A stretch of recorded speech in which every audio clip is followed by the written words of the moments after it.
I think anybody that probably knows me knows that if I had to make a choice between playing Tekken 8 or digging a goddamn hole, I'm gonna dig a fucking hole. Like I think I think that the choice is very clear. It's very easy. It's an easy choice for me. I'm gonna dig a hole, collect rocks and stones, and sell them shits off. That's what I'm about to do. So keep it very simple and have a nice little cozy stream for myself.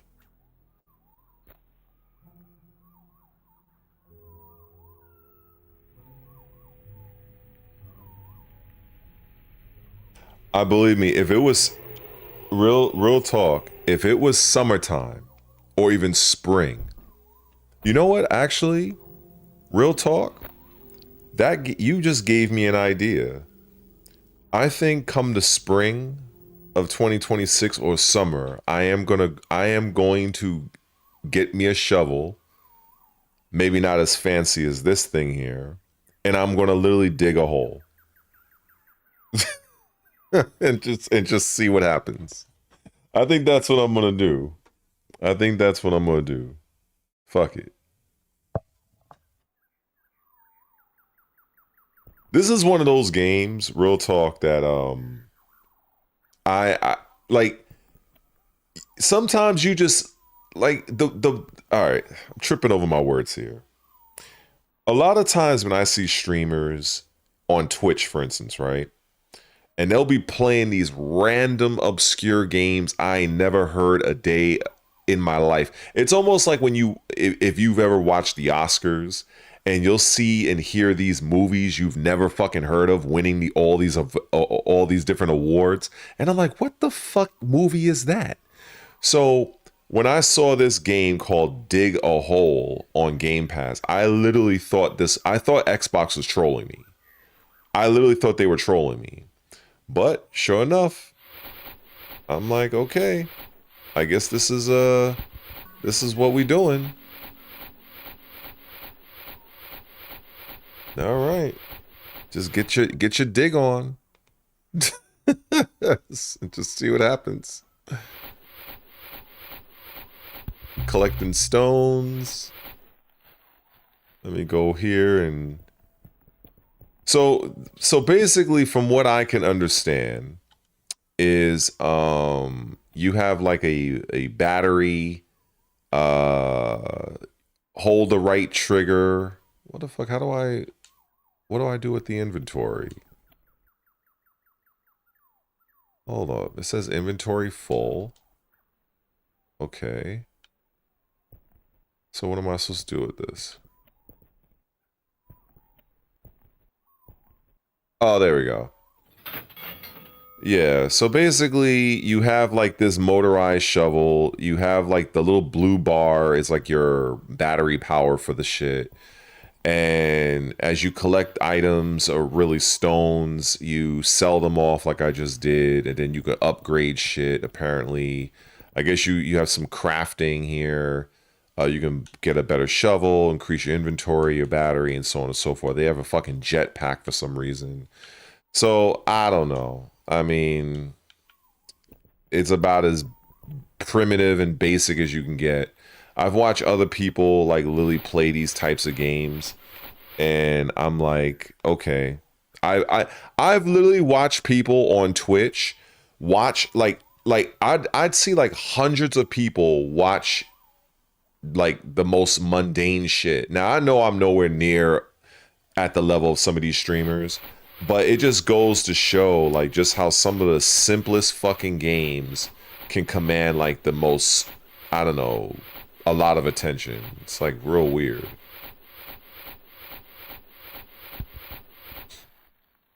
It definitely is. It like, I would tell you this much.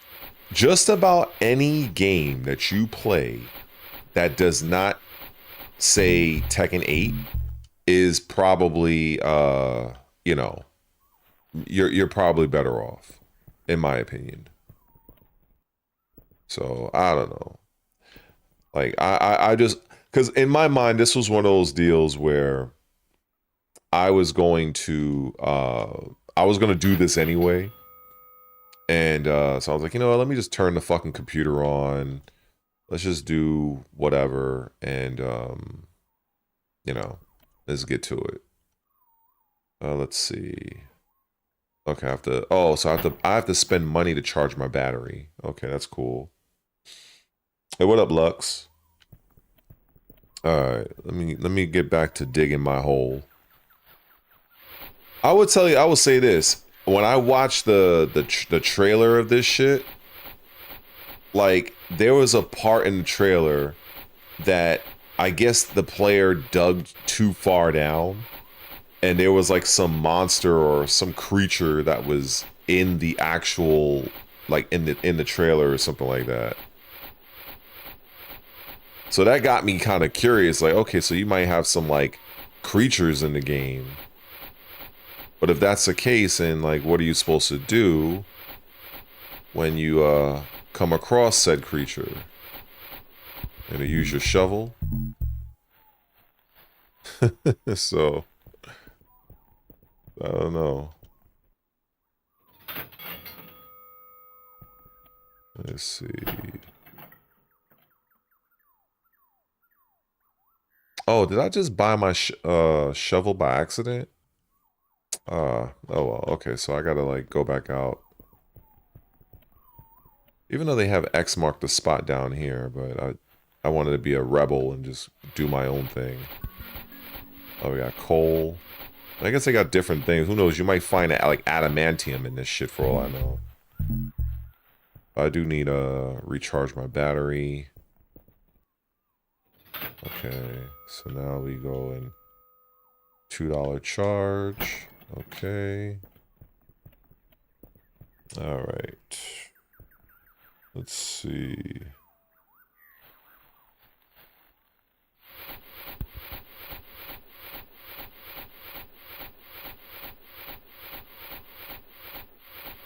I will say that the physics of this game is pretty impressive to allow you to kind of do this.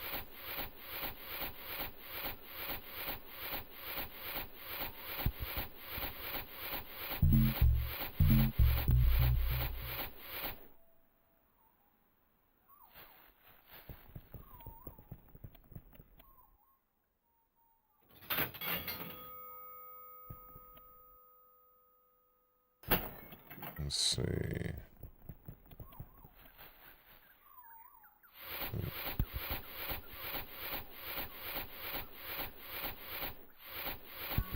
Oh, we got iron. Okay.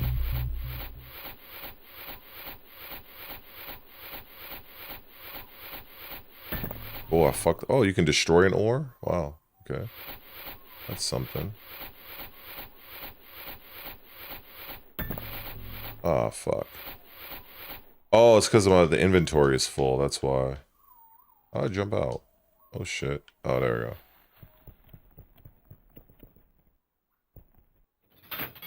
Okay, $14. Let's get back to it.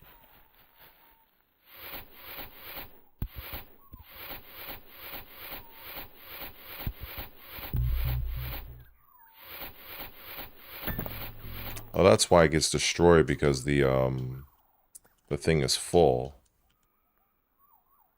Okay, hold on. Let me turn this in. Oh shit, I got $21. I'm moving on up. Alright, let's see. Okay, so I can improve my inventory. Yeah. Oh, what's up, man? Adreno. Red the Gold Digger. Yeah, man, shit. I'll tell you this much, ain't no fucking rage arts in this shit. Yeah, no rage arts here.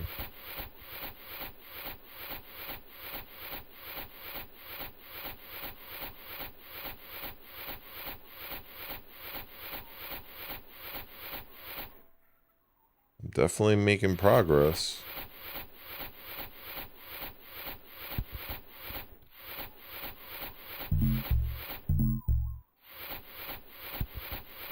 I'm kind of curious of like what type of like other materials will be in this game. Kind of curious. Oh, am I? Oh, I think I understand. Wait.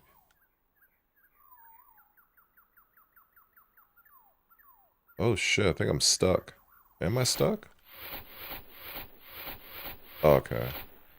I think you have to buy the actual jetpack. Because I remember I was watching somebody else play this game and they had like a jetpack. Oh, there it is. Unlock jetpack. Okay. So we need to recharge my battery. $6 will increase the battery power. Let me see. Yeah, the thing, yeah, I think now that I have the jetpack, I don't have to worry about that. I just thought that, I guess I just didn't really notice. Because I was watching a guy, one of those Xbox channels on Twitch. I was watching him play it, and he got pretty far. And he was just flying out. And I was like, how the fuck? I was like, okay, that's different. I'm just curious, like, how far down you can actually get. And I guess that's the whole point of the game. Like, sometimes, like, I've learned some of, like, the more mundane things can be, like, the most engaging.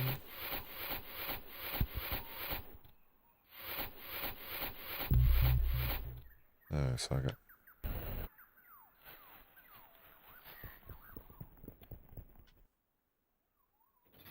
$24... $3 charge, and then, so I can't buy anything here yet.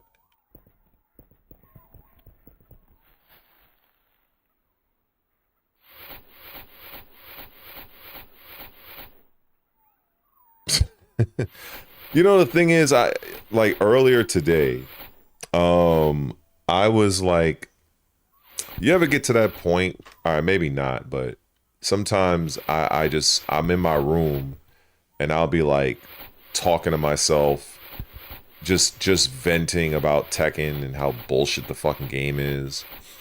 So late last night, I tried playing some ranked, but I was using Fengwei, and I was just trying things out, you know, just kind of testing things, because I was gonna what was I gonna do?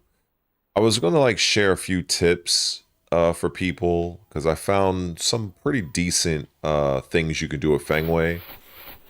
And so, you know, I'm just kind of like running it on people, and then I come across like this Yoshimitsu player, and this guy was like literally just doing all the crazy Yoshimitsu shit that you could think of. I'm just getting annoyed. This dude is backflipping, twirling around the fucking stage. He was fucking teabagging. He was having himself a good old time. And I'm like, man, fuck this shit. So I'm here chasing him down. And eventually I just say, fuck this game. I just walked forward. I think I let him kill me, I think. And I'm just like,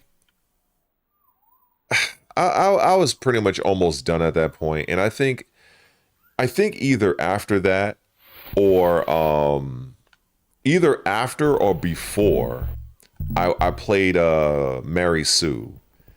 And I think I got to look at my Tekken replays to see who came first. But at the end, I just turned the fucking game off. I was like, man, I'm done with this fucking game.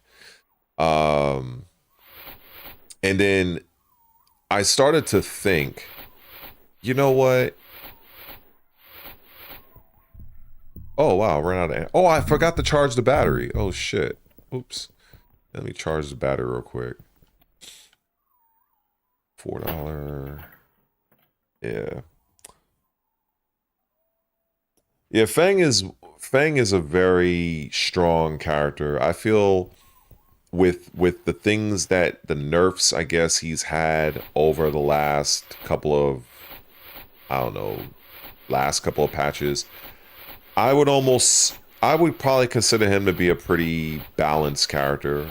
Because I look at a lot of characters when compared to like the more bullshit characters like Anna, you know, Brian and Lydia, shit like that, right? I think people, we can all kind of like come to a general consensus on who are like really like busted characters and whatnot. But I think we can all agree that the game has its issues. So I'm just like, oh man, I'm actually getting kind of deep here. Let me see. Yeah, he was definitely strong. So I'm just like,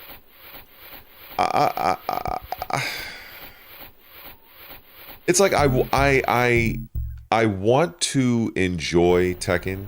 I do. But it's difficult for me to do so when I look at where this game is now, and I'm literally playing a game about digging a hole over playing Tekken. And if somebody were to tell me in whatever, 2025 or whatever, that in a decision to play Tekken 8 or to simply dig a hole, I would look at them like they had a third eye like Tien. I would be like, that doesn't make any sense. I'm going to play Tekken. Little do I realize that I am, I just don't know where Tekken would have been to get to the point of I would actually say, fuck this game, I am done, and I'm gonna dig a hole. Like, I think that's kind of wild. But it's and I try to be fair. I try to be fair on my channel and be like, look, if you enjoy Tekken, if you enjoy, I would say, this new age Tekken, where you have anime style characters and, like, that's on you. I can't fault somebody for, for liking what they like. Everybody has their own tastes, but for me, if I wasn't doing like YouTube and shit like that, and I've said this many times before, I highly doubt I would even be playing this game, Tekken. I highly doubt it. It's a shame.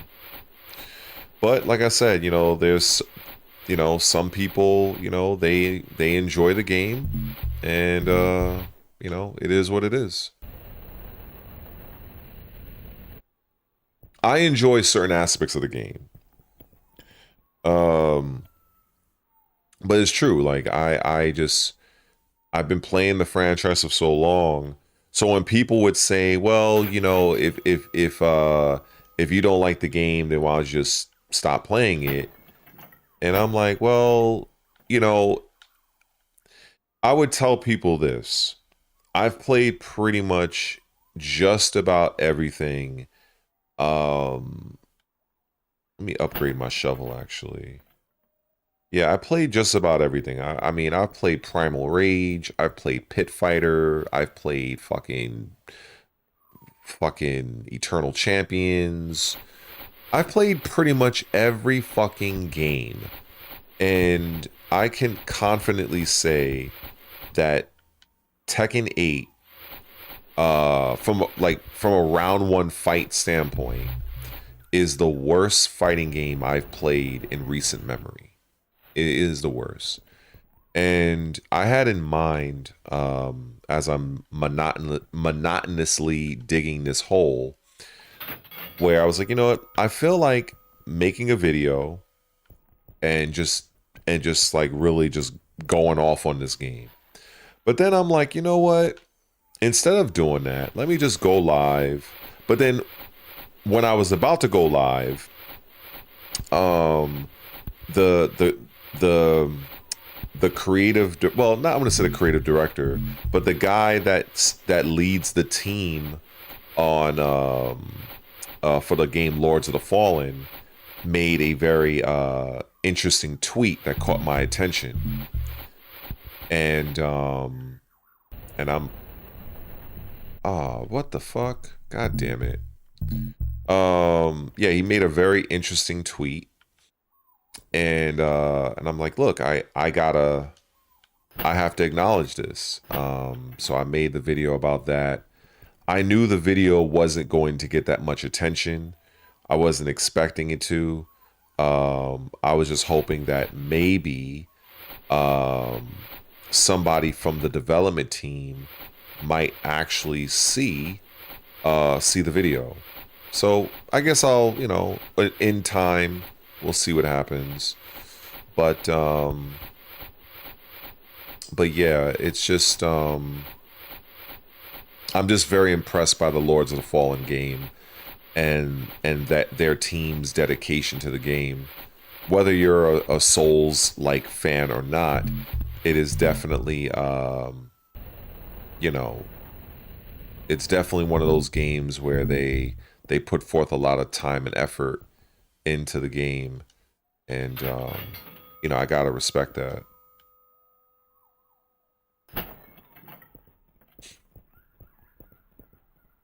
I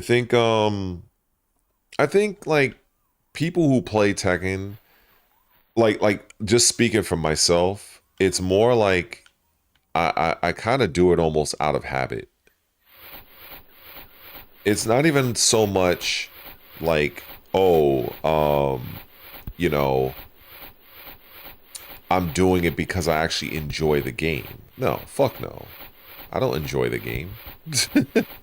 I literally play the game because it's just it's something I've done for so long. It's like a habit, and it's like dealing with a woman that it's like you're in a toxic relationship with a woman that you fucked around with for a while, and you should probably leave, but maybe the pussy is too good, maybe you got too much invested, whatever the case is, right? And you deal with her, you know what I'm saying? Or if it's the woman, she's dealing with a bad guy. And that's kind of how it is with me in Tekken. It's like I literally have a toxic relationship with the game, and I can admit that. I can't honestly say that Tekken 8 is a great fighting game experience for me. I can't. I can acknowledge that Tekken 8 is I can say Tekken 8, it does have some good qualities. I can definitely say that. I can say that, oh, I might need to fly out of here. Come on. Okay, good. Almost lost everything. Oh, I got $70? Hold up. Let me see. What can I get? Let me charge. Battery. I think I'm gonna go for the battery. Yeah, we're gonna go for the battery. Because if I have a larger battery, that should be able I should be able to stay down a little bit longer and fly out. But yeah. Yeah, and then exactly what you say, TJ. But the thing is while I have my issues with Tekken, it's like, no game is perfect, but at the same time, you're like, why is the game the way it is? You know what I'm saying? Like, and the reason for it, I mean, that's rhetorical, but the reason why it is this way, as I've said many times, is the developers just really they wanted to appeal to a broader market, and they were willing to sacrifice a whole bunch of things relating to the identity of the game to achieve that and to achieve those means. And it is what it is. It is what it is.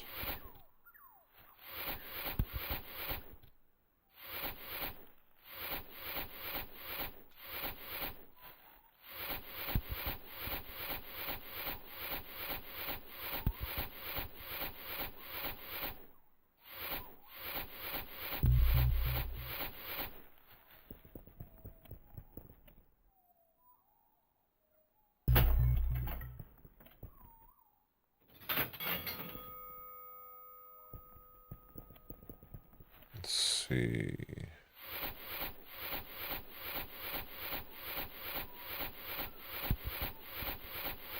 I think people, when they come to realize, if they haven't realized it already, the general direction that Tekken 8 is going, they're gonna come to realize that this game is, it's Tekken in name only. It's like the people who complain about the current Call of Duty situation, the Call of Duty campaign, people complaining, bitching and whining about that. It's like, you got to understand that many of the people that were responsible for those golden age Call of Duty titles, many of those people are not even a part of Activision anymore. And it's the same thing with many things. It's like, if you go to if you have a favorite restaurant, and all of a sudden you go there one day and you notice that the food is not exactly what you remember it to be. It's the same restaurant, but the cooks are all changed. And that's exactly what's going on with Tekken. And it just, after a while, you know, you have to come to the realization that the game that you once loved so much is so vastly different, that it's like, either you're going to adapt and accept the changes and be like, okay, you know what, I'm just going to go along with it, or you're just going to be like, well, I quit and I'm done. I mean, the choice is pretty simple. Now, if you're a content creator like me, it becomes a little bit kind of tricky, because it's like, you know, if I'm doing a Tekken video and I'm getting like, I don't know, like several hundred views, right? But then I make another video talking about, you know, maybe, like, for instance, tomorrow Assassin's Creed Shadows has a new update, right? So if I make a video about that, there's probably going to be like maybe 5 people that give 2 fucks about that in my entire subscriber base.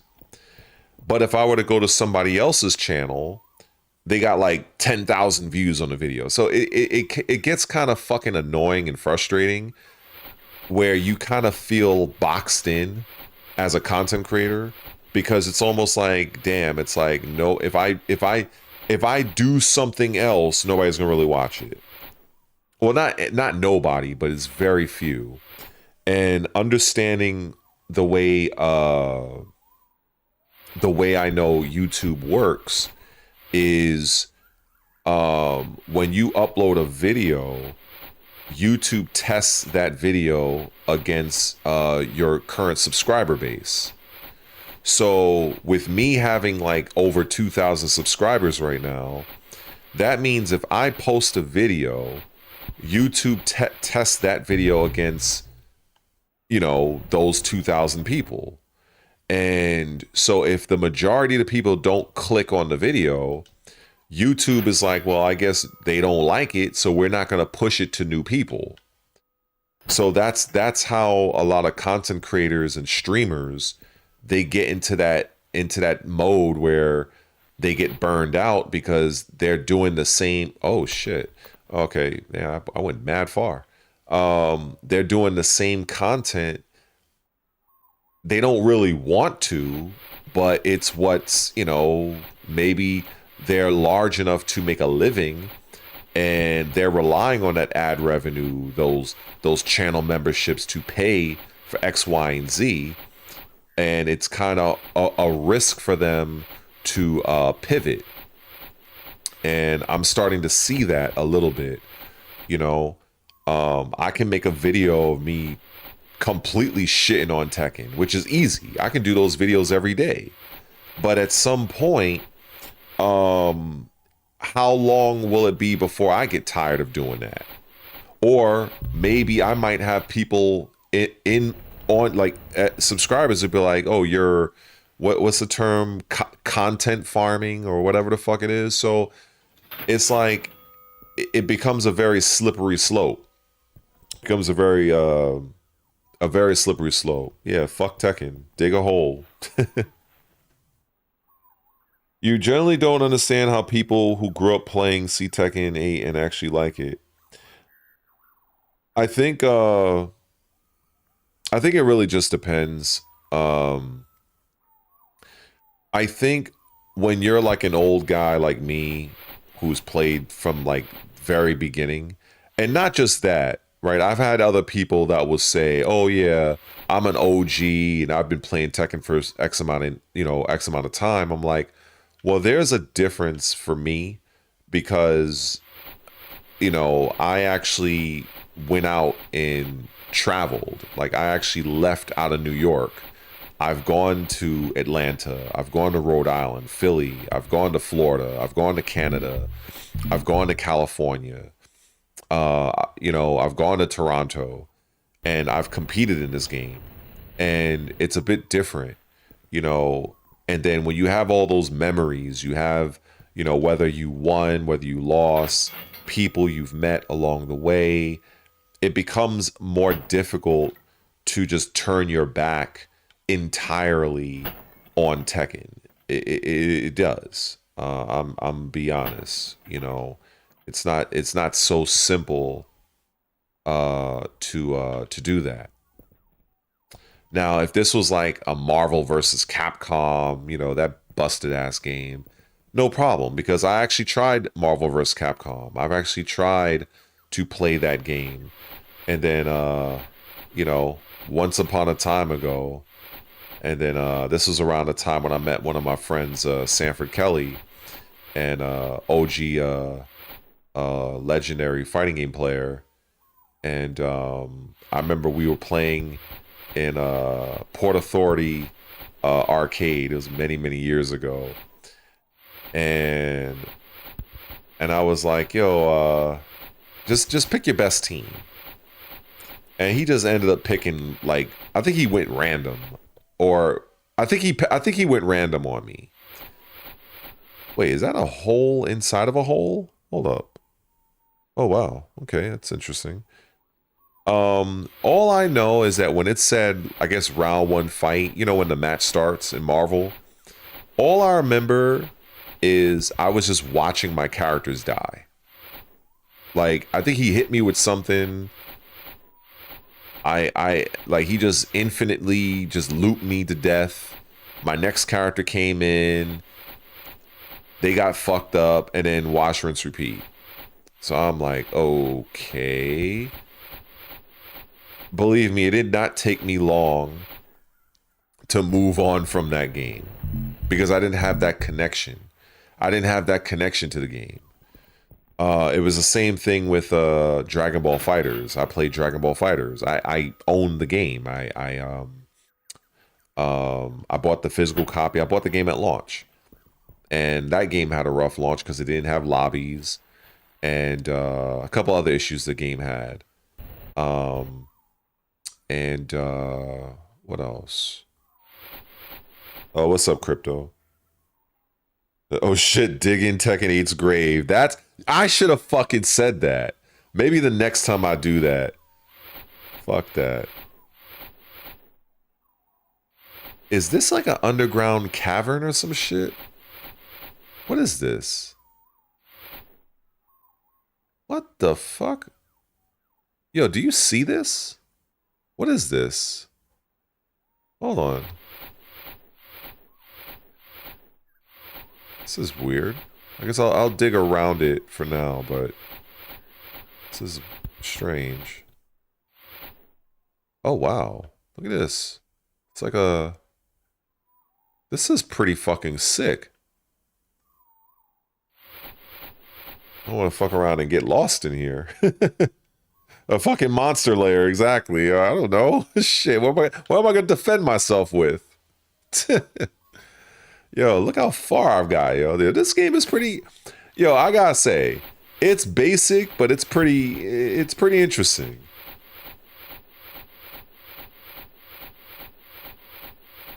But yeah, like I've tried so many different games, and you know, it's easy to kind of like, what's the expression, cold turkey, you know, when you don't have that much of a connection. Probably need a new battery. Let's get out of here. But with Tekken, you know, it's been something that you know, that I've been involved with for so long that it's just hard for me to just completely go away, you know. I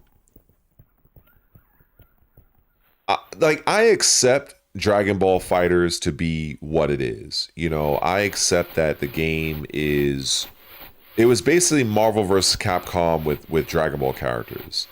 But when I when I bought it at launch, I was kind of hoping it wasn't like, I had the idea that's what it was going to be. But then I was watching other players do very well, and you know, you had like people like what's his name, Sonic Fox, and I think he was using a hit, if I'm not mistaken, and I was like, wow, you know, okay, I kind of like the character, because Frieza is my favorite character, like in like period in all of Dragon Ball. And so I'm like, all right, I'm like I'm kind of like losing my focus, because I'm actually wondering like, what am I gonna find down here, because I feel like I'm getting pretty deep. So let's see. Yeah, this is wild. Yeah, this is wild, yo. Let's see what you guys got.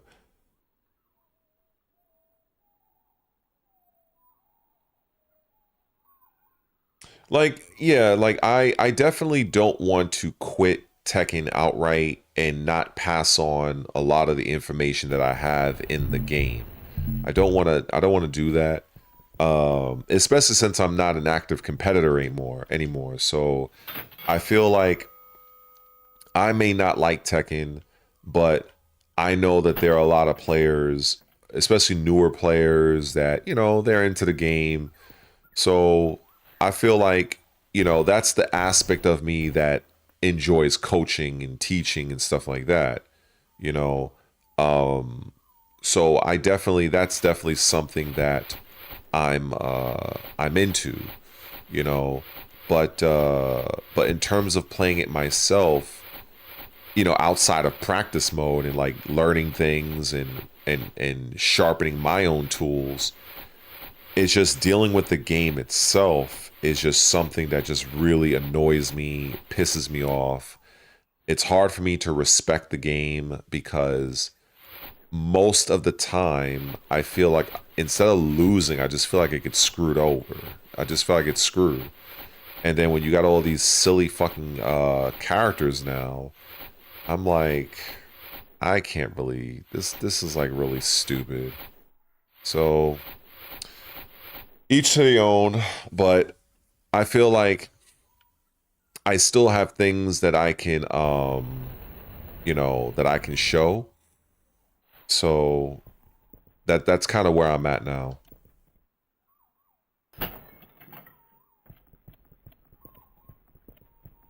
Cuz like I have a very good mind when it comes to these sort of things, you know, and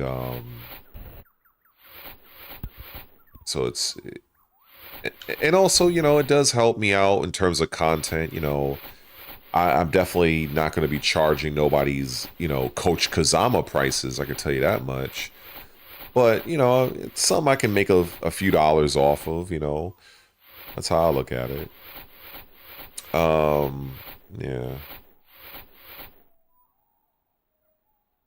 Yeah, it's just wild. I mean, oh, what's this white thing?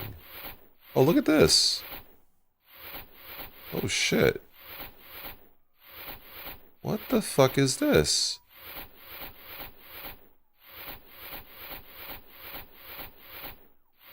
Yo, y'all seeing this? Oh.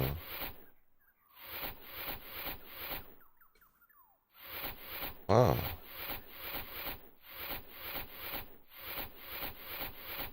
What is this? Oh, I'm gonna have to leave, but that's strange. It's like some sort of a bunker or something. You know what? Speaking of that, I haven't even I know I can buy it. I mean, I guess I'll get one. Hopefully I don't waste it by accident. So dynamite is right on the directional key. All right, let's see. Well, the thing is, it's like I'm still beside it, so I don't know. Let me see. I'm gonna try to go around.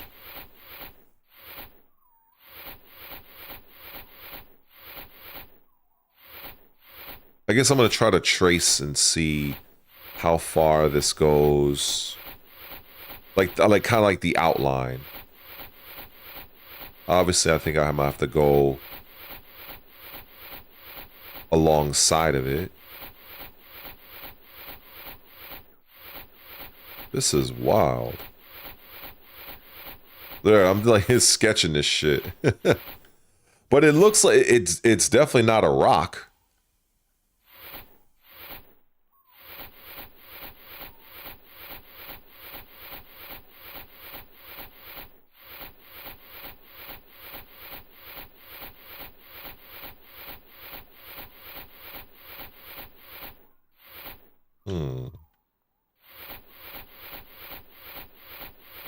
I'm gonna have to get out.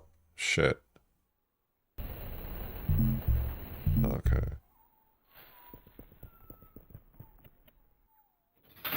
Alright. This is a little, you know, it's kind of a little bit addicting, I have to admit. I can see it being that way.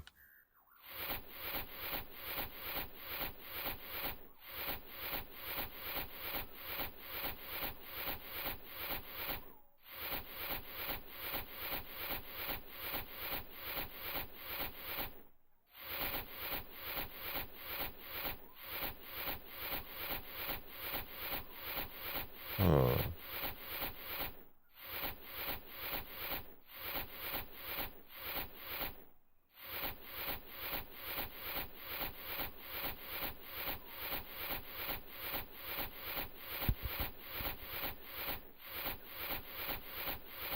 Yeah, I'm like totally fixated on this right now.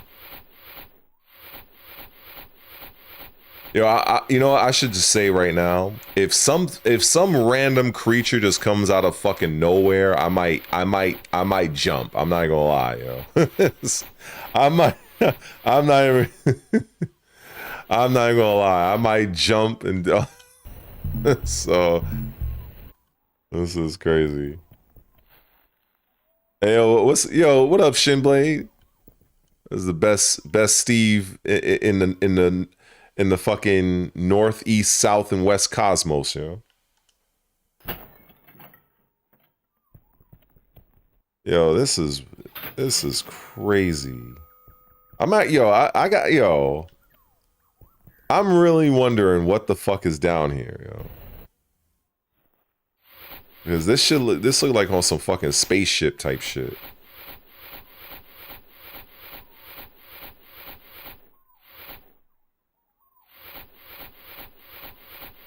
don't even know. I'm gonna have to keep. Yeah.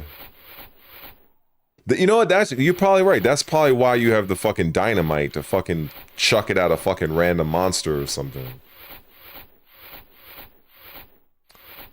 But yeah, about Tekken 8. Like the thing is, right now the way I see this game going is that Tekken is just going to have, it's going to introduce more and more crazy characters, and don't be surprised if they fucking go and add Goku to the shit. But you have to bear in mind that Dragon Ball is under the umbrella of Namco Bandai. So I feel like it. I don't think it'll happen, but I won't be surprised if they go that route. I won't be surprised at all if they do, if I'm being perfectly honest. But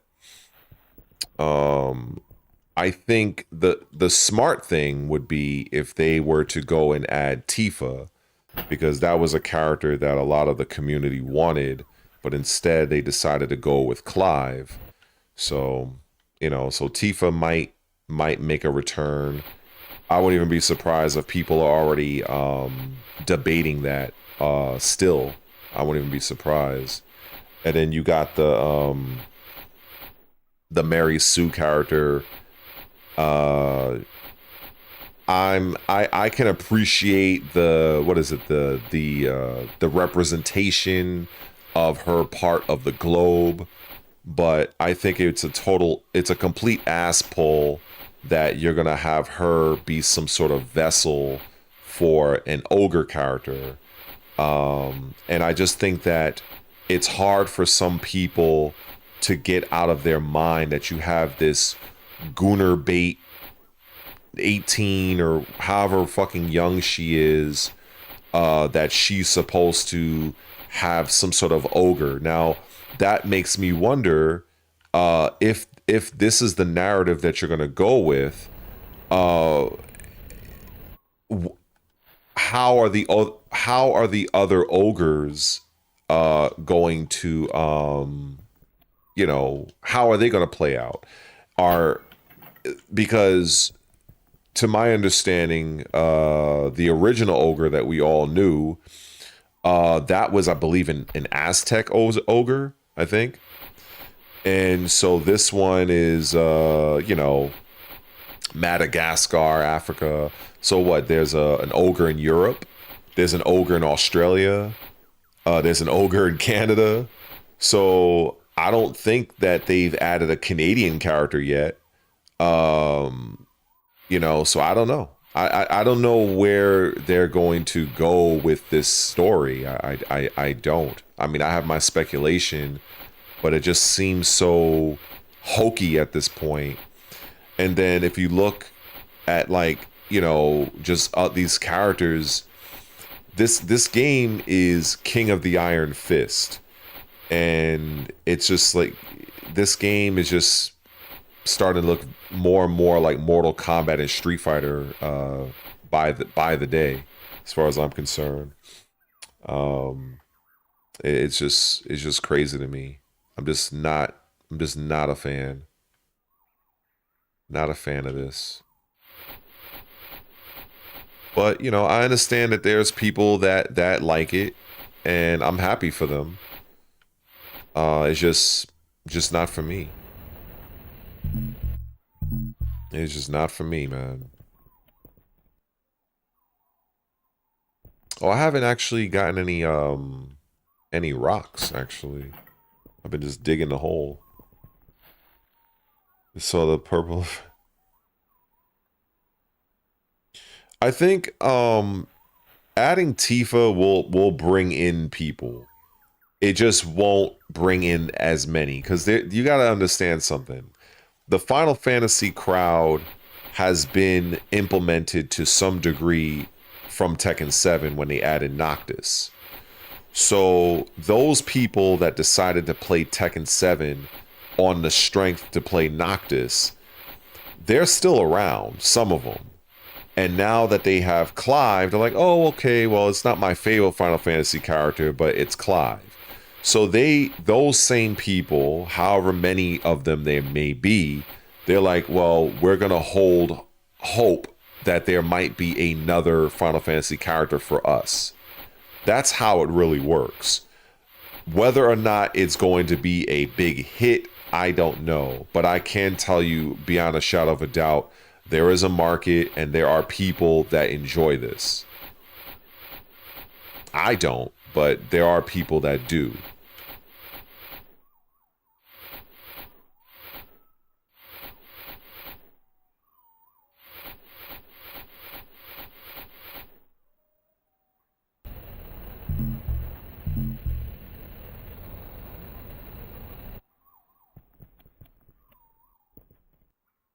I'm gonna need some rocks pretty soon because I'm like digging and digging, but I'm not finding anything. But yeah, man, I think all right, let me get some stones because I need to sell off some rocks.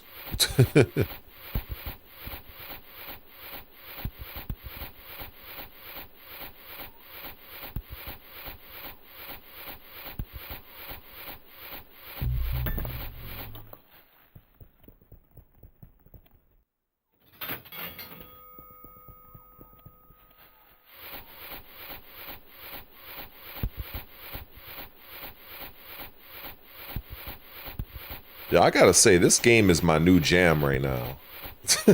I'm dead ass. Like I gotta say, like this game is mad primitive, but like I guess as you get deeper and deeper, that's where like the fucking strategy kicks in. Cause like, all right, how far do you go? When do you come back up? So that's pretty cool. I will say it is pretty therapeutic. Unless there's like some fucking random creatures down here. But then I have a stick of dynamite just in case.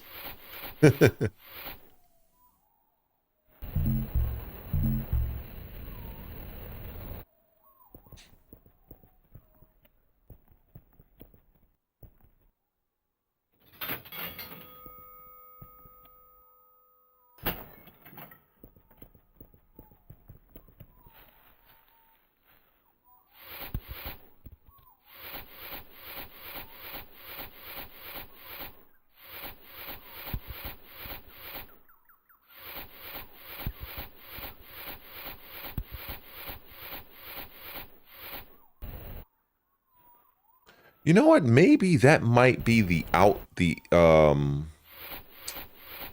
thinking that might be the barrier of the stage. Maybe that's what that is. Cuz if I fly out of here, is it oh, it might be this. It might be this concrete shit right here. But then again, would it be that deep? I don't know. Interesting.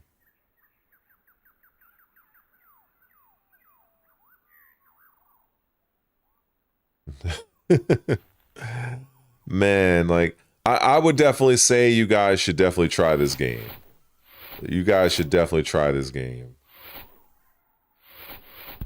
If y'all find some monsters, definitely fucking send me some clips.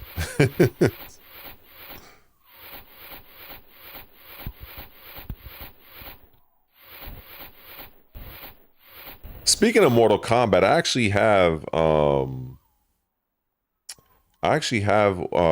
MK in Game Pass now, and so it's a good opportunity for me to see how bad the game actually was or is, since I stay hearing real MK Tom Brady talk about it on Hollow Stream and how bad the game is. I mean, I know the game is like a financial flop or whatever. Well, no, it's not a financial flop, but the game is basically dead. But I can definitely say, like, after trying like Sub-Zero, I'm like, I don't know what the fuck they were thinking. This guy has like one move that's like plus frames on block, but then when I go to Melina, like, she got mad cool shit. So, you know, the nature of fighting games. They developers probably take favorites.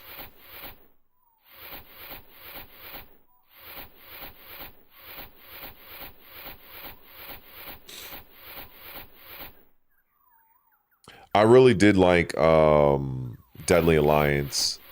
Like, Deadly Alliance, I was pretty much using Shang Tsung and Sub-Zero. I think Deception, they changed Sub-Zero a lot from that game. From Deadly Alliance to no, from Deadly Alliance to Deception, they changed Sub-Zero like night and day. I forgot who I was using in in Deception. I forgot who it was. I'd have to ask a friend of mine because he might remember.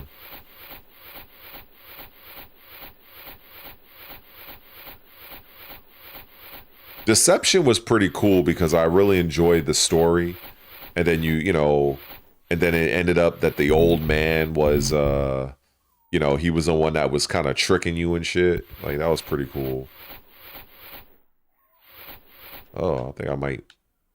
Hold on. Okay. I was thinking like I didn't have the battery power to fly out.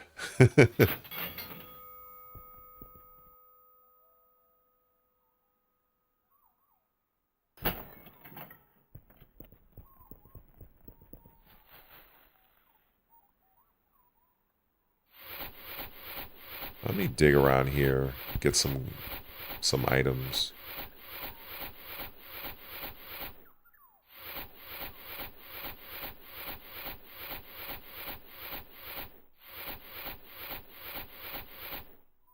Chucky and Leprechaun? Not entirely my favorite characters, but if there's enough people that's interested, that might happen. But then again, we gotta wait to see what's gonna happen with this Netflix deal, because I have a feeling, based on what I've been looking into, Paramount is they're executing a hostile takeover, so there's a high chance Paramount might actually they might actually win the bid to get Warner Brothers. And I kind of think, I don't know how that looks. And again, remember I said earlier in the stream where I kind of feel like I'm stuck making fucking Tekken content, even though I can make whatever content I want. But these are matters that I really enjoy speaking about. Like, how does Mortal Kombat look under Netflix versus how does it look under Paramount? Because if we look at what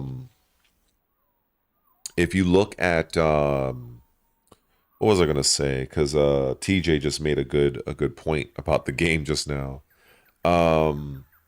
There's like a lot of like mental illness bullshit that Netflix be pushing. Like, if you guys aren't aware, there's like this show called Queen of Coal. So it has like this tranny that's basically posing as a, now which direction is it? I think it's a man. No, I think it's a woman that's tranning into, yeah, I did say tranning into a man. And so this dude is now some sort of coal work. I don't fucking know.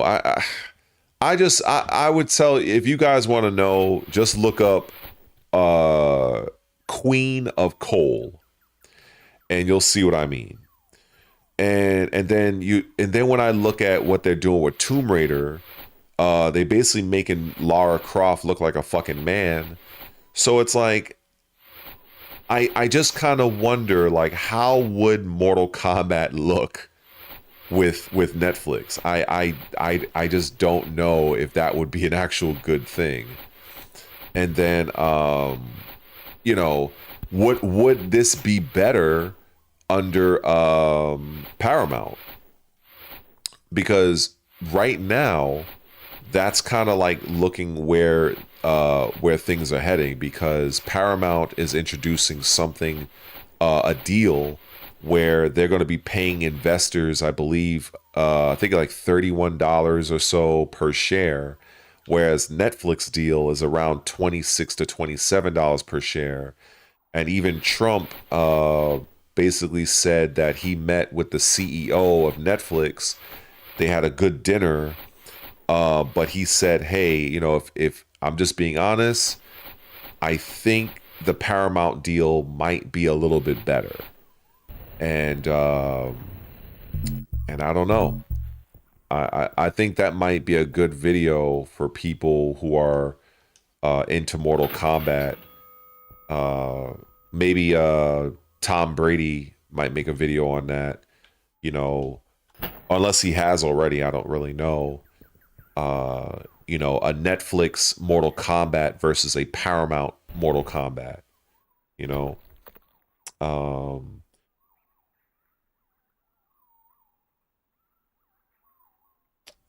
let me see. Let me scroll up real quick, because what did TJ say that I lose less battery the higher I am, and I lose more battery the deeper I go.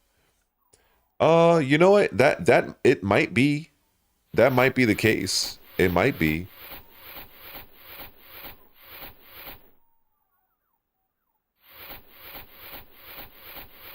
It might be. I mean, this game is, I'm completely new to this, so I have no idea. But I will definitely be playing this for quite a while.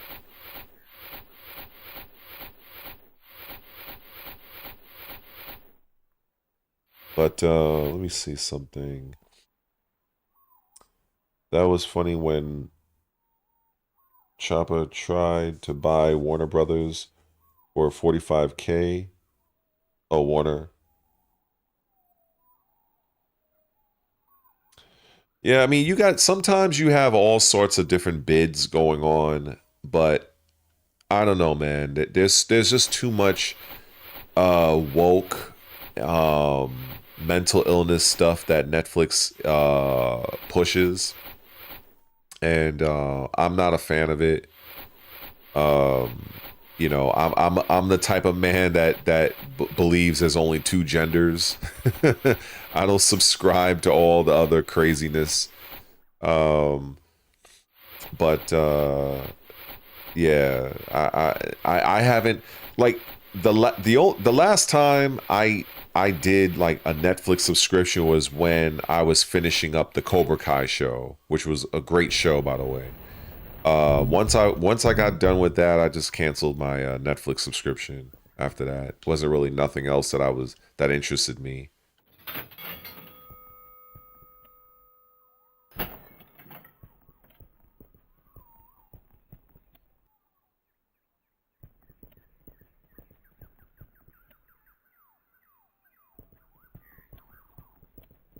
But I guess, time will tell. Time will definitely tell where Mortal Kombat goes, because it doesn't make any sense for NetherRealm Studios to green light or begin. Well, they can probably ideate. They can probably do some. They could probably brainstorm, but in terms of going into like significant production, it's in their best interest to kind of wait and see where things are gonna go from there.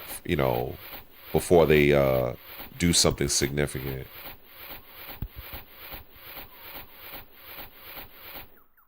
I have you know what? In fact, let me dig along this, because I have a feeling that's what I'm digging against.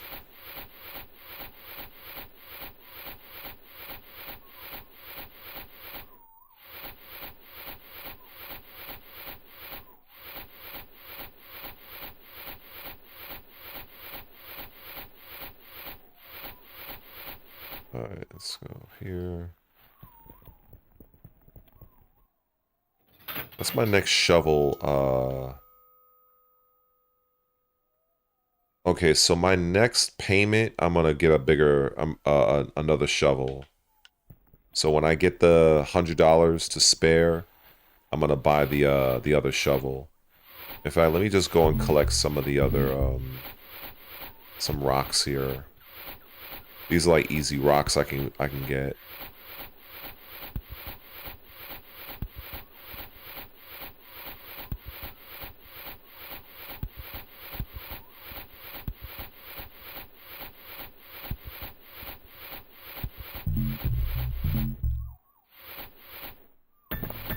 Okay, here we go. That should I should have enough now. Ah, god damn it.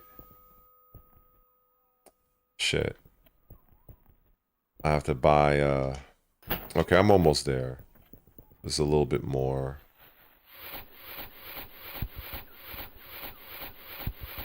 Alright. Okay, that should do it. Okay, there we go. 100 even. Okay, we'll level up the shovel.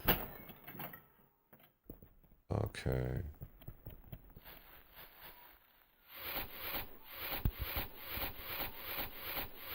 Oh, this is a little bit better actually.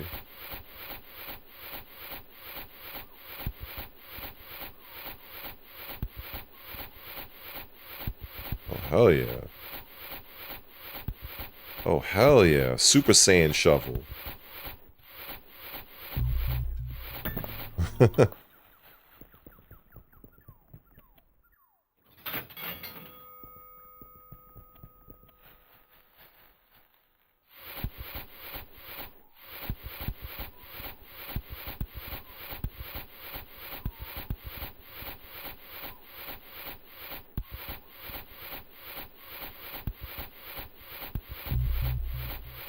Okay, okay.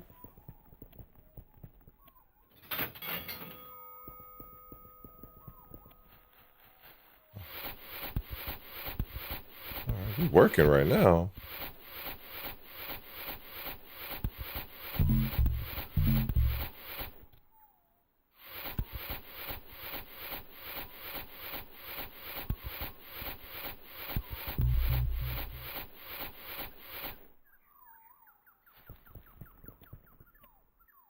Yo, for real, yo, this shovel is kind of top tier right now. Shit.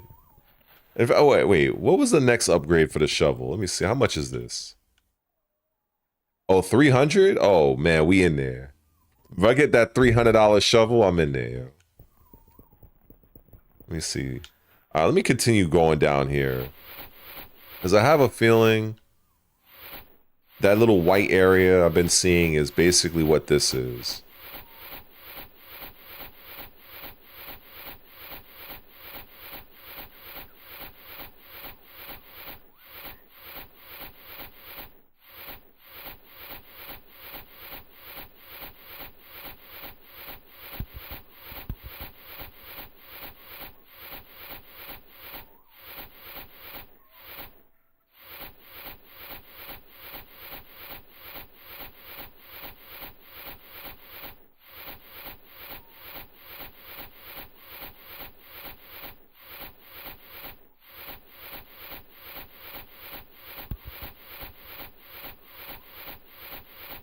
I think someone said it, but I'll say it again. This is quite therapeutic. I don't know why.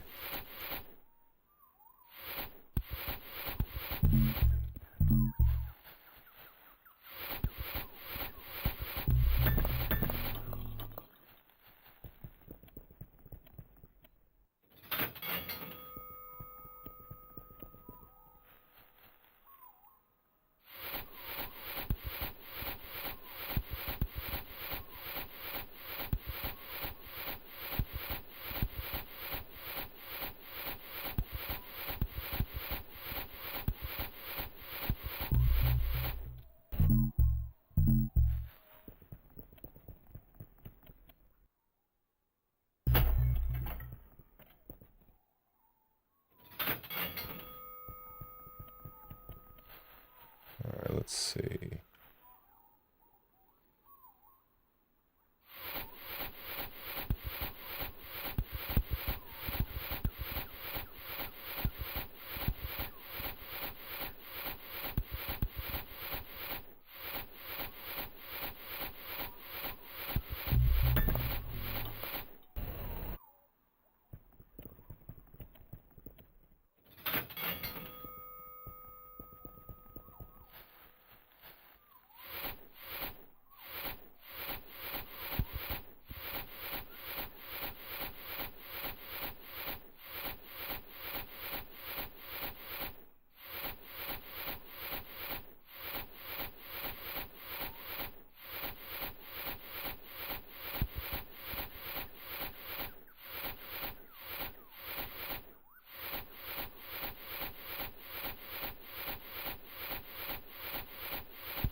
Recharge the battery.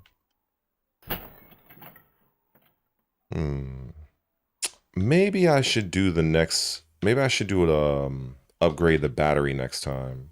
I think that might be the move to make. I'll have delay on. I'll put a delay on the shovel. Because the thing is that this shovel right now seems to be pretty good, and I know the deeper I go, I think a better battery will help out with that. So let's invest in the battery. There we go. Okay.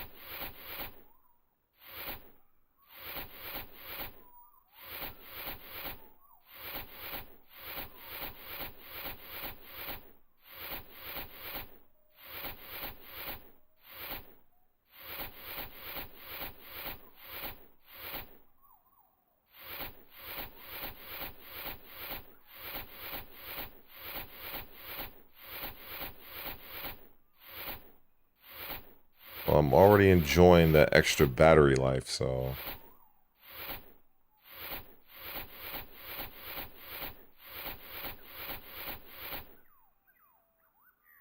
Alright.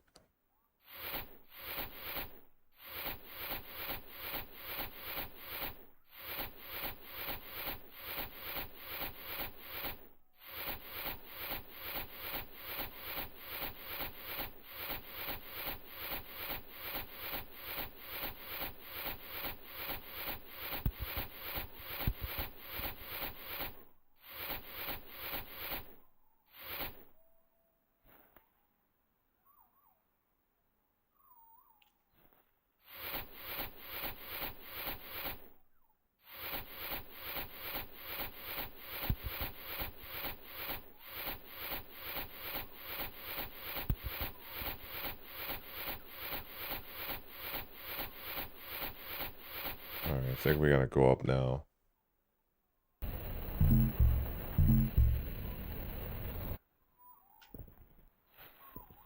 I think I'm just gonna go straight down at that point, from that point on. Oh wow, damn. Charges are getting more expensive. So yeah, so this little thing here, we're gonna go down this spot here. Yeah, we're gonna dig around here. So that's what I'm gonna do. I'm gonna dig around here. And I'm just gonna eventually just put myself further down this way.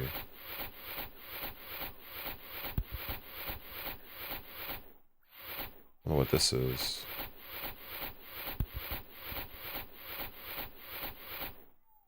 Wait. Whoa, whoa, whoa, whoa. What is this? Is that a... Hold on. Wait a minute. Hold up. Is that a tunnel? Oh, shit. Oh, wow. What the fuck? Look at this. Huh. Oh, whoa, whoa. Oh. Hold on. Okay. All right. I think we definitely getting somewhere now. I don't know if this is like the sewer system or what. Holy shit. And I guess that goes further down. So, and then we got over here. Oh, wait. Now it, what the fuck? I think my Xbox is bugging out. Unless it's my computer.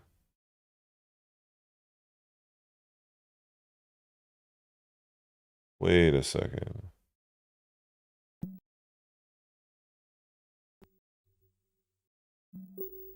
Oh, okay. That's strange.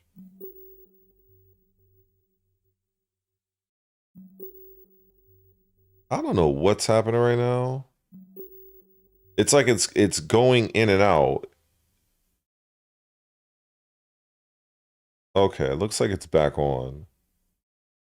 That's fucking weird. Anyway. All right. I don't know what that was about. That was strange. All right, so I was over here, right? Okay. Should be straight now. All right. Like I said, I don't want to get lost. That's how I wanted to make a clear path. So for here.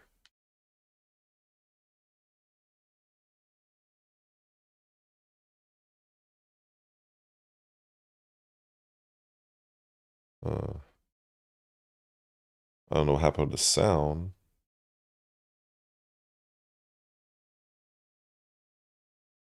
What happened to... Wait, what is going on here?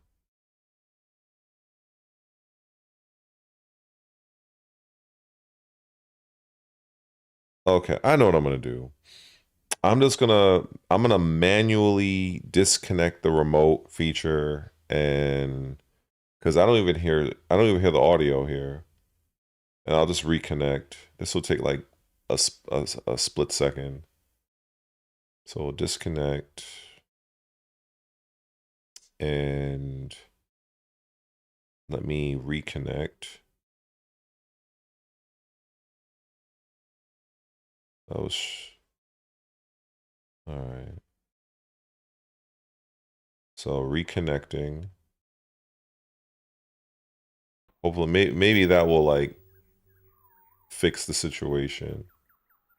Because maybe it could be a situation where if I'm doing this, the remote feature, maybe it just, after a while, the signal like loses strength or some shit. I don't know. All right. Okay. So I'm still good on battery power, at least for now.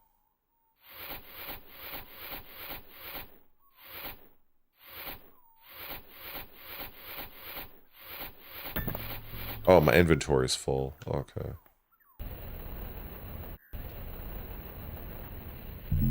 All right. Okay. 13-watt charge. I can try to clear out some of these little floating particles.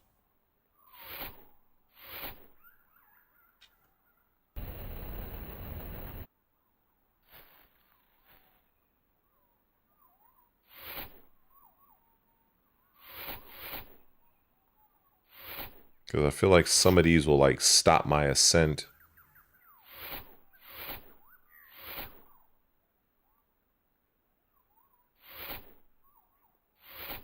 Okay.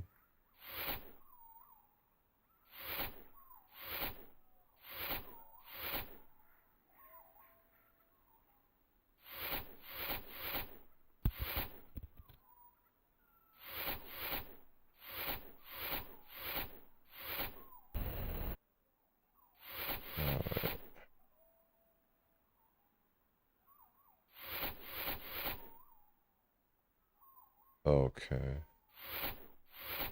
Wait.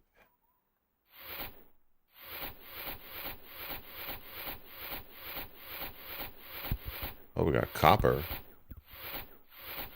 Okay.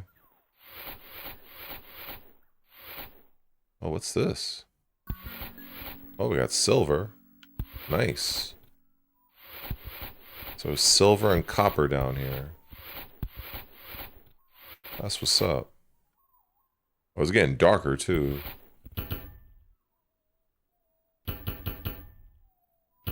Oh, wow. Wow, that's crazy.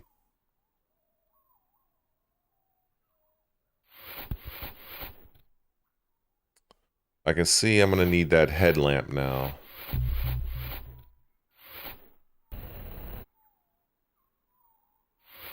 Alright, let's try to get rid of some of this extra debris.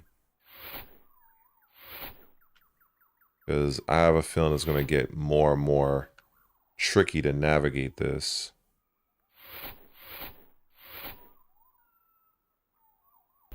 But it's definitely coming together though.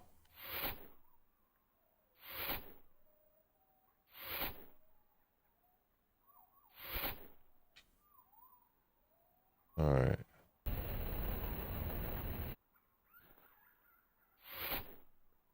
This is pretty cool.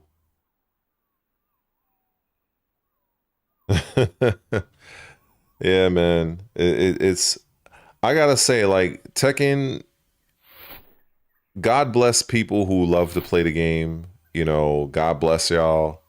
But like for me, I can confidently say if I was not a content creator, I would not even bother playing that game.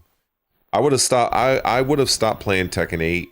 I would say 4 months into season 1 because I already seen that the game. I already seen what the. I seen the where it was going in the closed beta when I saw what Jin was able to do. And they basically patched or nerfed everybody from the closed beta except Jin. Paul had a lot of good shit. A lot of people who didn't play the closed beta probably aren't aware that Paul could do his Demolition Man without being super close to you. And then when Tekken 8 was released, you know, to the general public, you had to be super close to get you needed a clean hit. In the closed beta, you didn't need that. Not to mention other things. I heard some people said that Rage Arts was safe on block or some shit like that. So, but there were many changes that happened. But Jin basically remained the same. And he remained the same for like the entirety of season 1. He was a completely busted fucking character. So when we fast forward to how things are today, you know, I'm very pessimistic on whether or not Namco are going to really provide any meaningful changes to this game, Tekken 8. So, and to be perfectly honest, and I think if people are really honest with themselves, if you look at what they've patched so far, that should not give you any kind of confidence that this game is going to improve. I mean, all you got to do is look at what they did for Clive with the patch they did for him, where they basically didn't really do much. They just basically, it was a slap on the wrist when it came to a nerf. And the same thing with Yoshimitsu. It's like, oh, we're gonna give him more frames or something with Yoshi Flash, and I'm like, the it's like that wasn't the issue. The issue wasn't so much on, okay, let's make the Yoshi Flash have additional frames. The issue was what it does to you when it does hit you. That's the fucking issue. And then it's the same thing with King. It's like, okay, you have the muscle armor, but they're like, well, okay, well, we're just gonna make it so that if he whiffs the muscle armor, there's more recovery frames, and the damage that he absorbs while doing the muscle armor, it becomes permanent damage or something like that. I think that whatever change they made, but again, that wasn't the issue. The issue, as far as I could tell, was the fact that after you do the armor and you do his standing two, that to me was the issue, because the standing two out of that was safe on block. Like, so it didn't really matter so much that, oh, well, we're going to address the armor. No, address the move that is doing the damage. Like, what the fuck? Like, he could do the armor all day. It's not the armor that was the issue. It's the move that comes after the armor. That he could just fucking just run the move over and over again, and then on hit, it's like they, I don't know if they're doing this on purpose or they're just that dumb to not patch the things that really need to be addressed.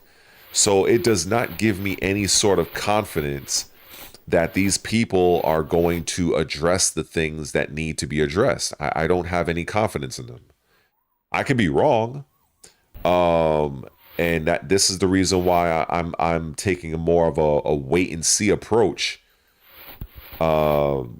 Because just looking at the history of Tekken 8 so far, with what they have patched, with what they have shown us, how like, if people are super positive about Tekken 8, how can they legitimately tell me factually that the patches that they have done so far leading up to where they currently are in this present moment, if those patches were good?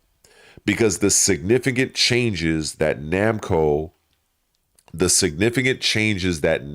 made to Tekken 8, I 100% believe that they made those changes solely out of the community backlash. That is it. That's why. If the community didn't raise hell, a lot of the crazy changes that Namco put forth into the game, we would still have them. You would still have grabs that broken grabs would incur chip damage. You would still have that craziness from Paul. You would still have that Jack 8 bring the noise. You would still have minus a million on a heat engager. You would have all of these things were it not for the backlash that the community put forth. And that I can't there I can't see how anybody can argue that against me. I can't see. I cannot see that.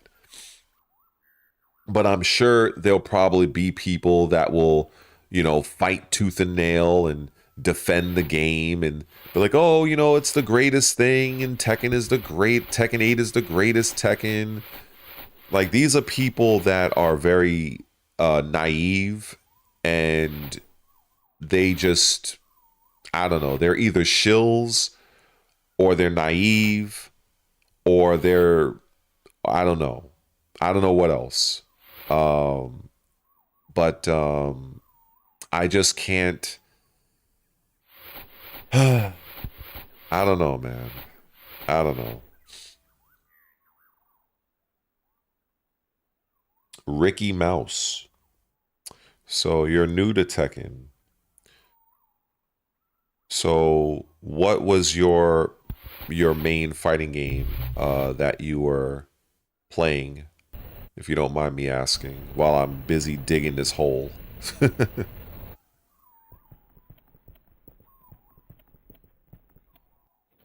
Since you might be like the only person in the chat right now, which I have to be, I am kind of surprised. I am surprised that people have stuck with this stream for as long as they did. So shout outs to these guys watching a man dig a hole in video game form. Oh,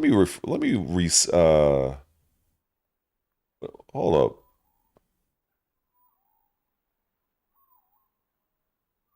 I'm refreshing this.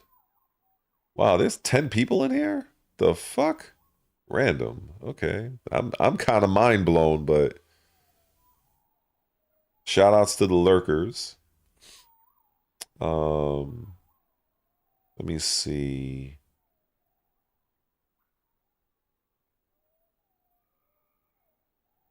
Oh, okay. Oh, you're a 99 kid. Damn. Well, ain't nothing wrong with that. I'm definitely your senior, though. Definitely your senior. 45 years old. But yeah, Alpha 3 was really good. I enjoyed Alpha 3. They don't make them like they used to. I see I'm gonna have to get I think I said that before. I'm gonna have to get the lamp for the hat or whatever it is. Yeah, because it's getting kind of dark in here now. Let's just go and get that. And then and I'm pretty sure it's going to cause me to use more battery power for the lamp. So we're going to do that. Okay. Hopefully the lamp does not cost like, it does not drain the battery too much or too fast.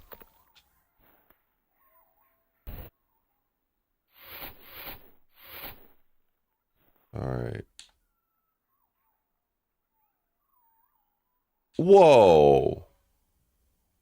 Oh, I thought it's lights for the tunnel, not light for like a hard hat.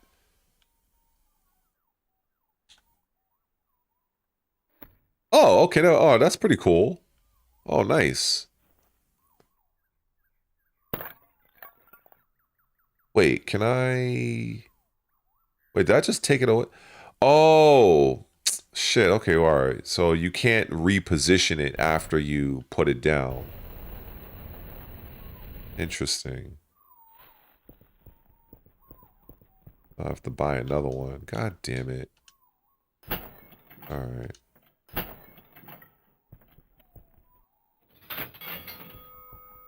Actually, let me save.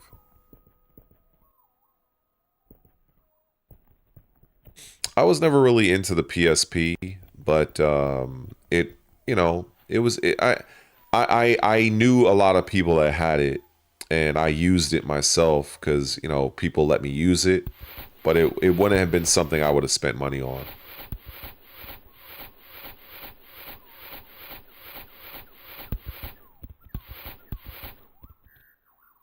What's this?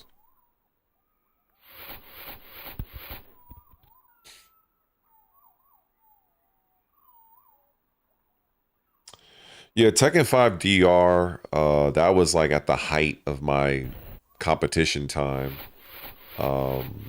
Since I started traveling, I mean, I was pretty much, I mean, if I'm really being honest, I was really competing in Tekken, I would say Tekken Tag 1, but it was really like just, it wasn't anything serious. It wasn't anything serious. And then at my local arcade, well, in Chinatown Fair, which was a pretty big arcade in New York at the time, another great player What's his name? The realist. He was a Julia player. He ended up taking me to my first out of state tournament, uh, which was New Jersey, which, you know, wasn't really that far, but it was still, you know, out of New York. And out of, I think, out of 100 and, I think it was 109 or 108 players, I took ninth place with Lay. And that was, I think that was 5.0. So, what is this?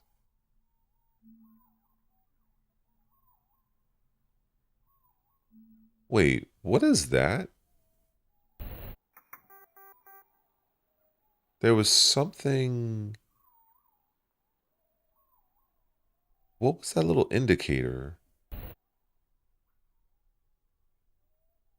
I wonder what that was about.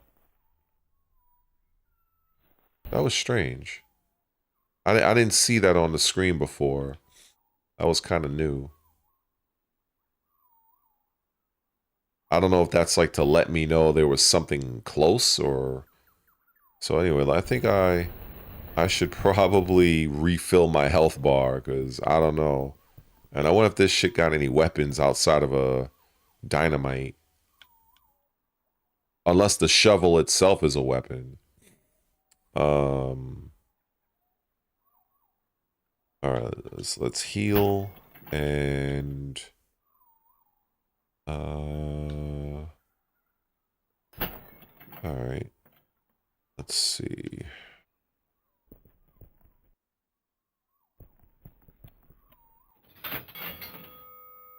Alright. I guess we'll put some lights down.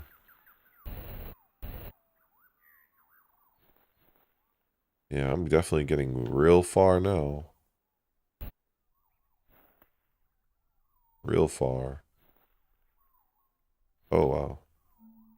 Yeah, see this thing where it says up and down? I wonder what the hell this is. Like I said, if there's a fucking monster that jumps out me, like, yo, I'm gonna fucking, I don't know. I'm gonna be right back on the stream, on the stream deck.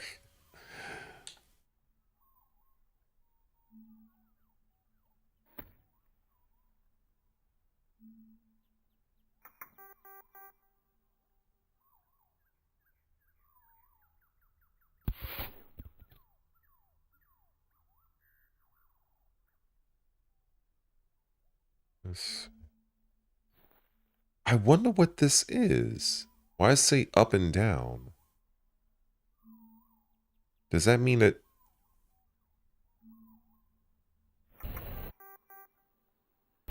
I don't know what that's supposed to be, but...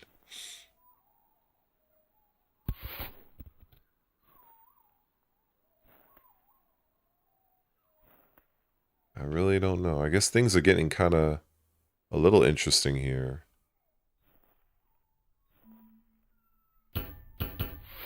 And then we got this.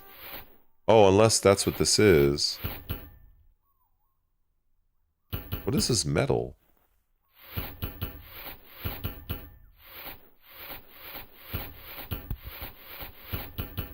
In the world?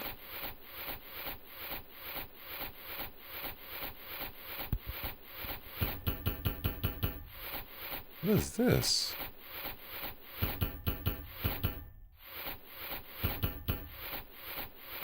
Huh.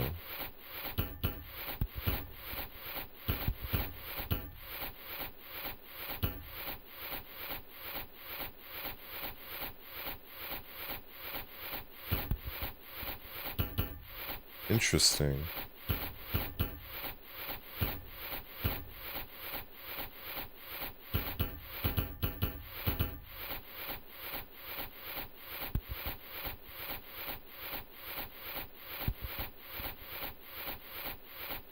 What is this?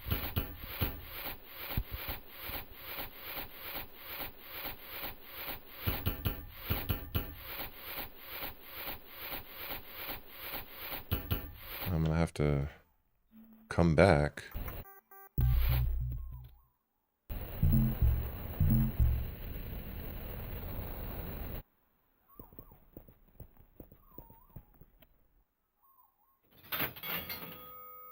I'm definitely making money a lot faster now.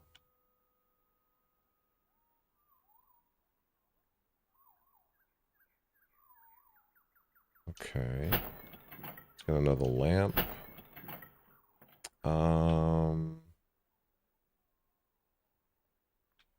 Oh wow, I could get a bigger battery.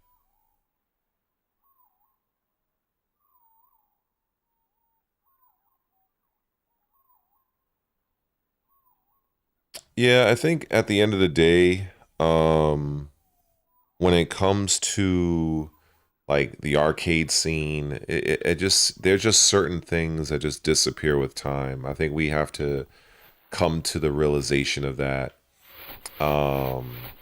Just like how in my time, you know, we had VCRs and cassette tapes and Walkmans, and now it's like, you know, these things are gone. You know, people are, you know, now the argument is against physical media, you know, video games, the disc versus, you know, buying things online.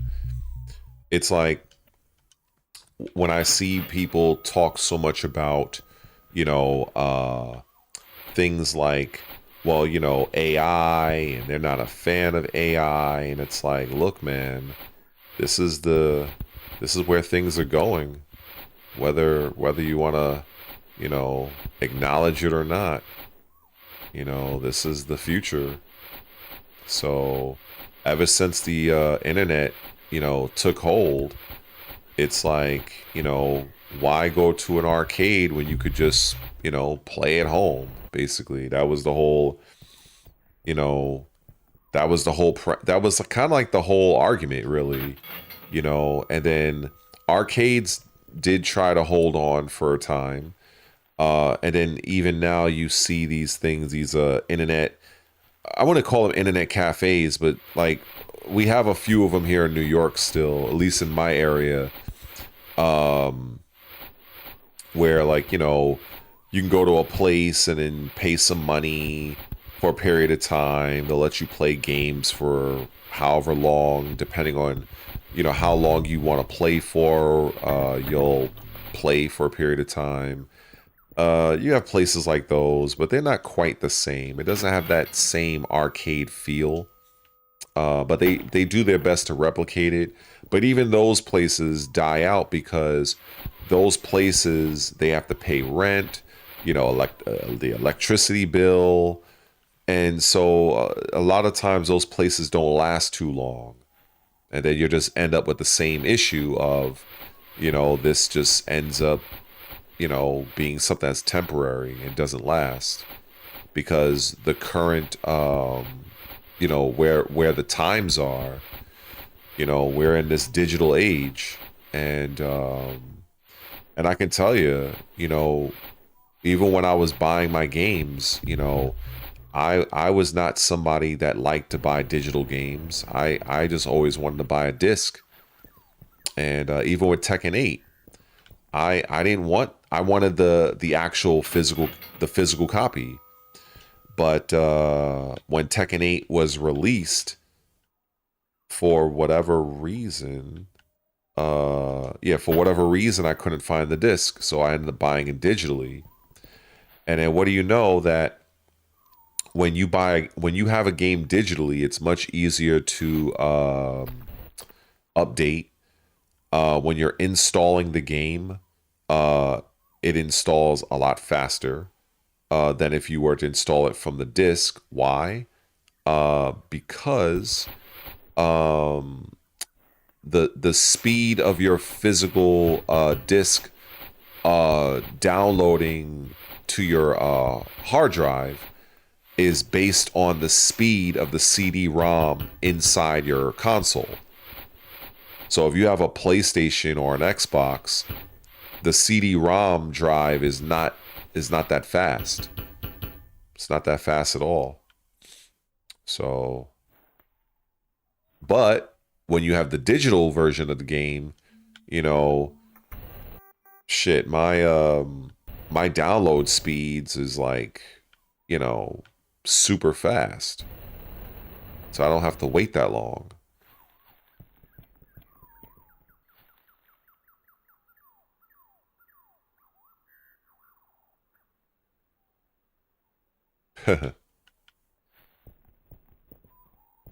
Yeah, it's just the sign of the times, man.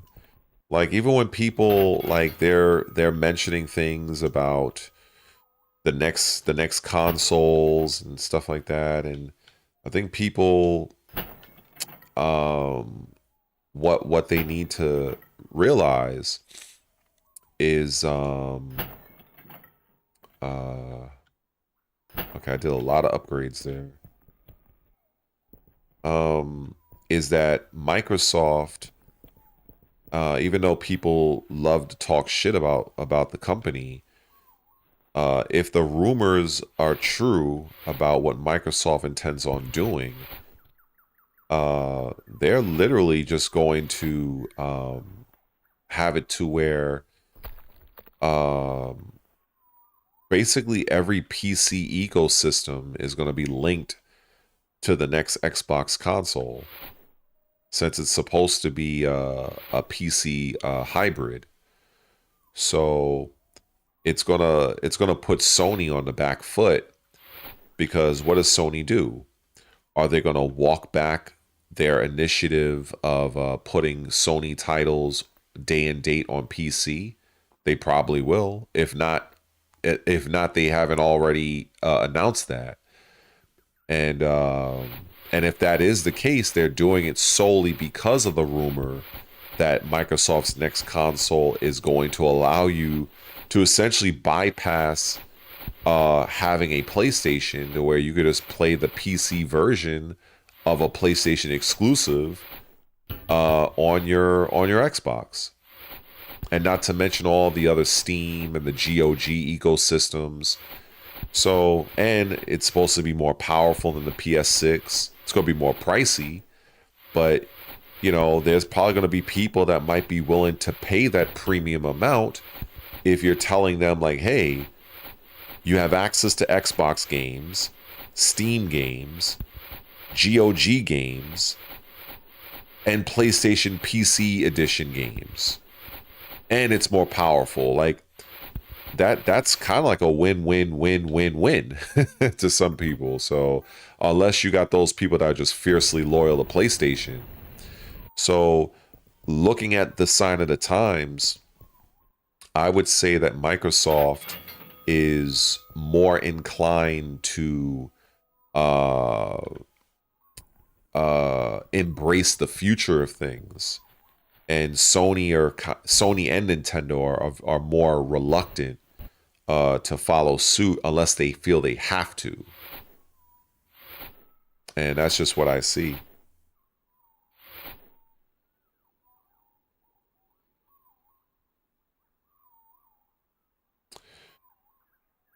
Uh, yeah, yeah. The speech, thought, critical thinking. It's not, you know, you have fools in every generation, but I will say that there is times where there are differences between people, but sometimes not. But I think I understand your point though.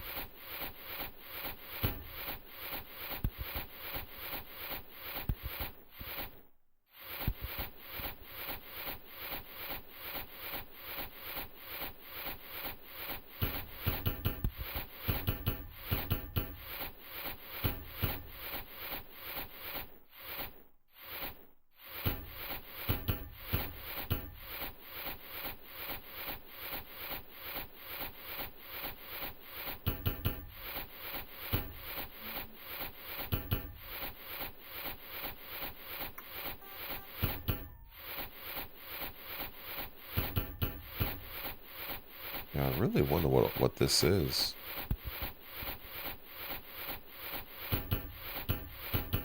Whatever it is pretty expansive.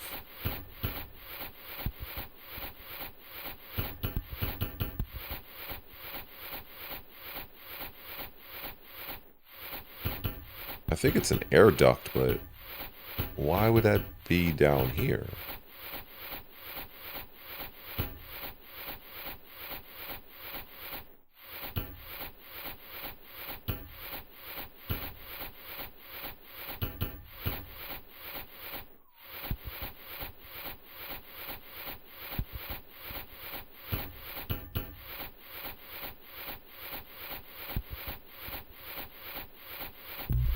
Alright, let's get out. Yeah, I can see I'm getting a little lost here.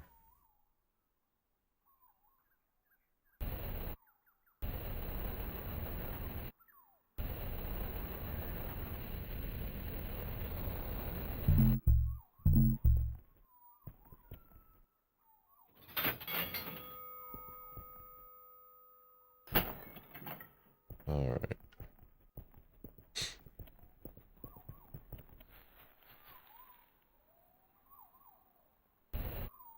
I'm gonna clear out some of these little debris here. I don't think I can though.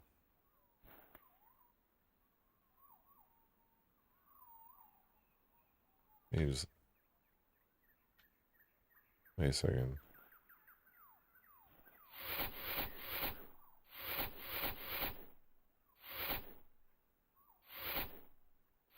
Alright, let's get back down here.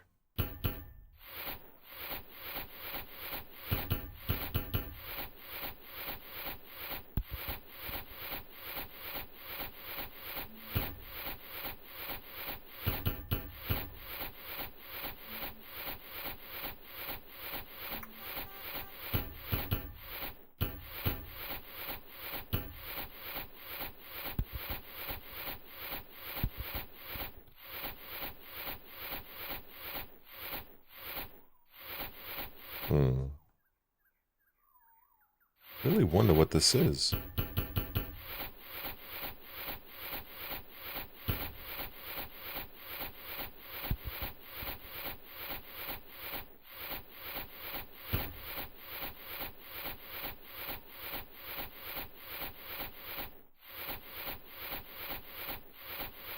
Okay, I think I'm coming to maybe the outskirts of...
This jet is pretty fast.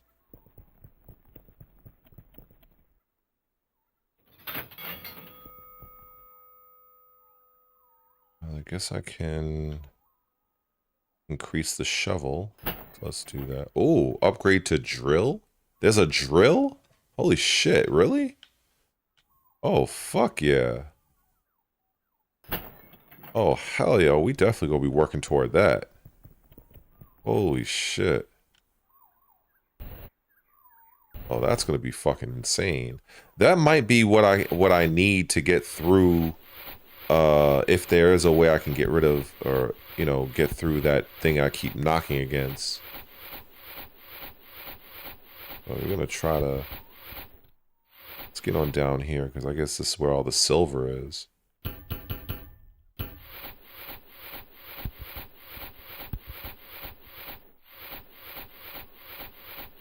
Alright. I really did not think I was going to be excited to play a game like this. This is so crazy.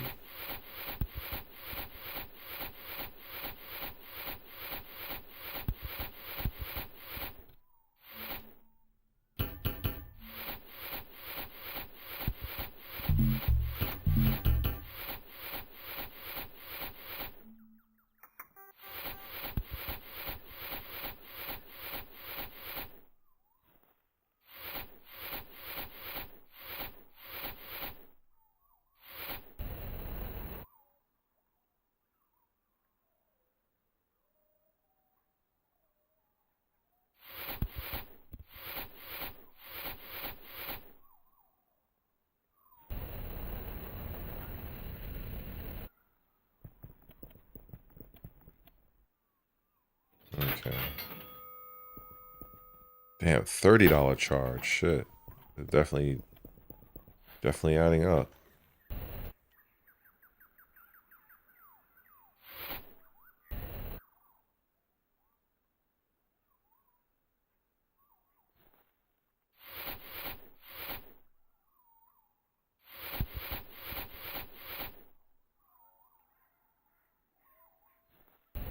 Oh. That's something. Okay. Let's...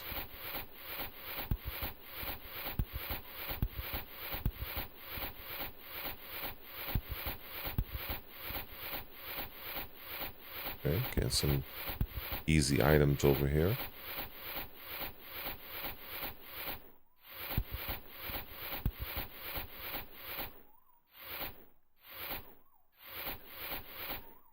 Okay.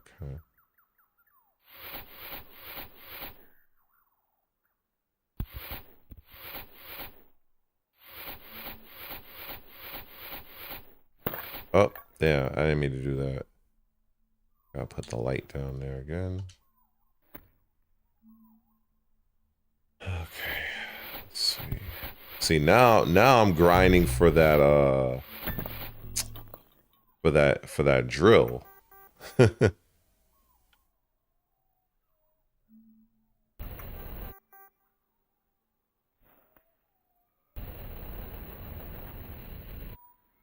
So 600. Okay, damn. I can go back down for a... Yeah, let's get some simple stones. Get some quick money real quick. I guess we could just go dig up the whole goddamn yard, I guess.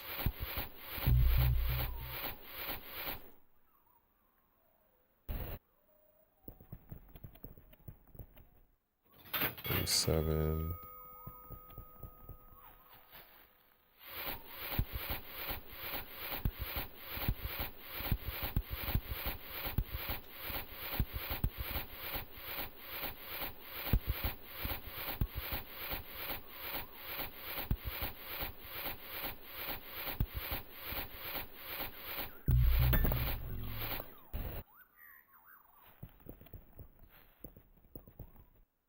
Oh, 356.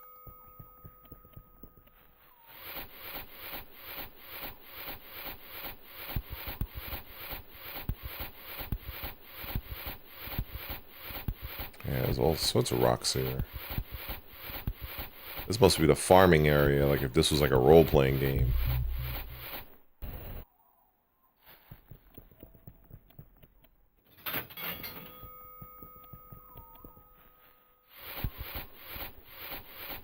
Far be it from me to not utilize it, though.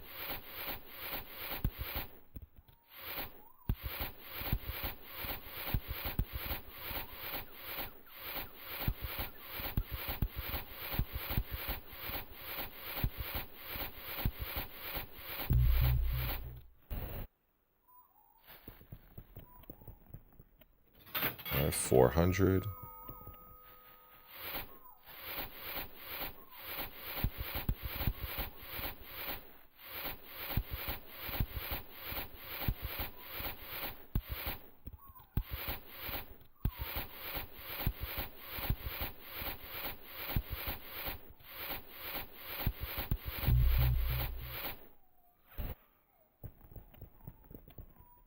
Okay, 426.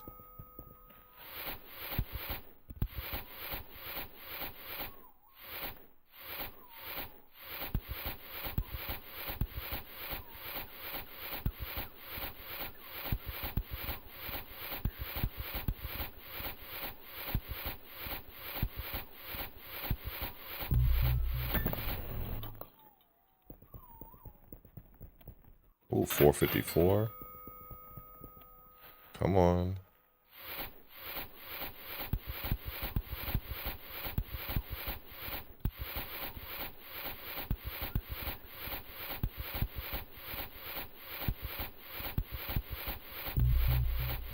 See what this is. That might get me to 480, I would think.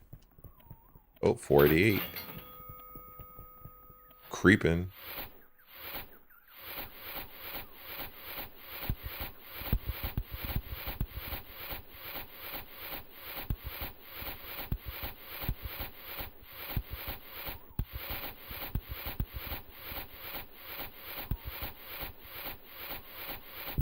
Oh, there we go.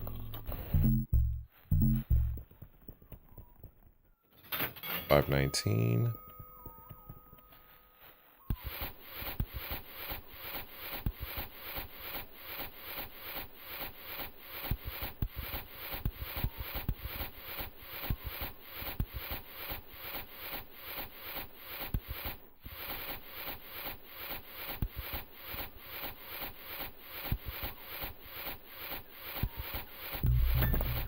Alright. Might be able to do one more haul before I need to recharge my battery.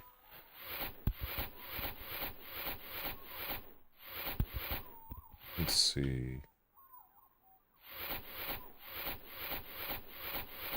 Oh, this looks good.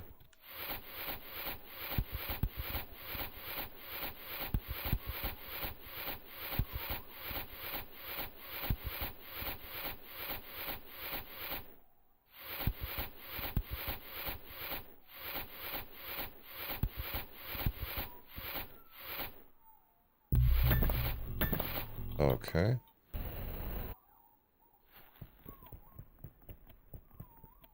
Oh man, 573. Ah, okay.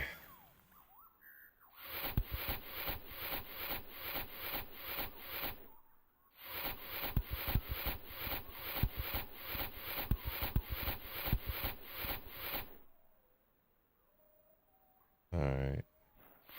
Oh, nice.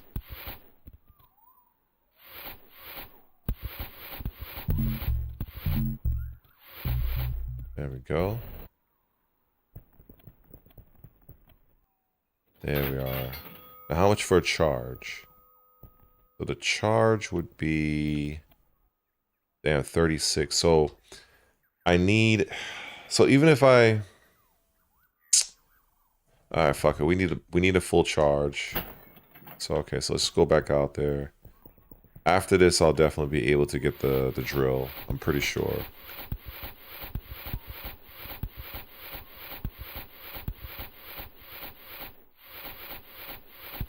Yeah, this is wild.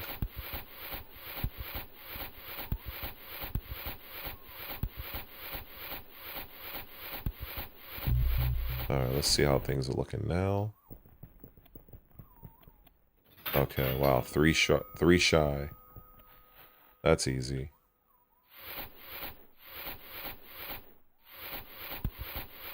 So after I come back from this next haul, I'll definitely have the amount to get the drill and see what that's all about. Oh, let's see. No, I never played Minecraft. I mean, I have it. because it's part of Game Pass, but I never tried it yet. And there's also this other game. It's called Steam World Dig. It's kind of like a platformer, side-scrolling game. I never played that. But yeah, I need to try these things. All right, 600. Oh, now we got the drill. And it says I am shovel at 1500. Oh, oh man. Let's save. All right, let's see what we got here. No way. Bro.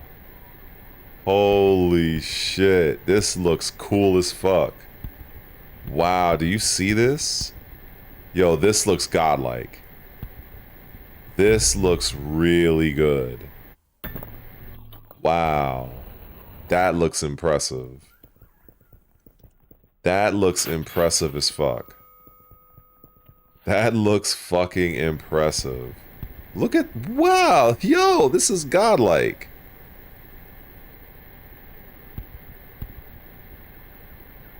Yo, that is very well done, detail-wise. I don't think I've ever seen something like this in a game before. This looks really good. Holy shit. I'm impressed by this.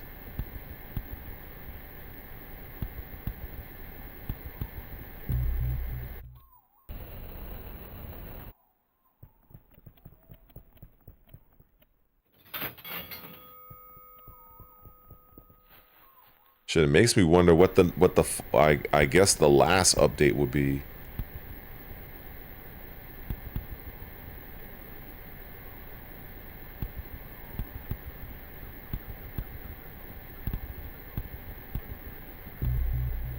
Shit, I should probably just increase my inventory now. Let me see. How much is that? 300? Okay.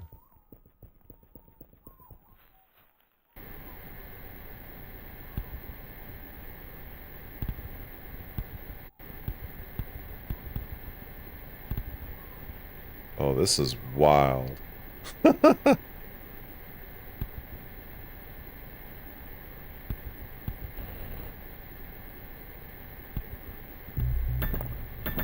Oh man, this is crazy.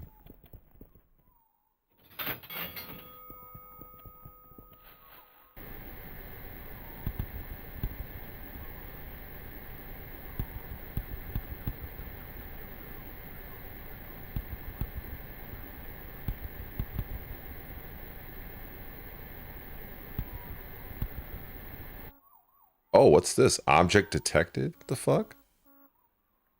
Interesting. Let's go back to that.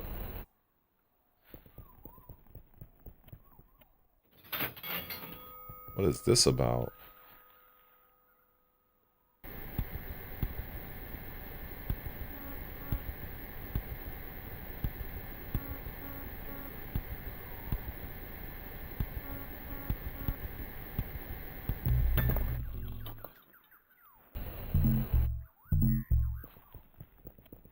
It's getting interesting now.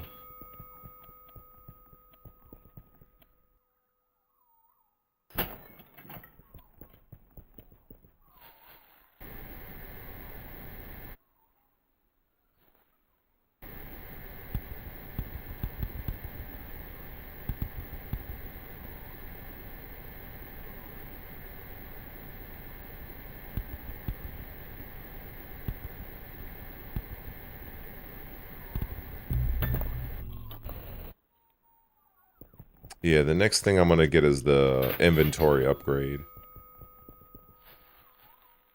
Definitely.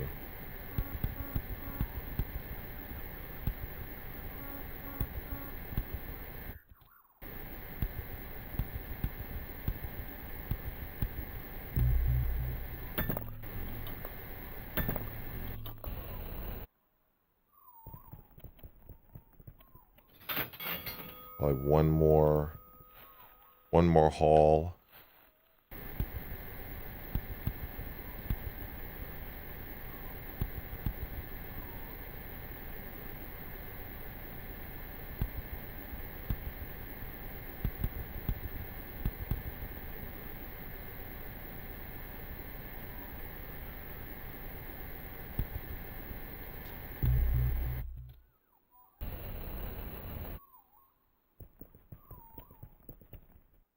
Okay. Let's increase that inventory. So now I can kind of collect more things.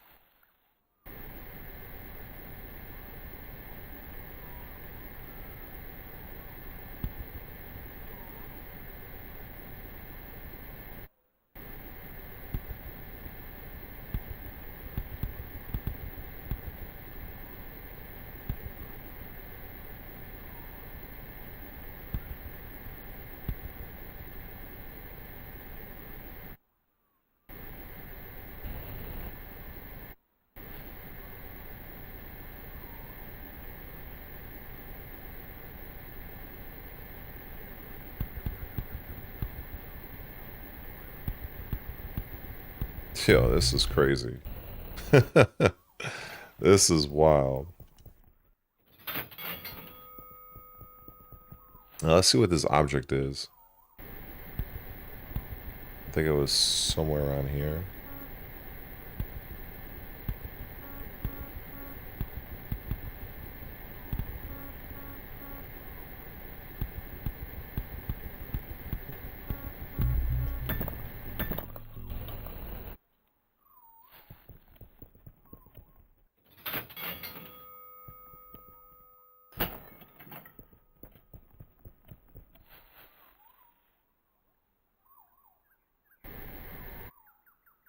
Alright.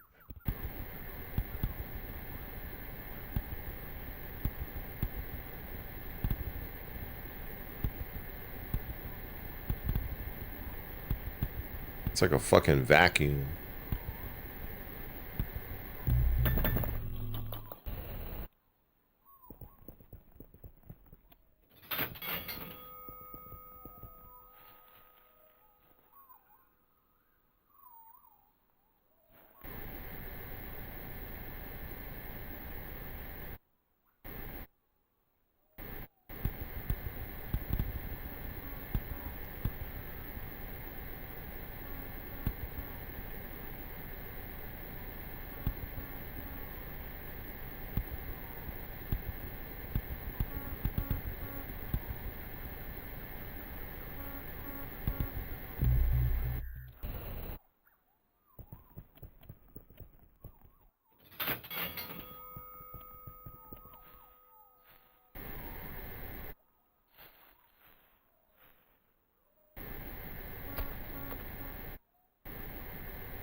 Alright.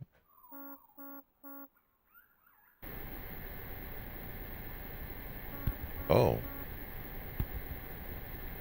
Like a whole different little passage down there. Oh, money bag. Holy shit. That's what's up. Wow. That's something. Huh. That's pretty godlike. Alright.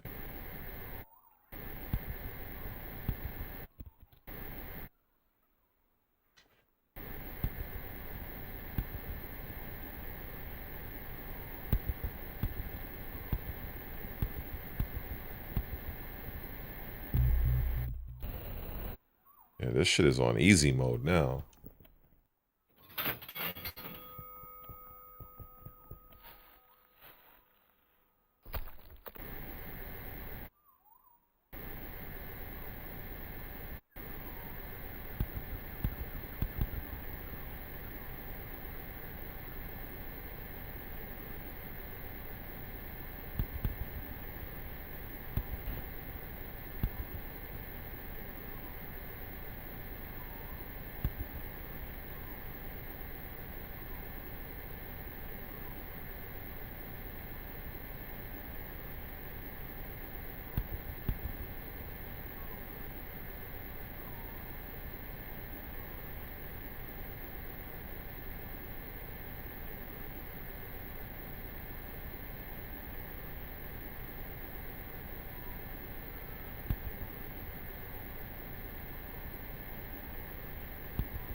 Hmm.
Hmm.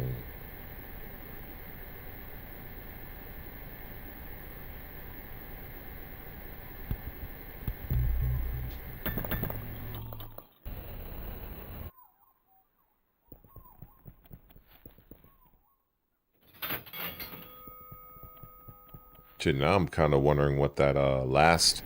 Well, I don't even know if it's even the last shovel. It just says I am shovel. So who knows what that shit is? Well, it might be a fucking laser for all I know. But I know it's quite a hefty price though.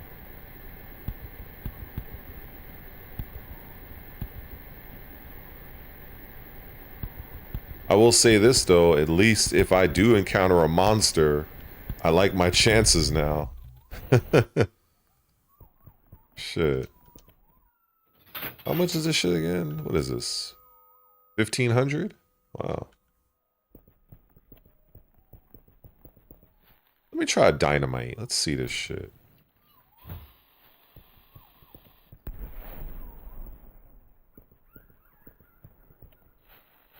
Did it work? Shit, I don't even know. I guess it did. Huh. Okay, that was kind of lackluster.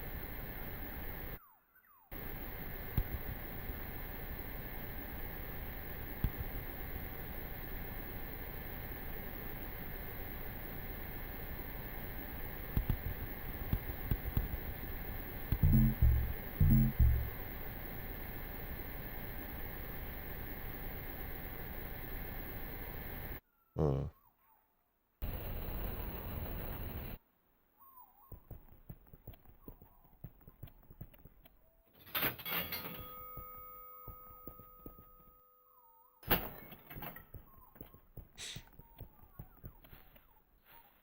I'm gonna go down the area that I was at before. But as soon as I get rid of some of these little outcroppings here.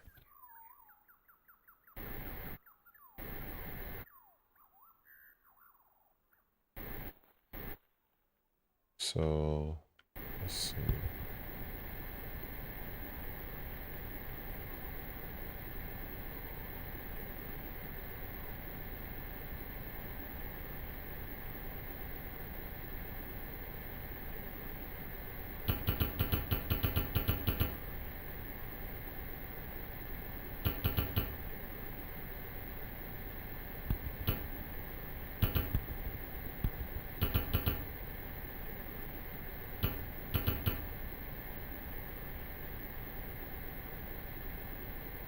Oh shit, I fucked up with the light.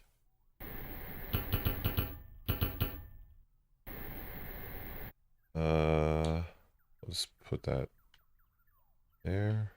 Okay.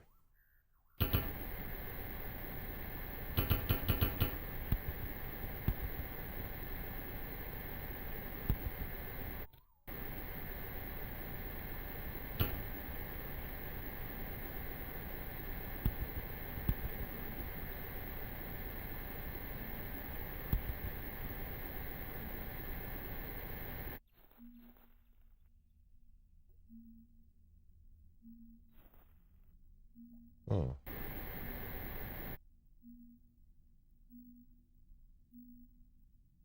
Okay, I'm hearing a beeping that the beeping is getting faster.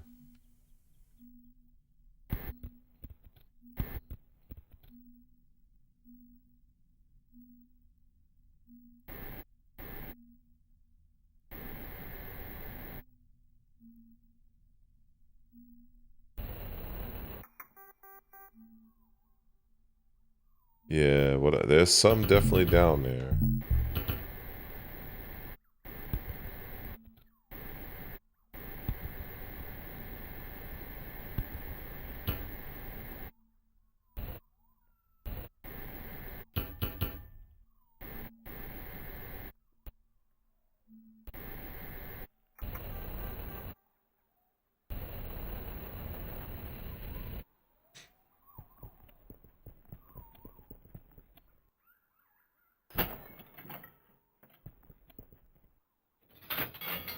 Wow, 500.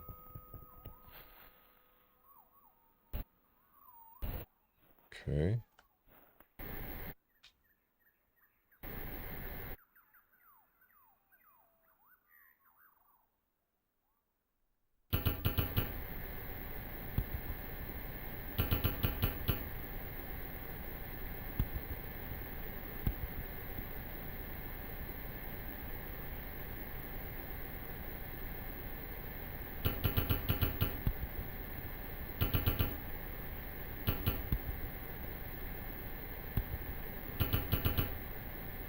Hmm.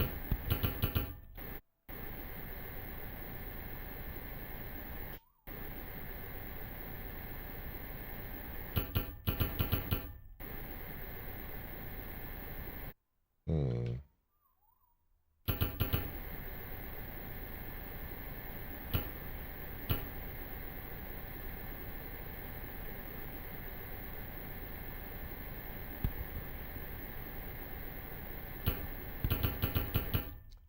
This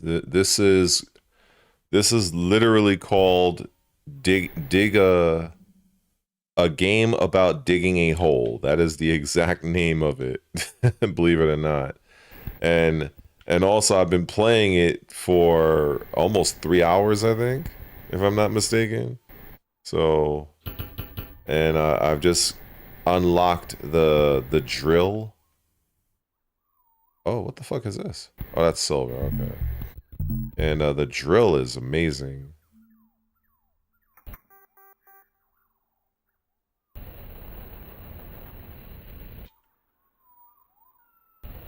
I'm trying to save up for the 1500, which is I am shovel. I'm kind of wondering what that is. I'm s- I'm I'm, I'm eager to get that.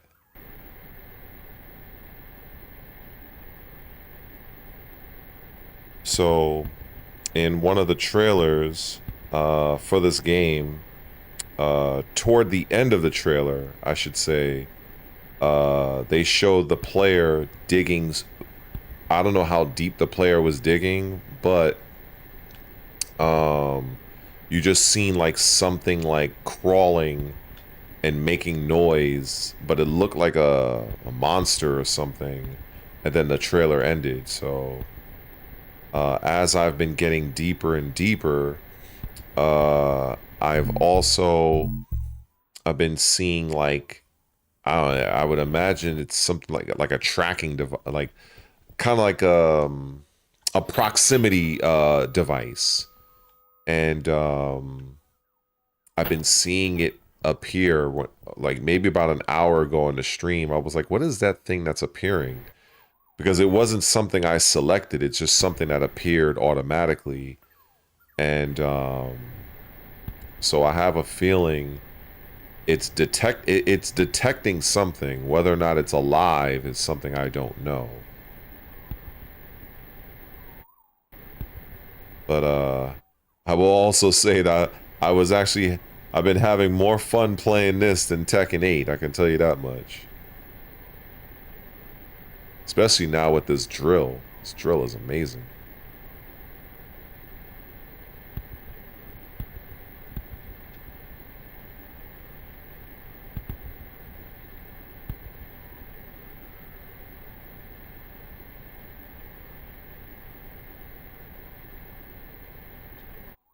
and then you can upgrade your drill, your inventory, your battery, your jetpack. You can place lights. Yeah, see this little thing here? Says up and down. Yeah, so whatever this is like probably some proximity thing. So I've been digging around this thing too. Whatever this is.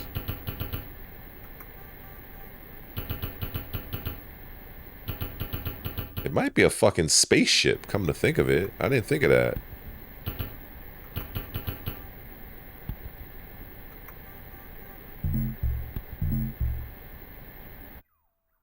Huh.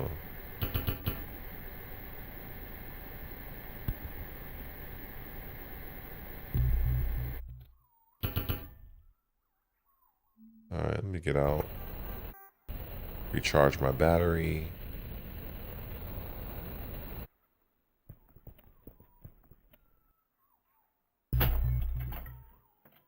How much money? Okay, I'm 772.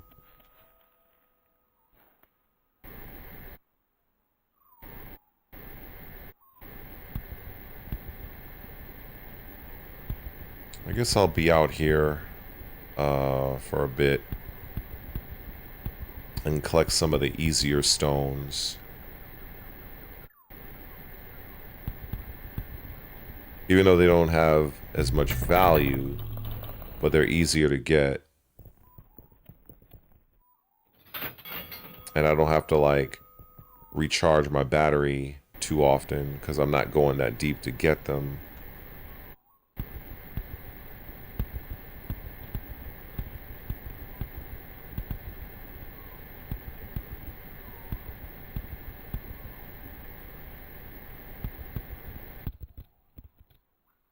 I mean, yeah, I've actually been doing that. You know, I don't know how long you've been following my channel, but very early on, I would say I started posting to this channel, I would say August 23rd last year. So if you actually go and look at some of my earliest videos, it didn't have anything to do with gaming hardly. I was mostly doing fitness stuff. But I had plans to do both. I had plans to do fitness since I'm a certified personal trainer. And I was going to do gaming as well because those are my two passions.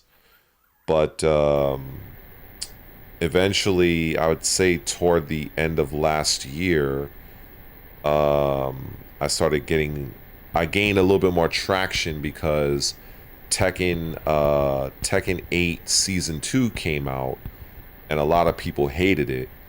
And I made a pretty popular video. I think it was why Tekken 8 Season 2 is the way it is, or something like that. And that video had about, I'd say about 6,000 views. And like I gained like hundreds of subscribers from that. So that kind of like got me to like, all right, let me just talk about this Tekken shit. Because I already knew Tekken 8 was pretty much, I mean, it's a good game from a function standpoint. Like, it's a game that's been released relatively complete, unlike a lot of other games.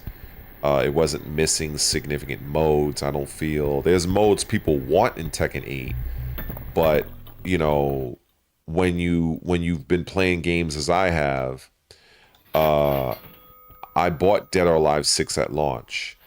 I bought Dragon Ball Fighters at launch. And I bought Battlefield 5 at launch. And those games are very much incomplete. So, you know, I will give the developers credit for Tekken 8 that Tekken 8 didn't have a lot of those issues. So, but it did have horrible character balancing because I knew from the very beginning that Jin Kazama was a broken piece of shit character in Season 1, even with the closed beta. And nothing was done about him until Season 2, a whole fucking year later. So yeah, I don't have any real confidence that the development team of Namco is going to do anything to that's meaningful when it comes to the balancing of this game. I could be wrong, but we'll see.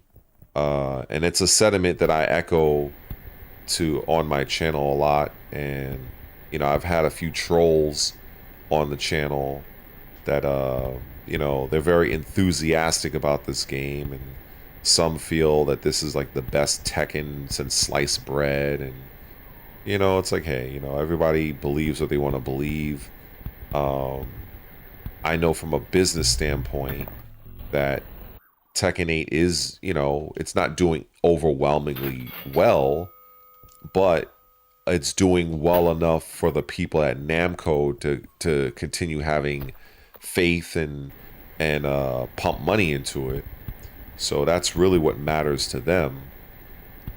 Um, so you know, I'm eagerly anticipating what's going to happen for season 3, as I'll cover those patch notes. But much like I was saying at the very beginning, I was definitely posting um, Dragon Age Veilguard stuff, Assassin's Creed Shadows, because those two games had a lot of controversy surrounding them last year. Um, so, you know.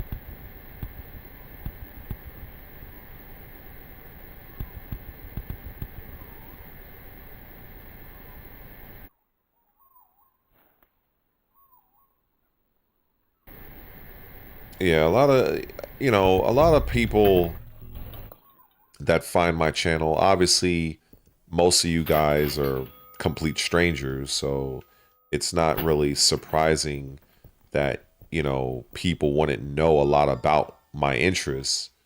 But some of the people that do know me, you know, that's nothing new for them. Like, you know, my interest in boxing, MMA, wrestling, you know, multiple different style of games, you know. So it's just that to subscribers that don't really know me, they just like, oh, he's the tall light skinned guy that talks shit about Tekken. You know what I'm saying? So, you know, with the occasional other video. And that's fine, you know. That's This is the reason why I try to take some time to kind of share who I am in some videos, especially with my appreciation videos. When I hit like a certain milestone with subscribers or whatever, people that decide to tune into those, you know, they get a little bit more insight to who the hell I am, especially with me trying to, you know, get people to join the memberships, and which is basically people just paying, you know, which is how a lot of gamer YouTube channels make their money. Because when you're a small gaming channel, you don't really get a lot of money off of ad revenue. It's not like you're doing finance or real estate. The money you get from ad revenue is very low. But I mean, it can get pretty good if you're the type of channel that's making like if I post a video and I get like 10,000 views of video, and you know, that's different. But that's not the case. That's not the reality for me. You know, shit, I'm happy if I get like 500 views on a video. Um, but yeah, like when you're like on the grind and making videos, you know, you have to weigh what you want to make and what interests you versus what, you know, your established audience wants. And the thing is, uh, when I capitalized on my momentum with Tekken, a lot of the people that I gained as subscribers, they were primarily into Tekken. So it kind of makes talking about other things a little tricky. I do have a few standout videos. I think before Ninja Gaiden 4 was released, I was talking about how the development team of Team Ninja, they did basically a bait and switch with Platinum Games, and somehow that video ended up getting like over 2,000 views, which I was completely blown away about by. But yeah, is so all we can do is just grind, and I know for next year, I'm definitely gonna make some changes. So I'm pretty much just riding out the rest of the year, while at the same time just figuring out what I wanna invest in for my channel, what directions I want to go. Um, I know definitely I want to branch out into more Let's Play, other titles, speaking more about the news, but at the same time, I don't see myself giving up Tekken, but I do think that having a schedule would probably benefit me, but it has to be a schedule that I can at least maintain. So, so we'll see. And I also want to have like a small intro. So I'm kind of like looking around for like small graphics, maybe like something that's like maybe 6 to 8 seconds long, because that's pretty much like the standard I've seen many other channels do when it comes to their little intros. I don't need anything like Maximilian dude. He has like a whole fucking team behind him, so I gotta temper my expectations. But like for instance, when I look at a fitness channel, like ain't nobody gonna know who I'm talking about, but this guy named Greg Doucette, he has a very basic, straightforward intro. And then there's another guy, Luke Stevens. He deals with more like video game related news, which is kind of like a direction I really want to get into.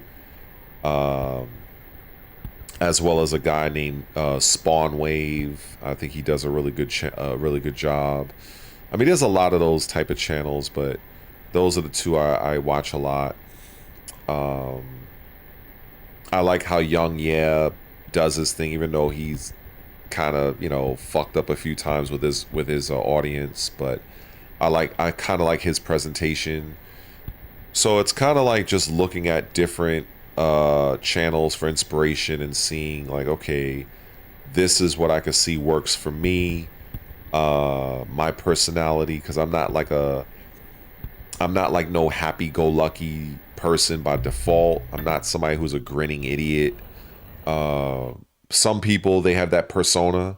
Like that's like if something's funny, I'll laugh. But there's people in the world that just like hee hee hee ha ha ha. Like I'm not on that type of time. So like I guess to some, like, I come off more serious. Um, but that's just how I am. So I kind of like that presenter vibe. Just kind of just, hey, this is what's going on. This is the news. There's no sugarcoating this. This is no bullshit. This is what it is, and this is what it's not. Like that's me. If I'm talking shit about Tekken, yeah, I'll entertain the crowd, whatever. But my default is not like, haha, laugh at everything. Like that's not my default. I'm getting close to this final shovel thing. Yeah, I mean, everybody has different personalities. So I mean, like I try to meet people where they're at. But sometimes like there's just some people I just vibe with and some people I just don't. But I think that's like everybody, what I'm saying? Everybody has people they naturally gravitate to. And I think that's how it also is with when people choose who they subscribe to. You know, like for instance, like somebody who loves like constant uh uh what am I trying to say? Like somebody like Mr. Beast, right? I know it's like kind of like a horrible comparison, but somebody like his style is very in your face, very a lot of cuts, a lot of edits in his video. You know, that's not me. You know, in fact, what I really like and I appreciate are those people like there's a guy named Chael Sonnen. He's a former UFC fighter, and he has a really good YouTube channel where he talks about MMA and stuff like that. And he really doesn't do, all he does is sit in front of a chair, in front of, like, he sits in a chair in front of the camera and he just talks. And but it's just his delivery is very, very strong. It's very good. It's very appealing, at least to me. And but I like that he doesn't have to rely on fancy graphics and edits, and he doesn't have to cut the camera every fucking 10 seconds, because all that shit takes time when you're doing all of this editing. And like, you know, there's videos I do have like that on my channel, but you know, half them videos took me like hours to get done. And then when I look at, okay, like I may have gotten like maybe a few hundred views on them, I'm like, was it really worth it? You know, I have to kind of say no. You know, where if I could just simply deliver some information and have it as simple as possible, so that I can get back to just recording and making more content as opposed to me spending like 3 hours editing this one video where it might not even, you know, it might not even resonate with anybody. So, but people who are like much larger, when they have like entire teams of people, they can get away with doing that shit because half the time they're not the ones doing the editing. It's their fucking team that's doing it. So I ain't got it like that. So I got to kind of like manage my time better, or, you know, as best as I can. All right. Let's see what this drill is all about. It says, I am shovel. All right, let's see what this is about. Oh. Oh, it's fully upgraded. Okay. Okay, all right, all right. So we got the fully upgraded joint now. Okay, okay, okay. All right. So we got the fully upgraded drill. Let's see what let's see what the fully upgraded drill is all about. Let's see. Let's see. Oh shit. Damn. Holy smokes. Yo, this is wild. Yeah, this is like making me feel like I'm like playing Mario Sunshine, but the dirt version. This is crazy. Yeah, this is badass. If there are any monsters in this game, I think I'm pretty confident that I'm just gonna just drill them. Literally. Like, this is crazy. This is such a major difference from where when you first start the game and you have that little, your default shovel. Yeah, I definitely like how this feels, because for such a simple concept game, I like that when you do upgrade your shovel, it definitely feels like a substantial upgrade. So I do appreciate that about this game. And the way it looks when you're basically drilling away the dirt is very well done. It's very well done.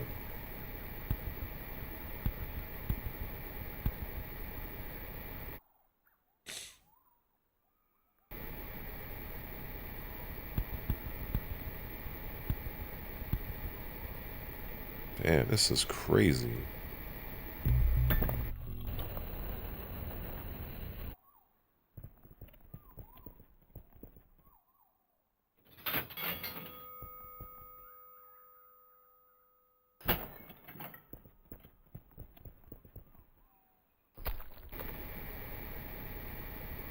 You know, pretty soon at this rate, I'm just gonna like clear out the entire yard.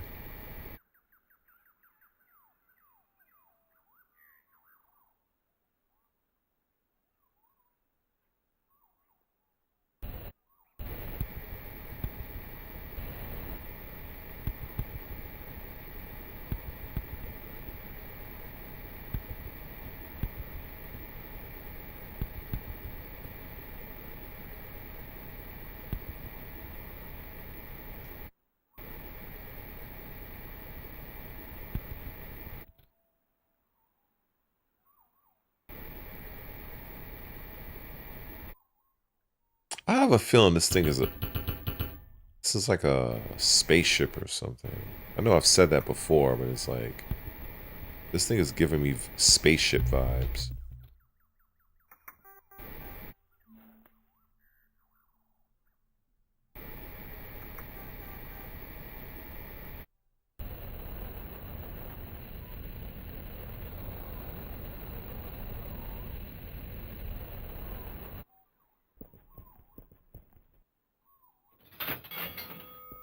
So my next upgrade, I think the next upgrade I'm gonna go for is I think I'm gonna go for the inventory next, because the drill is vastly superior. My battery currently is pretty substantial. So the only thing that's really causing me to go back up to the surface more often, quicker, is my inventory.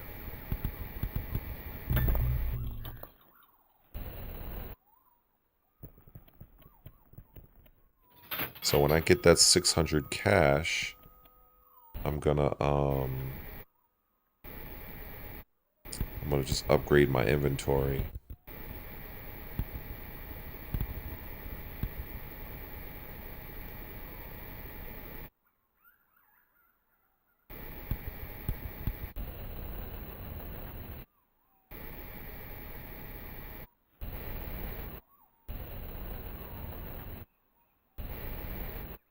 Oh, okay. The thing I didn't know, I don't recall if when when I was flying on the jetpack, or when you have the jetpack activated, I don't recall if you were not able to dig at the same time. Because I know while I'm hovering in the air with this, I actually can hover and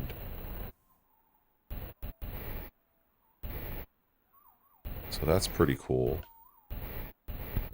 Oh, this is nice. Yeah, this game is really coming together now.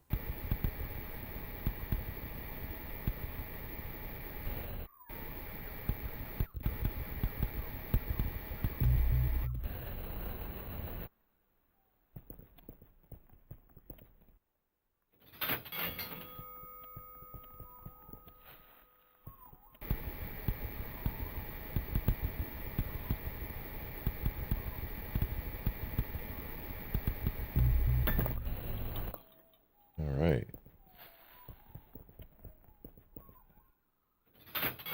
Okay. Lots of rocks here. Damn. Build up that inventory in no time. Alright, so...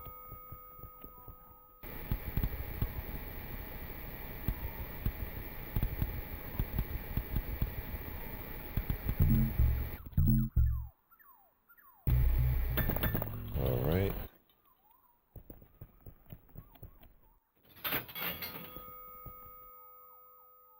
Okay, let's get the inventory. And... Okay.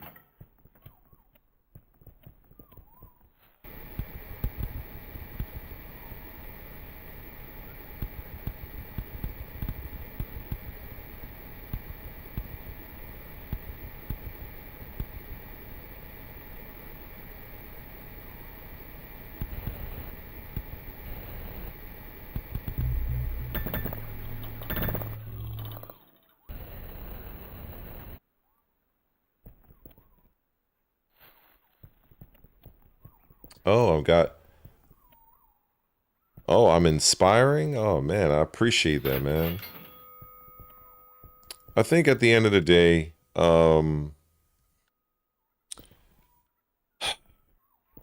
all we can do is just do the best we can. But sometimes, some of us may need a bit of inspiration. And there's nothing wrong with that. Um, but try to prioritize discipline.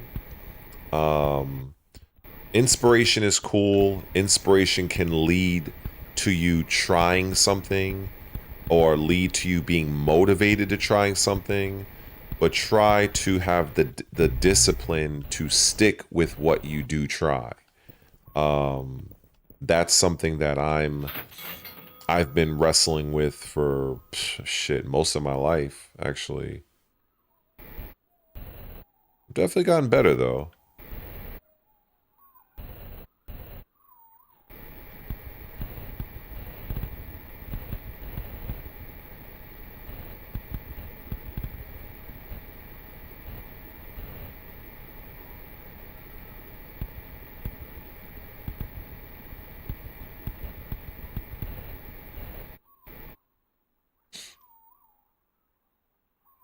Um,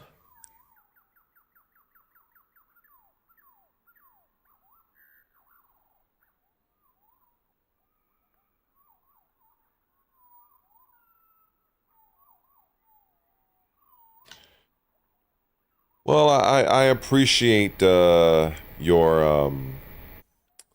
I guess your kind words.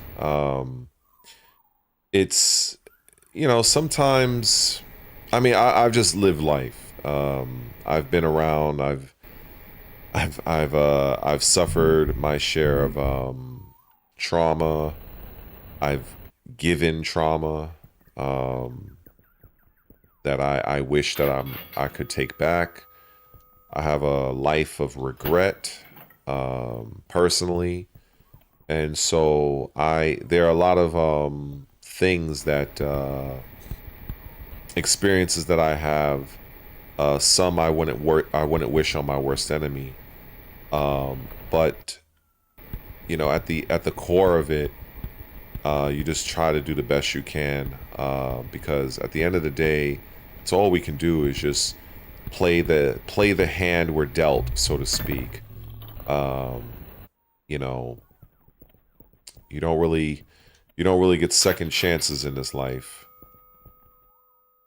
Well, I guess maybe depending, but with some things you don't.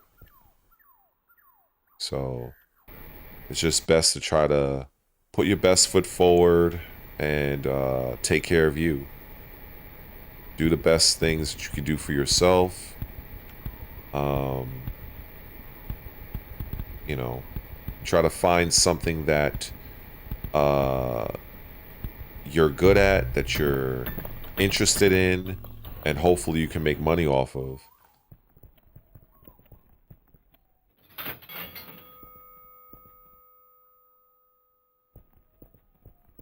I think that definitely helps. Taking care of your health.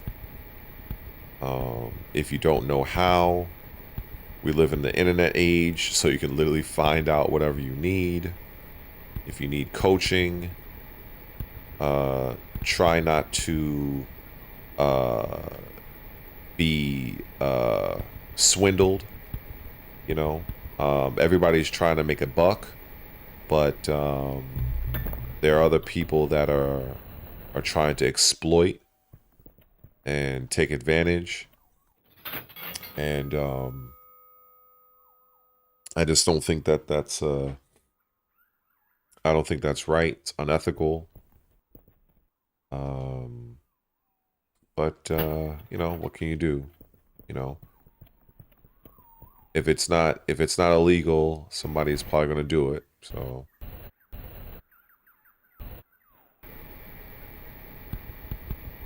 I just hope that over the course of time, um, that this something will come from this channel. Uh, You know, maybe not Mr. Beast level, but at least enough for me to make a bit of a living. Um, that's really the goal. But time will tell. I've already surprised myself already with the fact that I got, you know, I'm affiliate on Twitch. I'm monetized here on YouTube. So, from what I've heard, there are people that have been posting videos to YouTube for years and they're still not monetized. So that gives me inspiration that, you know, I may not be where I want right now, but there, you know, I'm definitely further ahead than many people, and I have to kind of remind myself of that.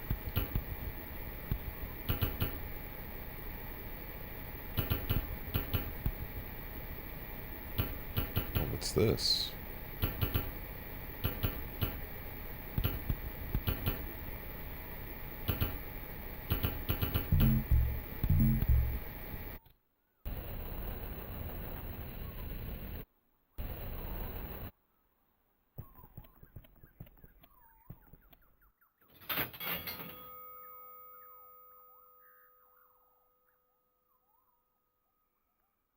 Well, in terms of fitness, that's something I train people in quite often. And the key thing with that is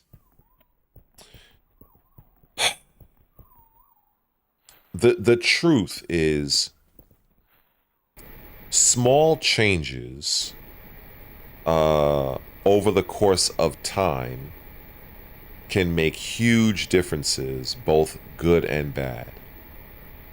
So you can eat bad over the course of an extended period of time and you're going to get fat.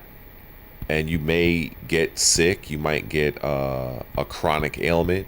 You might get inflammation.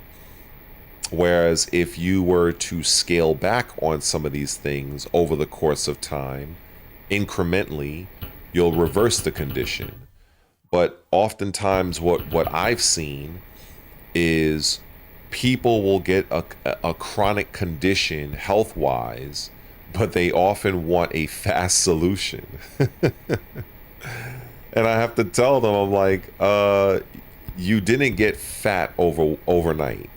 So you shouldn't expect to get fit overnight. Like you got overweight over the course of a period of time. And so you have to do what you did to get overweight, just do the opposite. Now there's some things you can do to accelerate the time, but that requires more discipline, more effort. But if you want to just do the bare minimum, just simply, you know, if you're a soda drinker, cut out the soda, cut out the empty calories, reduce your sodium intake, reduce your carbs, and you don't have to be by much, but and sugar, like basically carbs, sugar, and sodium, and calories. Those four things, but pretty much depending on what you're eating, the calories will basically include the carbs and the sugar and all that other shit. So if you're having like, for instance, if you're having like a king size Hershey's cookies and cream bar, and that shit has like 600 calories in it, well, instead of eating that, you could just fucking eat like some fucking chicken, brown rice, and some mixed vegetables, and you probably won't even equal to 500 calories, but you're getting a lot more. Oh shit, I wasn't paying attention to my battery. You're getting a lot more nutrients out of that meal. That's why I like when I see YouTube channels from a fitness standpoint, they'll show you what 500 calories of candy look like, versus 500 calories of strawberries, and the size difference is staggering. You know, it's just making small changes over the course of time. Ah, fucked up again. Um, will yield a lot of good results. But a lot of times people want those quick results, and yet, it is possible to gain somewhat quick results to a degree, but that requires stricter calorie deficits. That requires stricter adherence to the diet. That requires more exercise, and some people are just not able to do what's needed to elicit the change they want. They may want to be X type of way in X amount of time, but the effort required to bring about that change, they're not willing to do. They're not willing to do. And then when they're not seeing the results that the unrealistic results or expectations they have in relation to the effort they're putting in, they tend to get demoralized. They say, oh, it's not working. And then they'll just relapse, and then, it just, and then it just becomes this crazy situation where it's like a never ending cycle. So it's tough.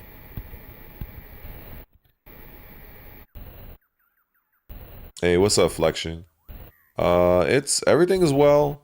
I'm still alive. I'm above ground, digging a hole, being very stress free. Like I said, the choice between doing this or Tekken, this was quite the easy choice. Since I've been at this for like almost 3 maybe 3.5 hours now, and I got like the top level drill, so I went from a very weak shovel to like this freaking snow blower, this dirt blower right here. But I hope all is well with you as well, and I appreciate you chiming in and saying that.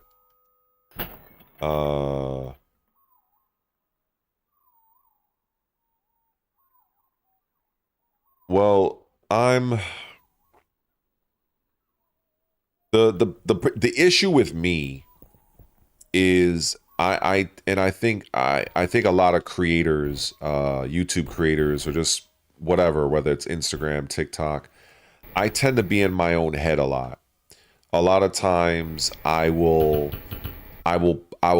record a video, and I have some of those videos on my computer still, and I never uploaded them. Or if I do upload them, I'll keep them private, because I probably feel like, oh, they're not good enough or whatever. And it's funny that Tekken video I told you about earlier, that got like about 6,000 views. That video I shot right here in my room like this, and it was completely, I had no intention of doing a Tekken video at that. I remember it was like 8 p.m. at night. I had no intention on doing one, but because I was seeing so many people upset about season 2, and I was upset, and I was like, fuck it, like, I'm just gonna voice my thoughts, and that's it. And next thing I know, the next morning, shit, I got the one thing that all YouTube creators want. When I woke up the next morning, I had like about 300 comments. I had about, I think it was like 700 views. I had like about 150 or 130 new subscribers.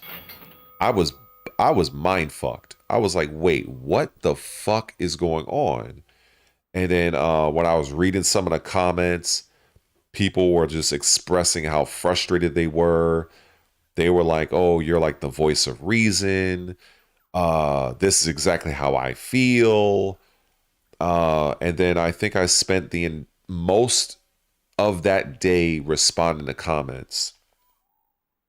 No, that not the nuclear rant. No, that was after.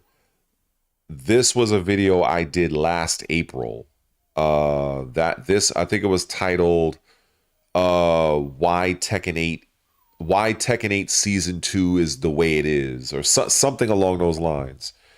And yeah, that video I think was about 6,000 views.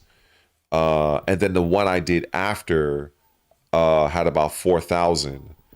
So that really launched my channel a lot. So as much as I have an issue with Tekken 8, I can't deny the fact that it definitely got me monetized. Or should I say it contributed to getting me monetized, because the first video that I did that got me 1,000 views, or should I say my first 1,000 view video was a video on Dragon Age the Veilguard, and that was I would say maybe January of 2024, and then that's when I started talking about the drama of the Dragon Age, and whether or not Yasuke was a samurai or not, in Assassin's Creed Shadows, and so those videos were popping off. And then there was the big one for me where I was talking about Nintendo, and that video I just called it "fuck Nintendo." That's what I called the video. Well, I think that's what I called the thumbnail. And that video, that was 14,000 views. So to this day, it's still my largest video. It did so well. I think I made like about 5 or 6 videos about Nintendo, and I made it its own playlist.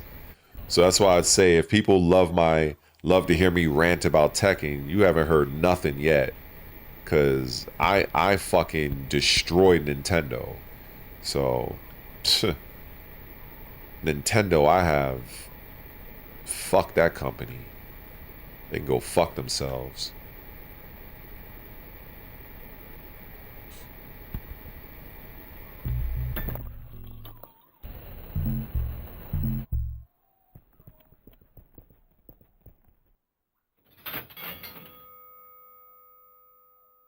So I got 1,500.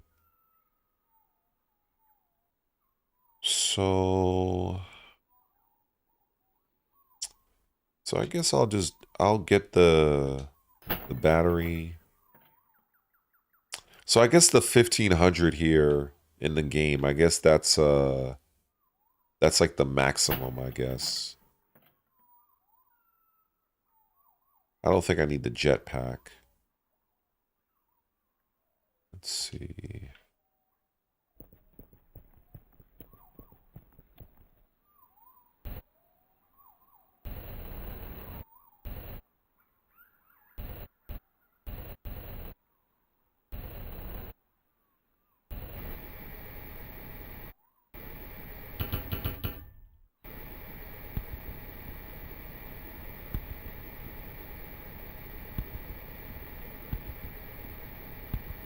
Yeah, at this rate, I'm probably going to clear away everything in this game.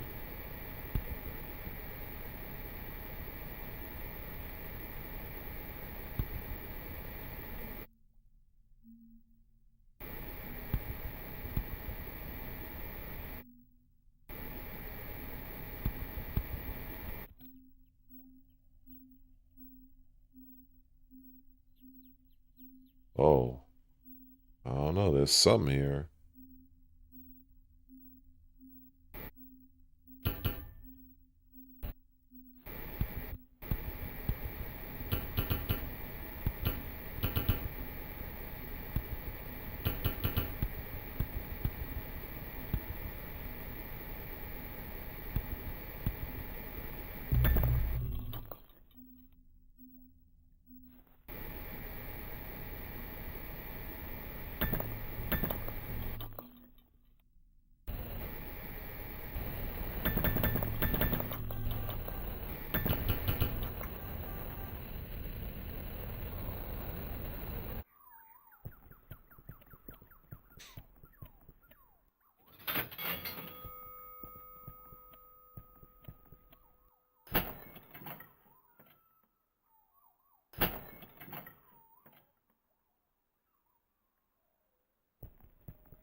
Maybe I'll purchase another dynamite and another lamp. Yeah, we'll do that.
Kind of makes me what if there is a upgrade to the jetpack. Maybe it'll like let me fly forever or something.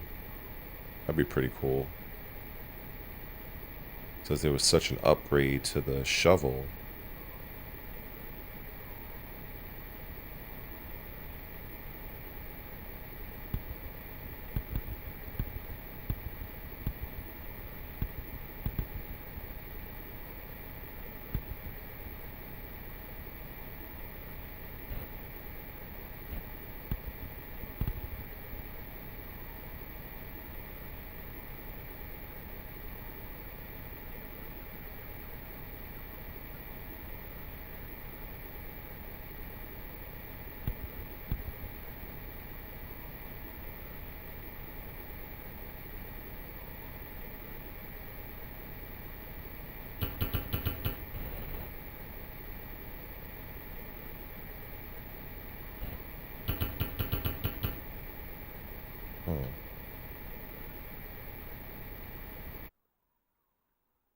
Yo, I am on some fucking Lara Croft type shit right now.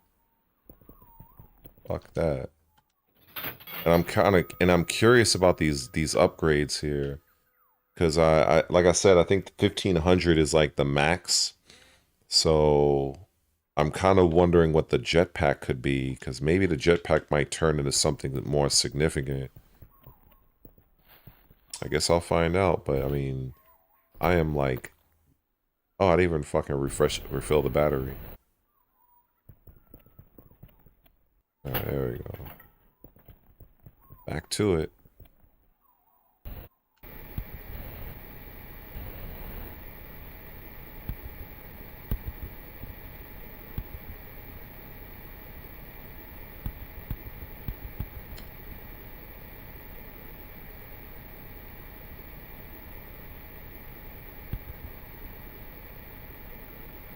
But yeah, I would say that, just to kind of mention Tekken 8 real quick, I really do enjoy learning.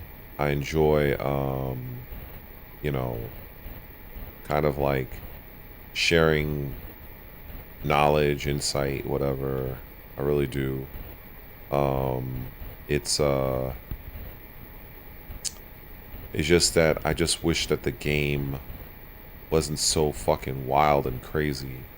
I had something that I know I wanted to talk about in a video that I wanted to bring up, but ultimately it just feels like, well, it reminds me of a situation, right, where with Tekken, oh yeah, right now in this game, what I'm trying to do, I'm trying to get rid of these small like debris that's like floating in the air. So I'm trying to hover and tap the hover button so I can kind of line up and kind of eliminate them.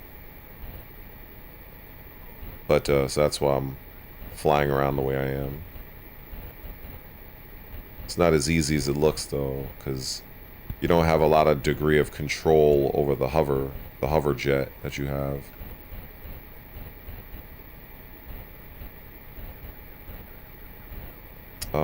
But yeah, like I feel like I would be able to take Tekken 8 a lot more seriously if and even though it won't happen, but if there was a removal of heat and rage. But I know that's not going to happen because heat and rage is basically what Tekken 8 is all about. Um, but I just don't see how balancing the characters traditionally is going to really change anything. Because you can nerf a Brian Fury, you can nerf King, you can nerf Nina, you can nerf Anna, whatever. But these characters, when they go into heat, it's still gonna be something that is gonna be pretty much insufferable, uh, to many. So because it's like you're fighting against the player, you're fighting against their character, and you're fighting against heat and rage, basically, which is the mechanics of the game. And in my time, old man language, we didn't have to deal with that. All we had to deal with was the player and the character. Now you have the fucking mechanic that you have to deal with, and that's the thing that for me, it's a tough pill for me to swallow because I've been dealing with bullshit characters for like over 20 fucking years, across different type of games. So I'm not, I expect characters to be busted and broken. Like that's not, that's not something that's like, oh, new for me. Um, but it's like I can fight against a fucking like all right, for instance, I fought against Nina basically my entire Tekken career. I fought some of the best Nina players in the United States, by far. So by me fighting against some of the best Nina players, by proxy, I kind of like learned how to use her because I just reverse engineered what the fuck they used to do. And to be quite honest, people that use Nina nowadays, they're basically X copying, whether they are aware of it or not. A lot of them are X copying strategies that some of the OG Nina players created way back when. It's just that now you just have a couple of new added moves, but the general strategy of Nina kind of remains the same. Um, of course, she was a lot more fucking busted in Tekken 4 and in Tekken 5.0, but in Tekken 8, I still see a lot of her old style gameplay. It's just that when you factor in, fucking handguns and heat and all this other bullshit, it's like it just makes her more annoying to deal with. And the same thing goes with King. I fought some of the best King players. So I just like a lot of this is not new to me. But when I look at Heat, it's such a bullshit mechanic and it's pretty brain dead in the sense that um like okay, let me explain what my thoughts are exactly on Tekken 8 as it relates to Heat and Rage. The mechanic is not anything that requires a brain. What requires a brain is when you have something that you have to build and or you have scarcity. Meaning if you have to actually think, you know what? Should I use my heat in this round or next round? Because if I use it, it's gone for the entire fucking game. If I use my rage art in round 1, it's gone for the entire match. That's where shit becomes strategic. It does not become strategic when you're gifted a rage art and heat every single round. That's not anything strategic. That's fucking brain rot. It reminds me of this. He's a good acquaintance of mine. He's an OG, Perfect Legend, and he's a very talented fighting game player, very sharp mind. And so I remember him telling me something, and I think he's complained about this many years ago. He would fight against this other legendary Dead or Alive player named Master, and he used Ryu Hayabusa. So I remember him telling me that I think it was Dead or Alive 3. There was a stage, it was like a bridge, and if Hayabusa, which is not that hard to do, pops you up and does an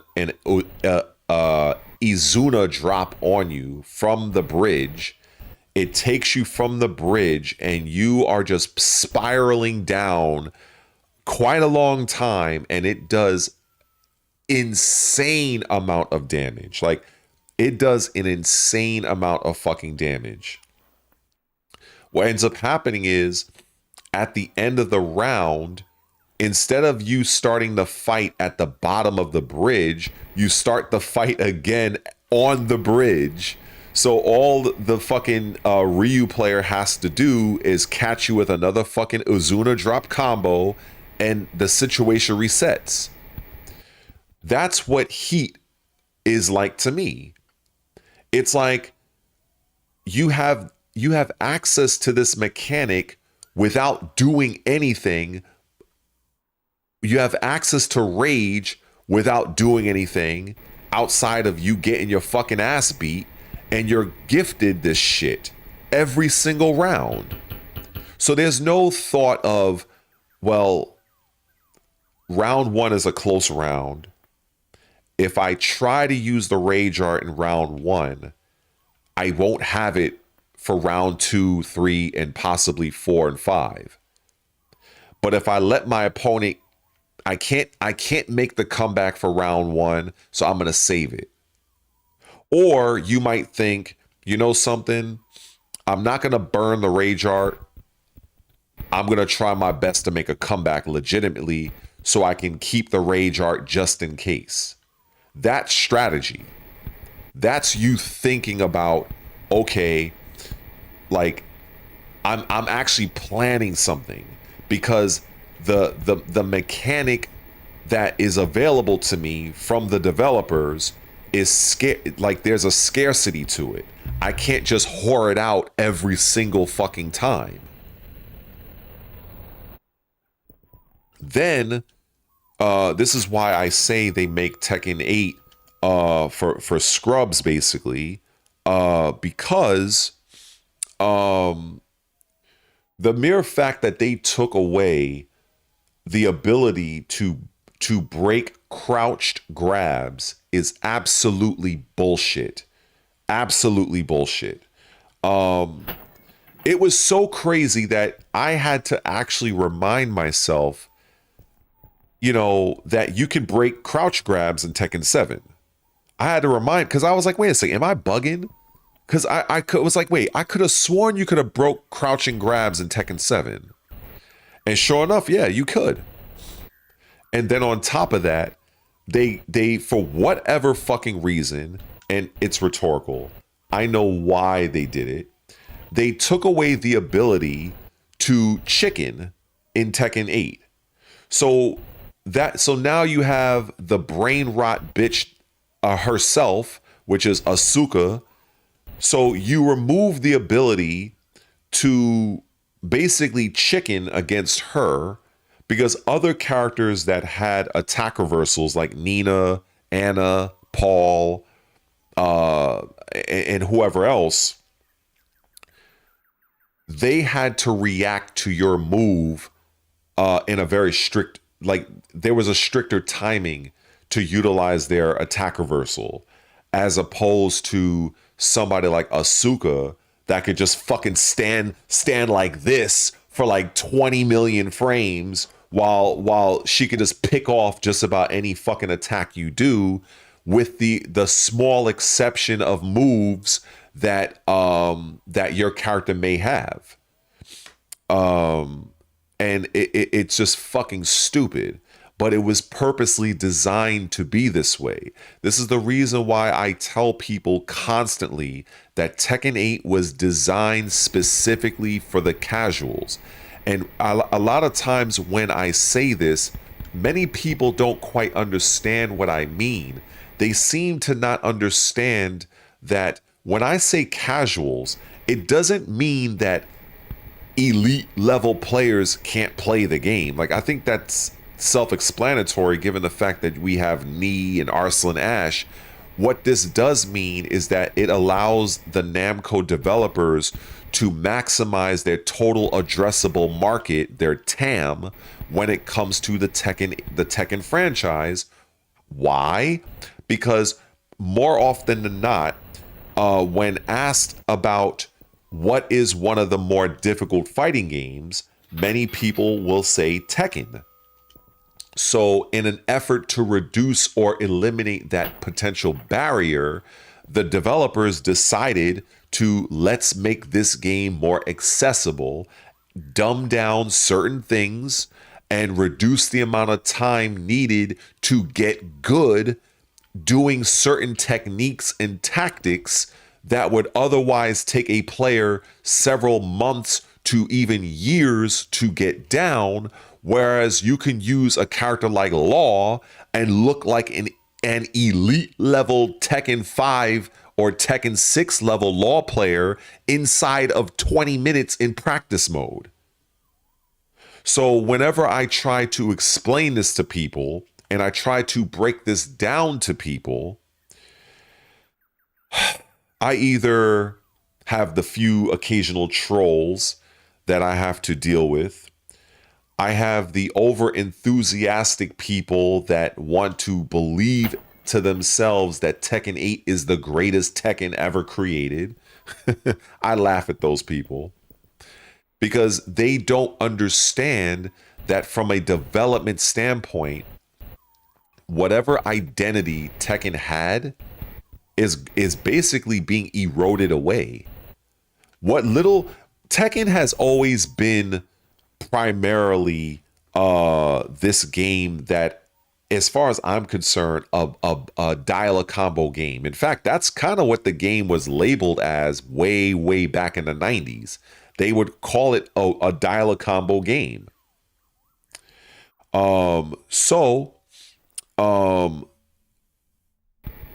The game ended up having some degree of skill, some degree of, I guess, time needed to do certain things. But now for Tekken 8, now that's not even a thing. You don't have to do it. Like, even with a character like Heihachi, I call Heihachi Leihachi, because he kind of reminds me of Lei when it comes to stances. Like, there was a time where in order to really make Heihachi effective, you really need to master his Electric Wind God Fist. Now, it helps, but if you're not that good at Heihachi's electrics, that's fine, because the man has like great stances. They're very useful. They're easily accessible. They each have viable purposes. One has an unbreakable grab that gives you like +7 on once you do it. Actually, no, he has he has an unbreakable grab for one for each stance. One does a shit ton of life. Another one sets you up for like another fucking loop situation. He has an unbreakable, no, a guard break. Like, not saying that Heihachi is a broken character, but they definitely made Heihachi a much more easier character. The barrier to get quote unquote good with Heihachi has been reduced, and so has many other characters. So, you know, when I just look at the mechanics of the game with heat and rage, you know, the fact that combos are like damn near 10 to 15 seconds long, which is absolutely ridiculous. The fact there are multiple bounds within a combo. The fact that your heat smash for many characters provides an additional wall splat. Why? Who the fuck knows? Well, I know why. It's rhetorical. Because they want the player to feel powerful. That's something else that a lot of content creators, I don't think they really grasp, because I haven't heard anybody talk about this. The Tekken 8 developers, in addition to wanting to expand their total addressable market, they also wanted those same casual players to feel powerful.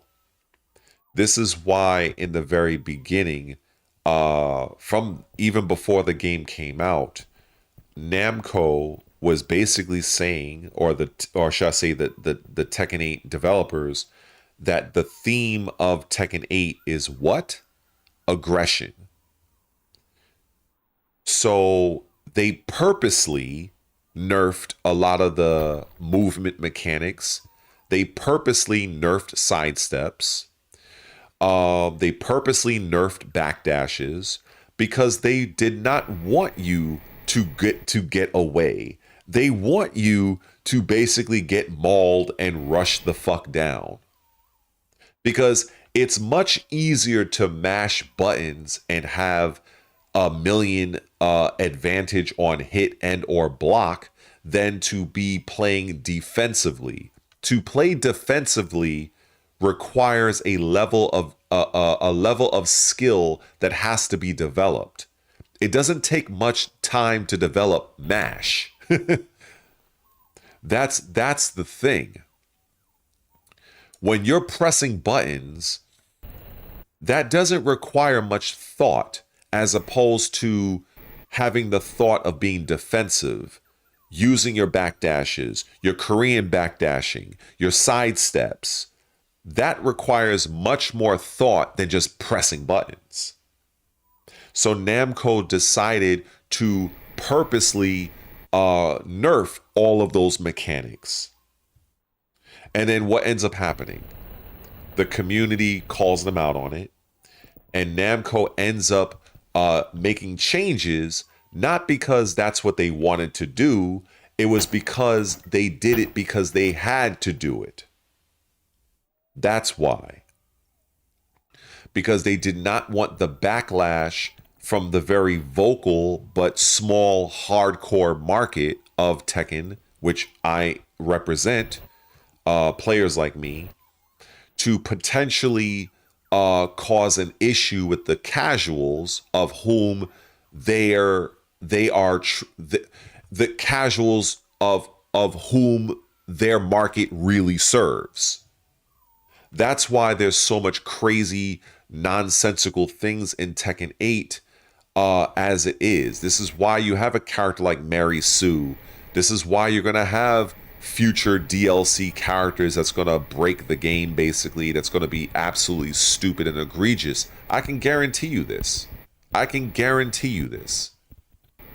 This is why it is the way it is. This is not done on accident.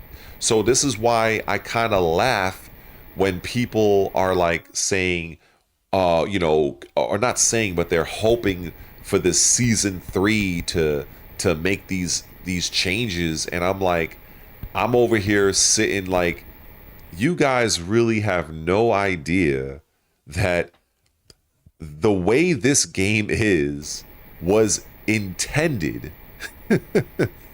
This is the reason why when you really use your brain and ask yourself, why was it in season 1? Why was Jin Kazama allowed to basically disrupt the game the way he was in season 1 for so long? But so many players were complaining about Dragunov, while the whole time Jin Kazama was flying under the radar. That's why, like, with all of those season 1 nerfs, and they were talking about Dragunov, I remember one move in particular. I remember they were talking about Dragunov's down back both kicks. And I'm like, so people are really bitching and complaining about Dragunov's down back 34, and nobody is bitching and complaining about Jin's Scourge down 2, a high crushing low attack that comes out at 21 or 22 frames, that I think it was like minus 12 or some crazy shit like that on block, that sweeped along the ground, gave Oki options, and gave basically a combo on counter hit.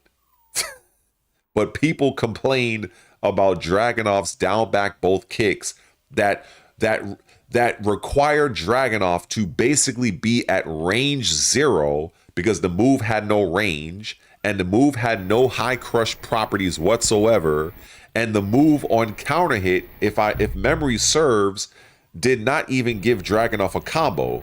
It did give him +7 on hit. But I'm like, everybody bitched about that, but people hardly complained about Jin's down 2?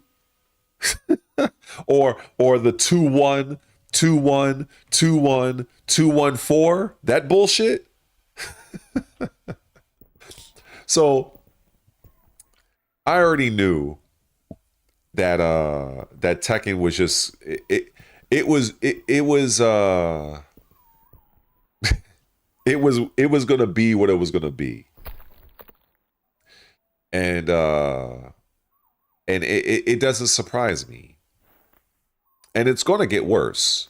I'm more confident in saying it's gonna get worse than me saying it's gonna get better. If it gets better, if Tekken 8 gets better in terms of the frames, the character balancing, this, that, and the other, if it does, I will be very shocked, and I will be happy for the community that wants things to improve beyond what they currently are. But I am not going to hold my breath, and I would suggest those people that want season 3 to be this savior, I would hope for you guys to temper your expectations, because if I had to go by how Namco has shown their prior patches for this game so far, I really can't. I don't have much confidence. And the thing that really sealed the deal for me was what they did, or how they addressed the Clive nerfs.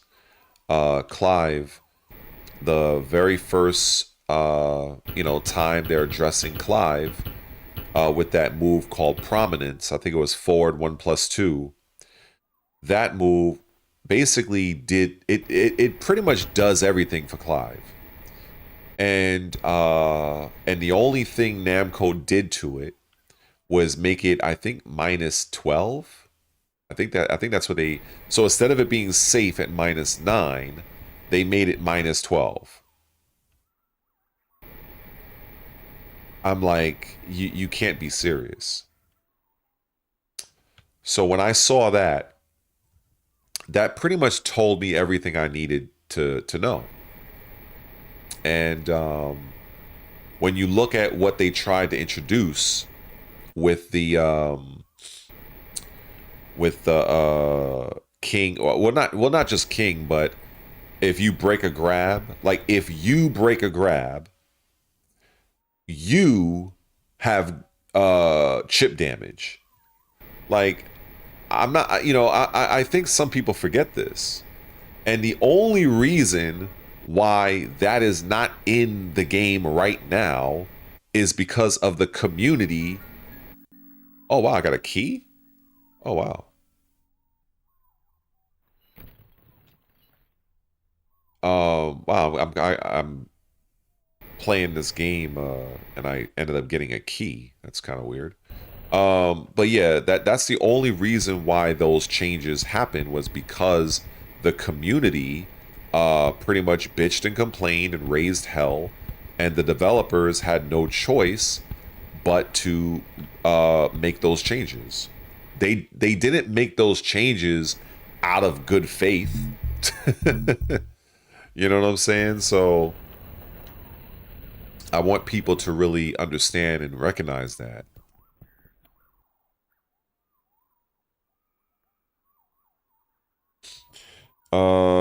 Let's see. The only question you ask yourself is, can they make the game better in season one?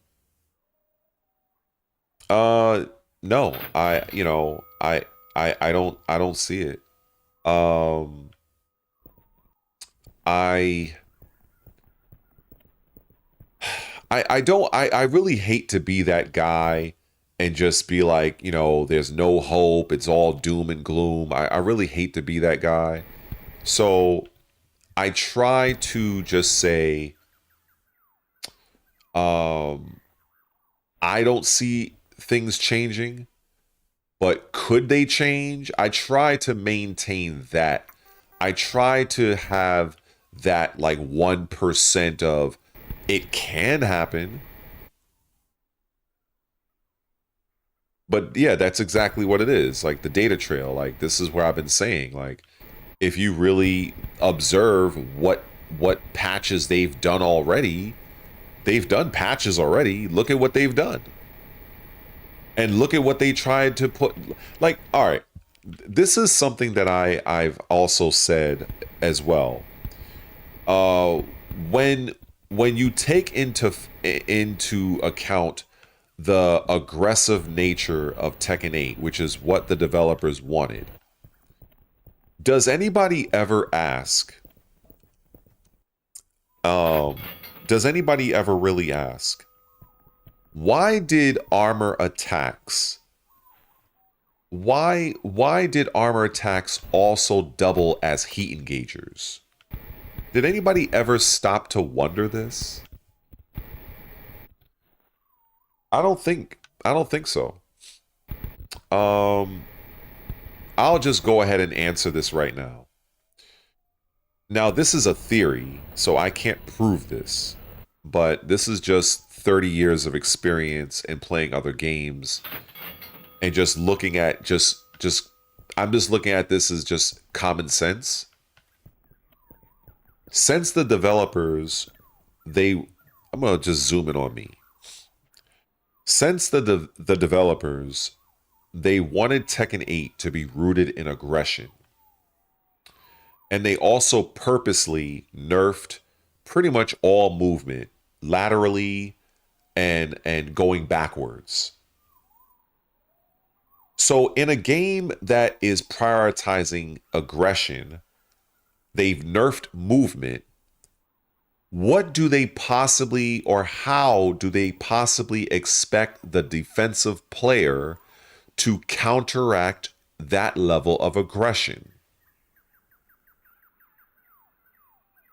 They do so by utilizing the armor attack.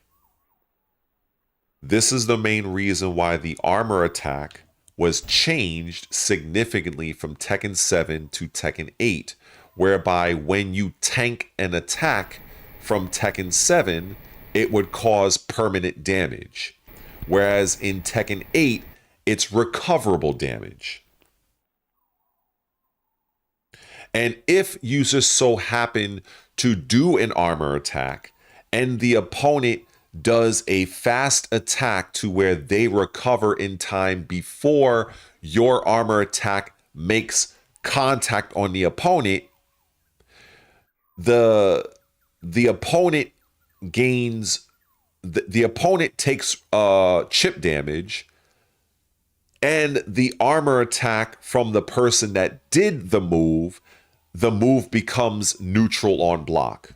If the move had negative frames initially. So once that armor attack makes contact, that defending player is rewarded with what? A heat engager. And if we recall, heat engagers were what? Plus 14 or plus 17 or some shit like that. And now that player can go on their offense. So the pendulum, the aggression pendulum now swung in favor of the defensive player, to where now the offensive player is now on the defensive, and they now have to launch their own armor attack to kind of now change things around. That is how I see what the original vision of Tekken 8 was. But because so many people bitched and complained about the advantage of armor attacks and the heat engager, which was in my view how Tekken was designed to be played. So now you have armor attacks that no longer cause the heat engager, and the heat engager now incurs +9 as opposed to +17 or whatever the fuck it was before. So these changes were basically brought on because the community bitched and complained for them to be enacted upon.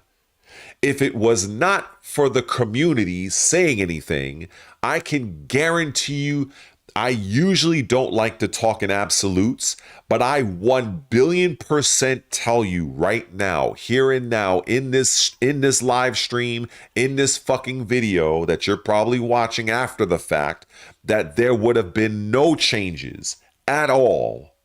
At fucking all. It would have been exactly as it has been from from day one, from Jump Street.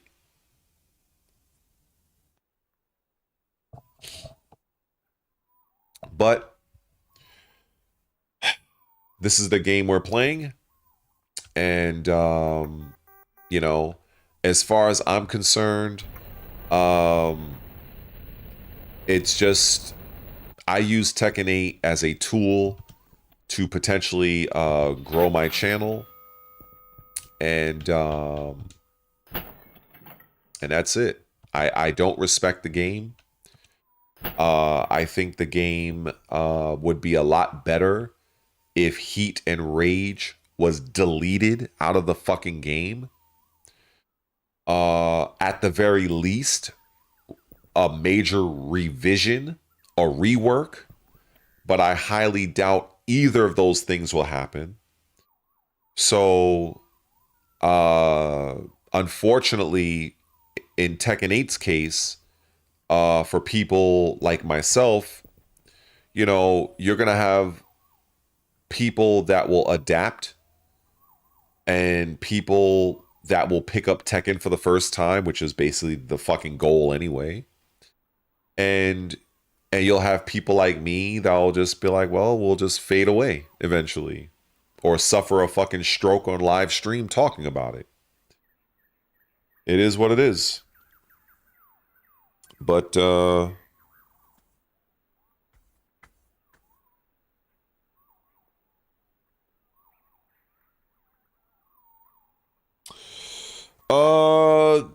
that's a decent question. Do I think the Tekken 8 situation is symptomatic of the overall push towards?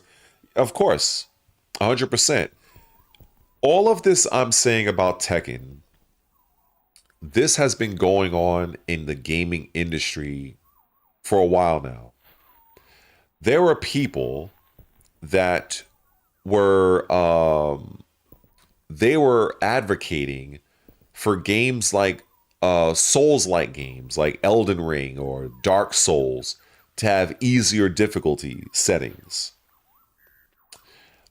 Games that were their very identity is rooted in difficulty. You have players in mass that wanted these games to be easier.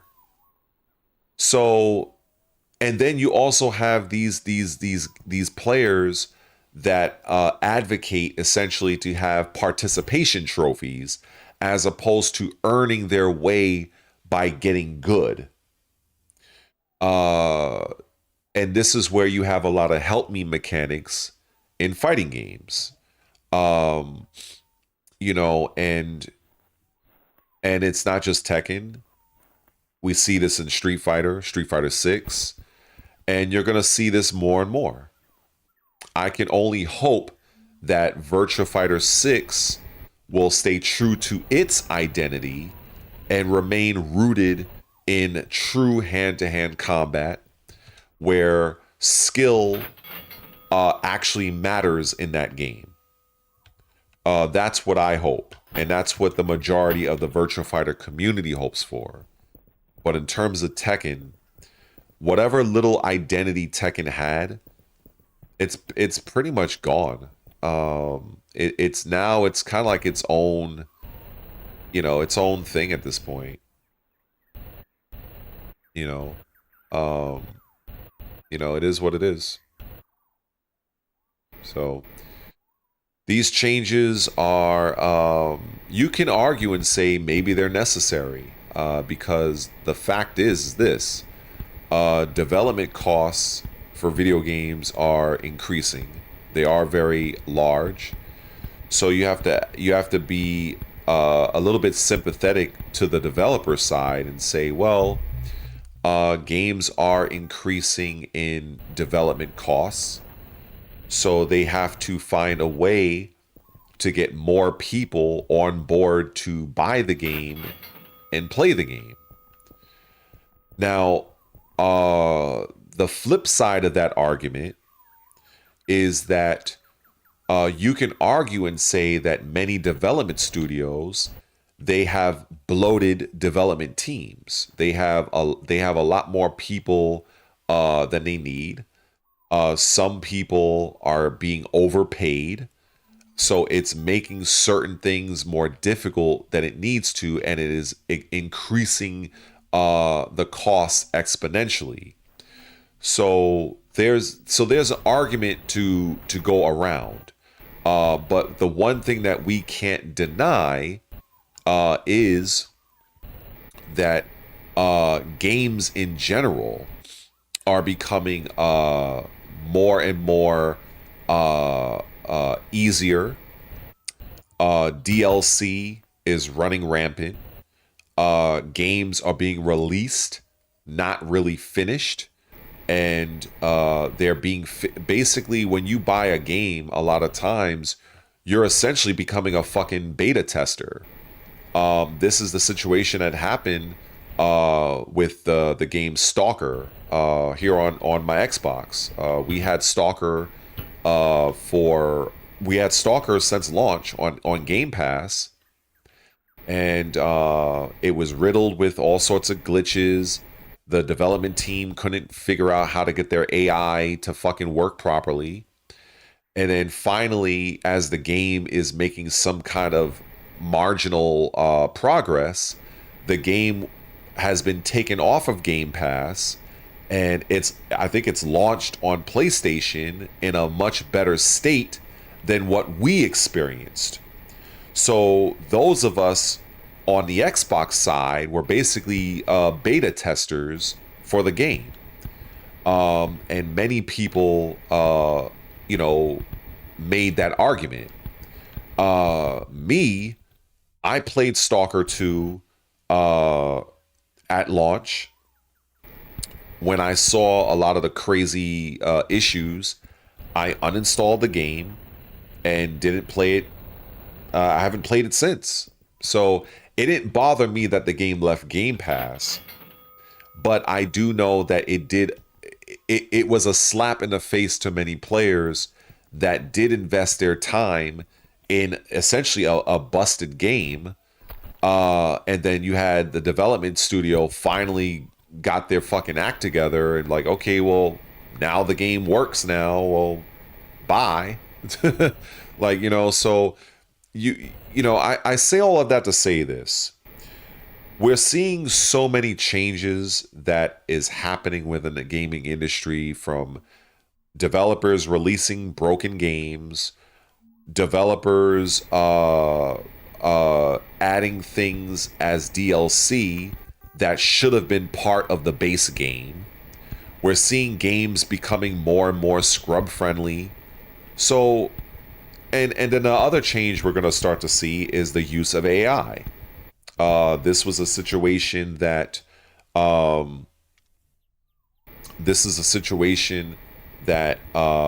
people in the Call of Duty space, they don't like how a lot of the assets that's being used for the prestige symbols are AI generated.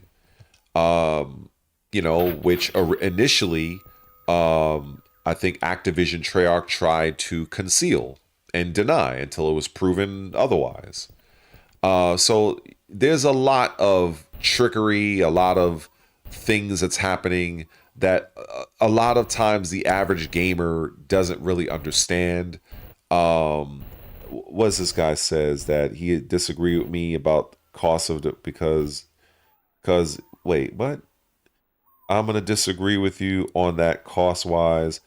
Cause if you push someone in the corner and tell them making, see, that's what I'm talking about. You don't understand. It doesn't work that way. It does not work that way. Game design doesn't work that way, man. But I appreciate your thought on that. A lot of times the cost of a game is the cost of the game is dependent on, one, the engine that the game is using. If it's an Unreal Engine 5, if it's a Snowdrop engine, if it's I forgot the other engine. That has that has to do with things. What type of game is being developed, that's also dependent. How much development time they're given. So a lot of the costs can balloon. And then you have delays. You have certain situations that might happen with the team themselves. They might get behind schedule. Then they have to hire additional staff to make up the time difference because the publisher is putting pressure on them to get shit released because they have a certain time frame that they're trying to release maybe ahead of a particular game to not miss their window of opportunity. Like, there's a lot that goes into that. Like, that's like a whole different world that a lot of you guys don't really understand. But you guys don't really have to understand because you guys will just play the game, buy it, and whatever.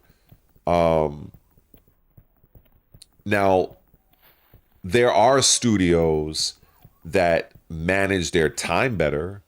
There are studios that are not filled with a lot of bloat, where they don't have wasteful spending.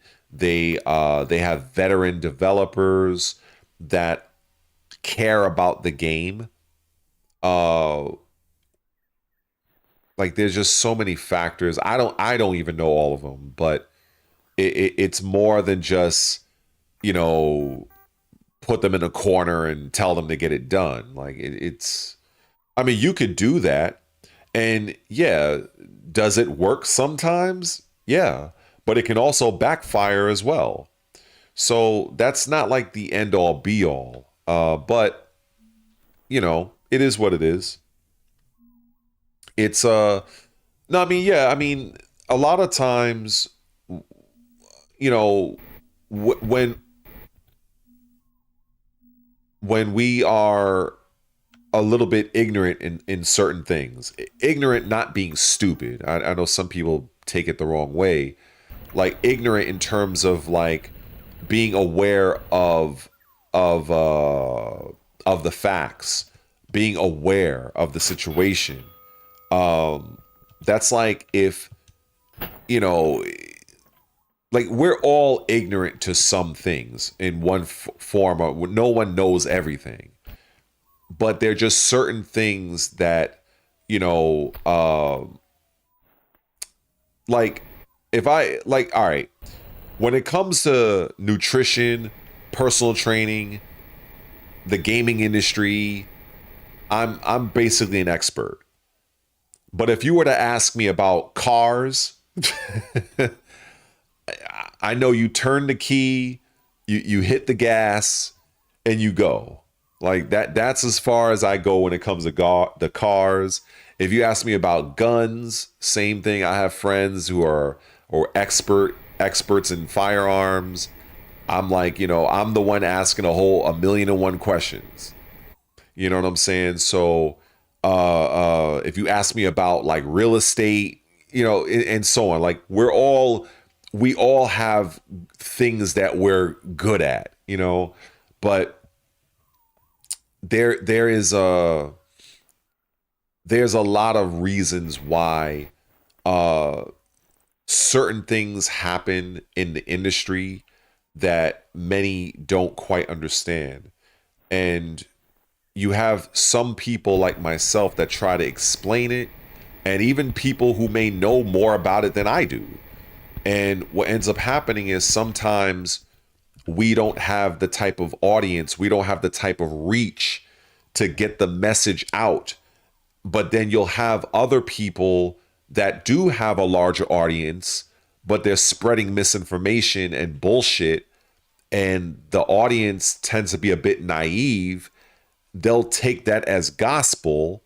And then now you have a whole mass of people that's regurgitating wrong information. And then when some of those people come to my channel in the comment section, I just feel like mashing my head against the wall. So it's just, it gets a little bit frustrating, to say the least.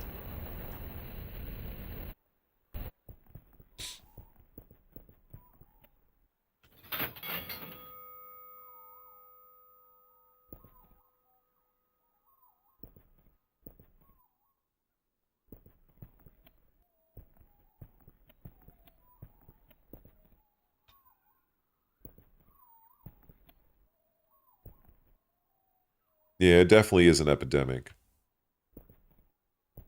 But unfortunately, it's one that I see quite often. Um, I see it so often. You know, even when like even like talking about like for instance, if I go on X or Twitter and damn, I dug this whole shit. This is crazy. This is wild. Um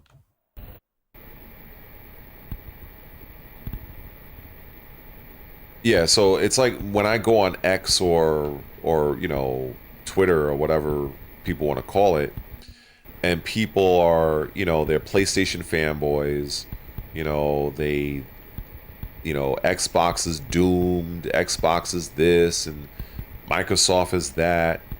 And it's like these people, I remember there was one guy earlier.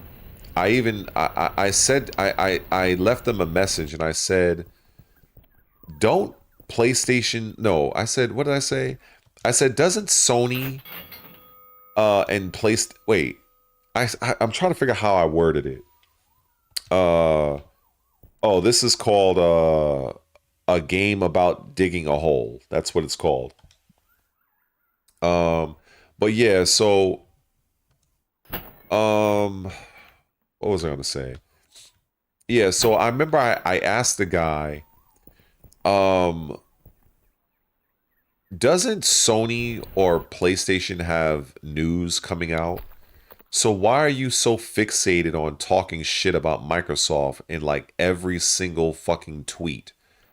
And of course, I knew the guy wasn't going to respond to me, but I wanted to make sure that his audience seen my question, at least until he may have fucking deleted it or whatever. I haven't really checked. And because it's like, look, you know, I know we all have our favorites, we all have what we like. I get it.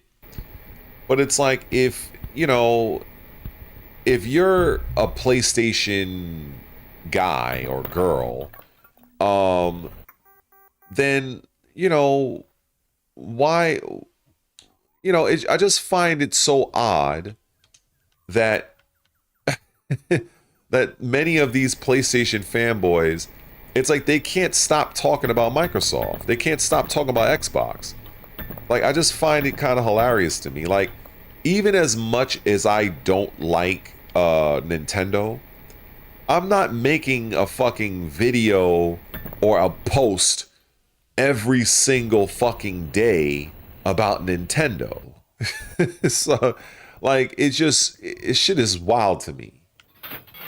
It's like a vegetarian complaining about meat or whatever, but they're going to Outback Steakhouse. And I'm like, you are aware that there are vegetarian spots. So why, if you are a vegetarian, why are you going to fucking Outback? Like, what the fuck? Are you dumb? Like, this is what I, you know. But then it's like, oh, I get it.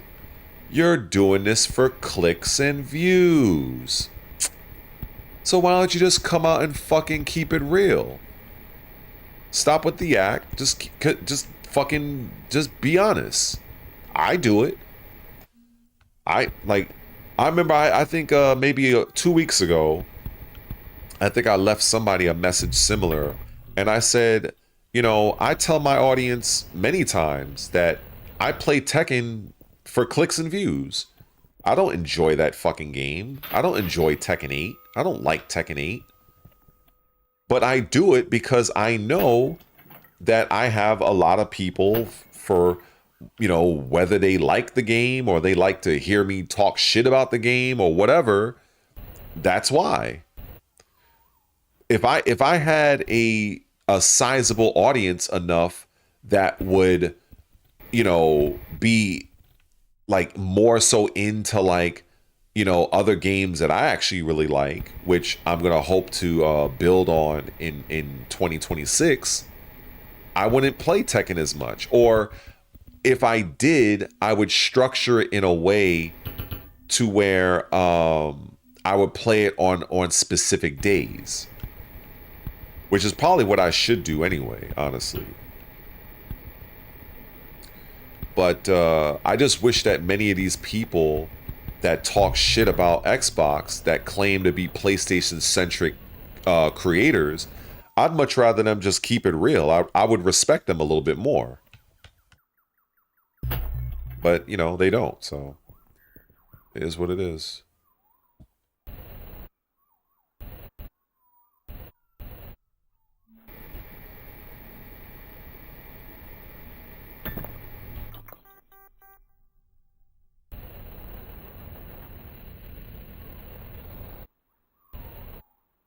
I can't believe it's like after midnight right now.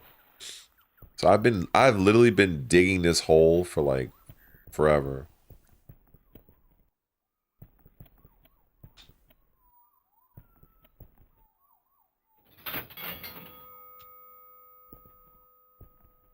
Okay, I'm about to max out. I think I'll max out the battery. Yeah, let's max out the battery.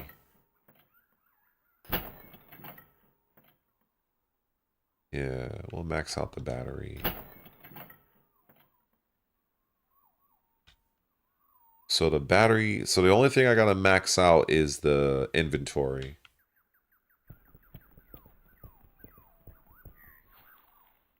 I want to get rid of some of these little debris right here.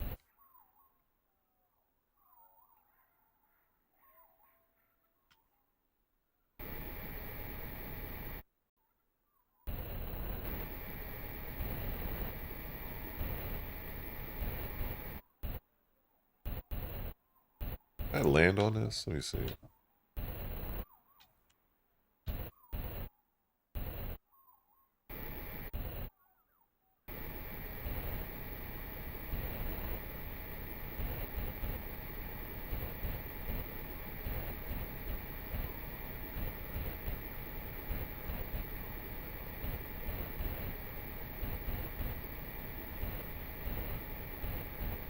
I wish there was a way that you can like stay leveled with the jetpack. I wish there was a little bit more of a little bit of more control in that regard. Because if you hold the left trigger a little too much, you just fly straight up.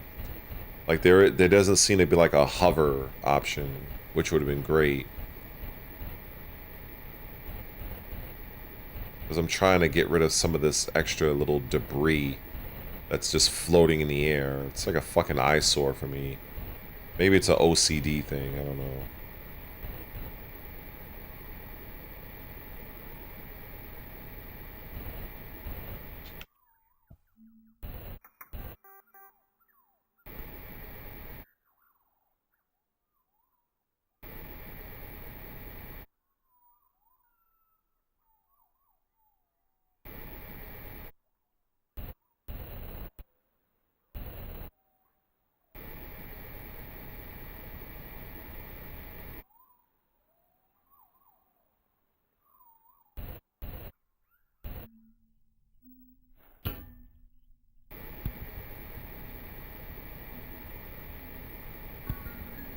Oh, I found gold. Holy shit.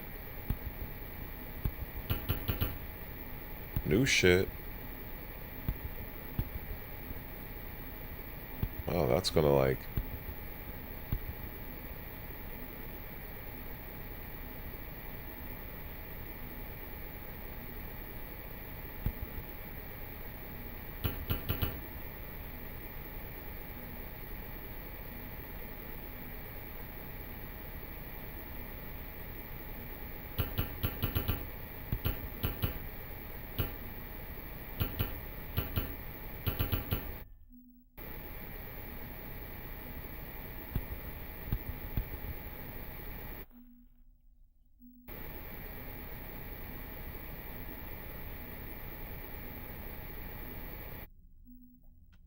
That's a little too dark.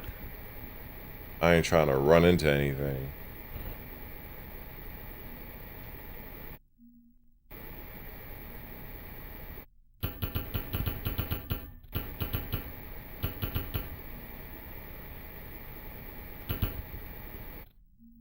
Oh, what is that down there?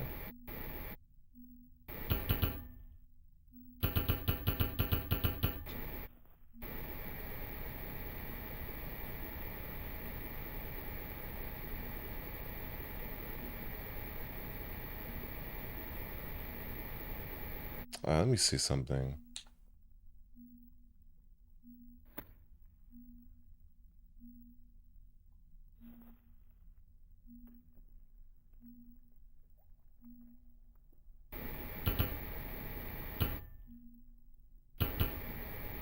I'm almost a little nervous to go down there. Uh-oh.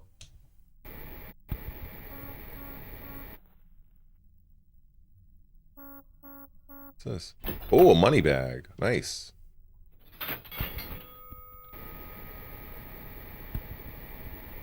Okay.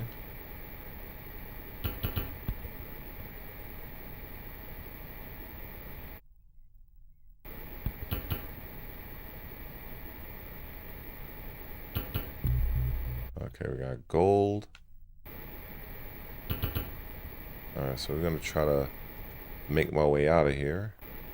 Let's just try to... Oh, the battery. Fuck. Shit. There we go.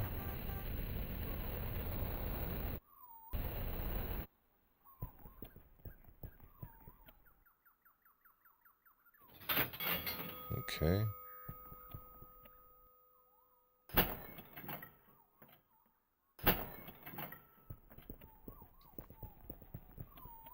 So pretty soon...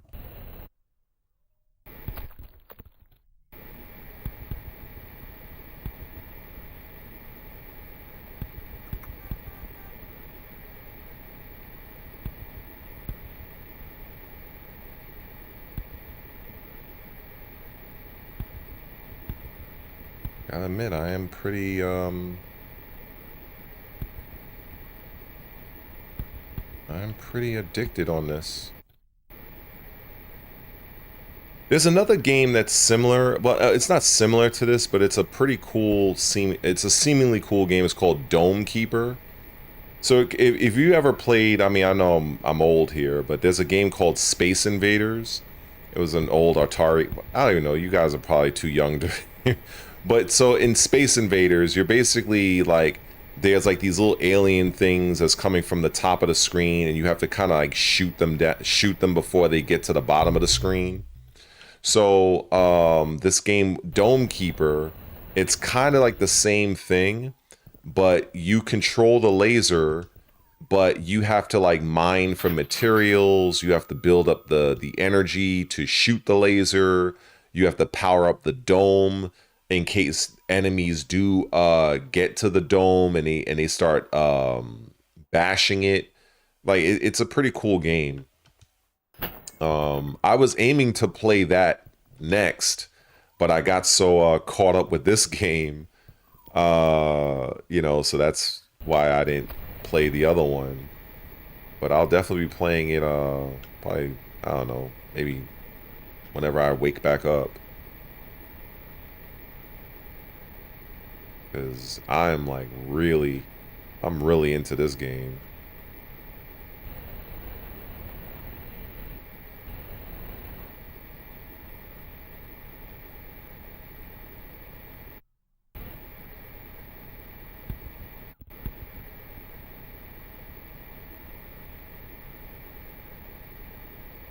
I'll have my maxed maxed inventory soon.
Alright, so now I can max up my inventory. That's good.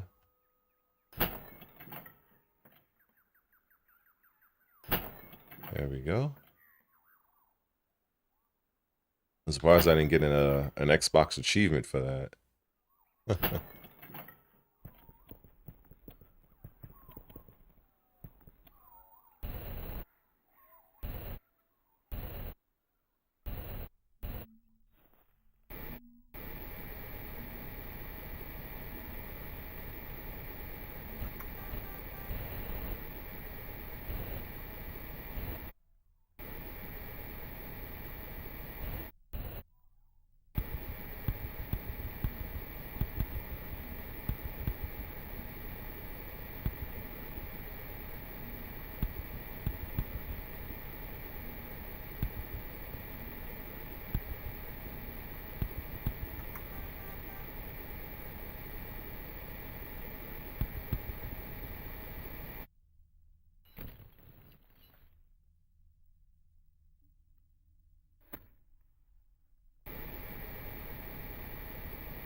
Oh wow, what's that? That looks fancy.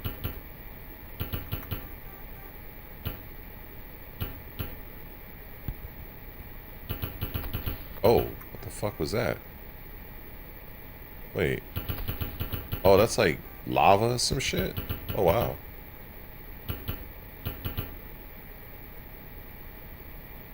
Wow. Holy shit. That's something.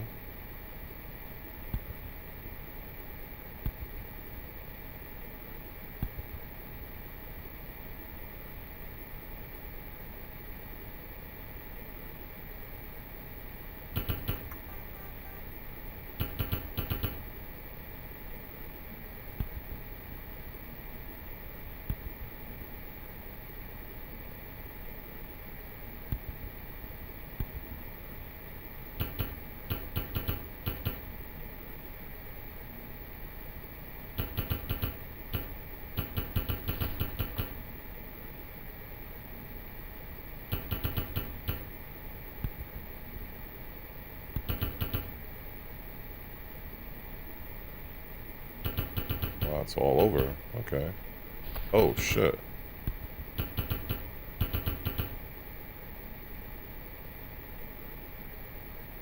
You know what? That might not be a bad idea. But the thing is, I don't want it to potentially mess up the ore that I'm collecting.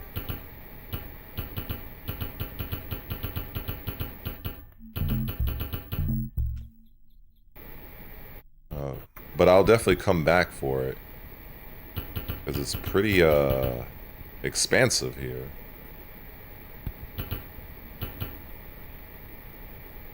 Like holy shit.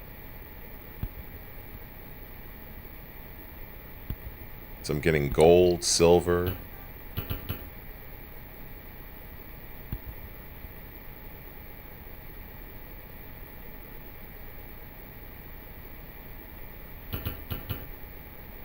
Let's see.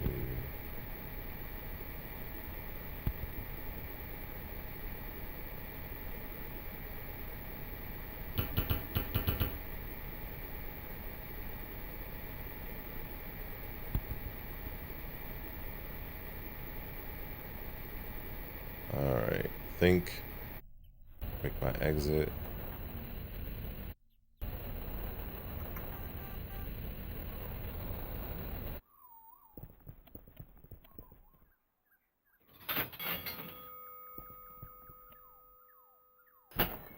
Alright.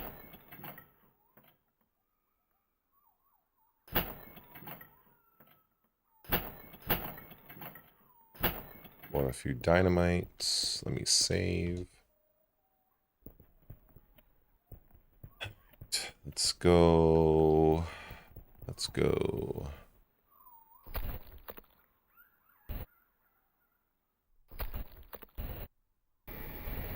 That's the reason why I wanted to get rid of the many of these things, because when I'm jumping in, I'm literally landing on these small pellets and it's taking a lot of damage from me. It's hard to kind of. It's like the little remnants are just floating in the air. Like this little shit.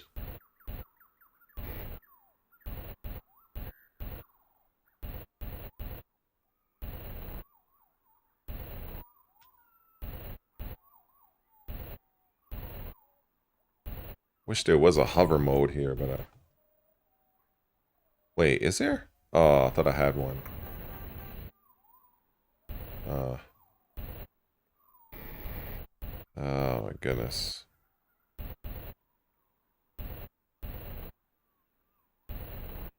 Yeah, it's very difficult. Yeah, look how deep that is. Okay, let's see. We're gonna chuck something down here.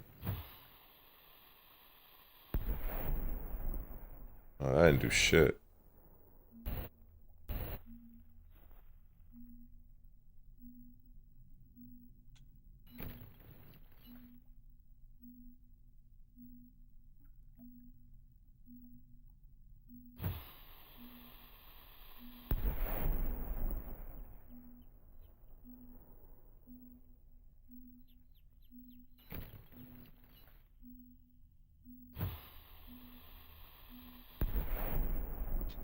Oh wait, did it? I think it did do something. Hold on. Oh shit, it did. Oh, okay. Nice. Alright. Alright, so I just need to clear a path so I can have a place to throw it.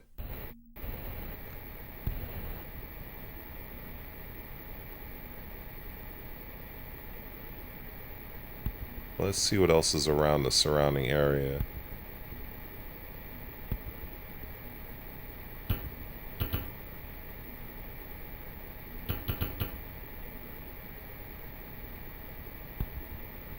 Yo, the way the dirt just blows past and like this is like so impressive to me.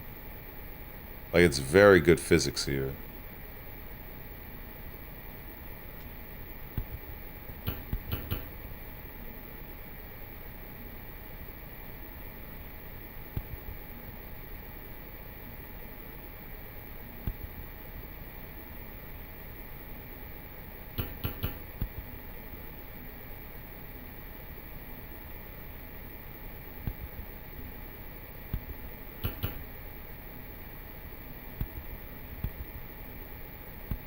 Definitely don't mind having the gold.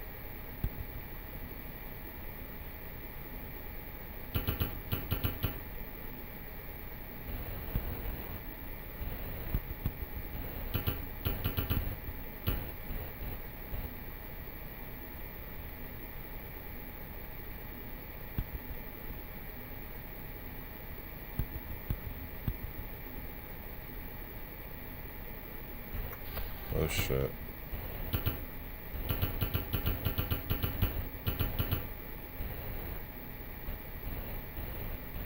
Hey Alvin.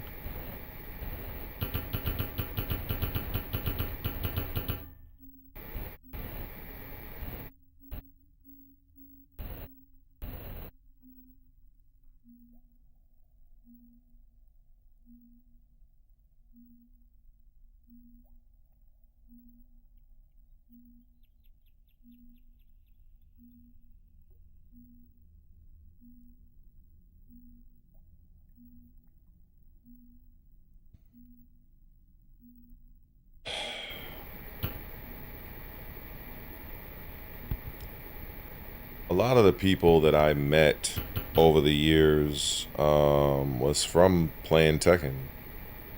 Uh, when when you're trying to be the best player that you can be, especially using a character like Lei, who really was never, not very often, really considered a top level character. Um, it's just seeing how things are now, with in relation to Tekken 8 is just yeah, it's frustrating. And but you know, it is what it is. Can't do nothing about it.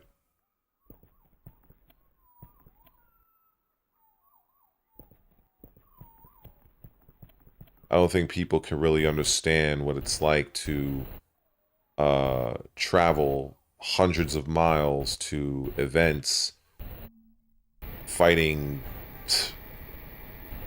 crazy level like competition, and it's like the game so different now. It's just I don't know. I don't know what it is right now.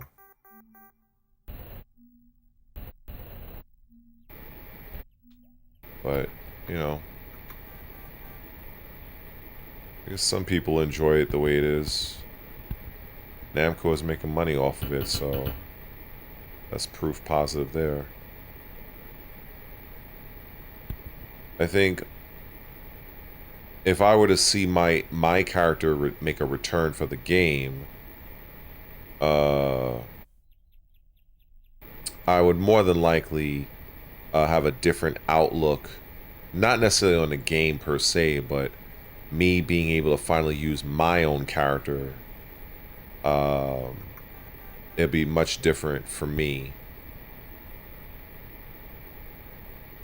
It won't change how, you know, I perceive the game to be, of course, but it'll definitely go a long way in, you know, having me at least enjoy the game a little bit more because I am using my character. Most of the people that I know from the era that I competed in, they all have their own character. They all have the character that they're known for, that they worked on. Every single one of them.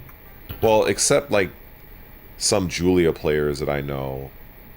But outside of them, pretty much people have their king, they have their Mishimas. They're soon to get. Soon Bob is going to come back. Soon Marduk's coming. That's guaranteed. So yeah, I don't know.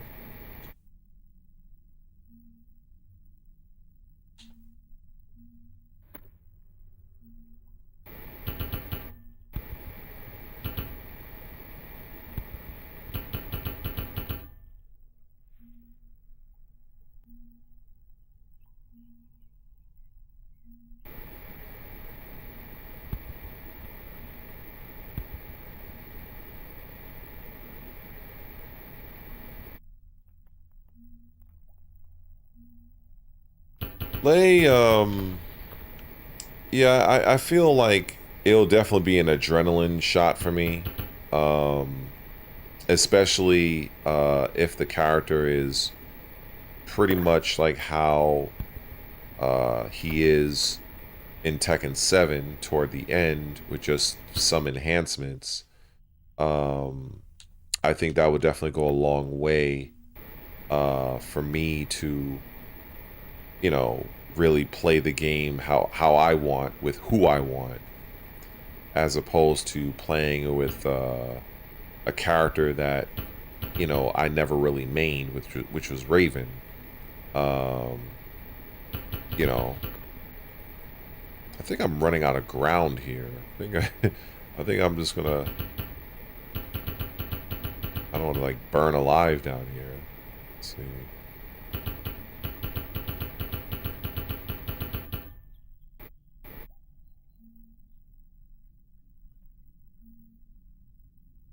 Alvin, I'm not even remotely thinking about that at all. Everybody has their problems. You pretty much explained what your deal was, so I just left it at that. I wasn't really thinking about it after that. I was just kind of, I mean, of course I have my own problems, of course. So, you know, you said what you said, and, you know, all I can do is be like, well, I hope you get better. That's literally the only thing I could do. Anybody could do. But I'm not sitting here wondering, oh, they're gonna help me out and all that stuff. No, not, why would I be thinking that if the person already said that they're not able to? That doesn't make any sense. So I just took it in stride. I mean, I have other people that can and that do help me, thankfully. So, you know, I'm not, you know, up shit's creek. You know, it's not, you know, game over for me. It's not exactly easy either, but, you know, we all do what we got to do.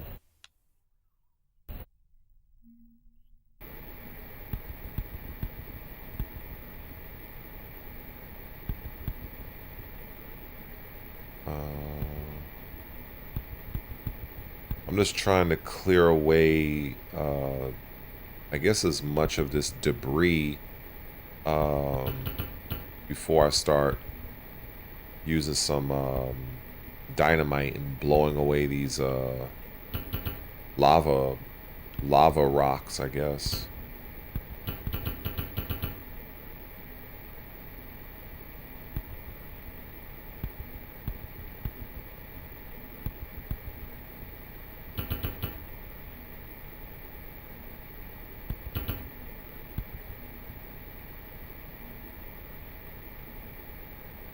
So I guess minus 30. Okay, so that's how deep I am in this game. So does anybody know how deep a mile is? Like how many meters is a mile?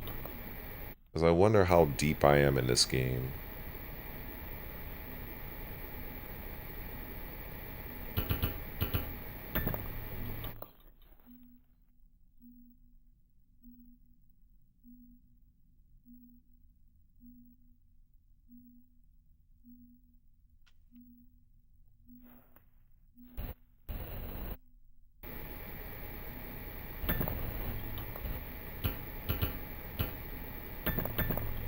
Let me fly out of here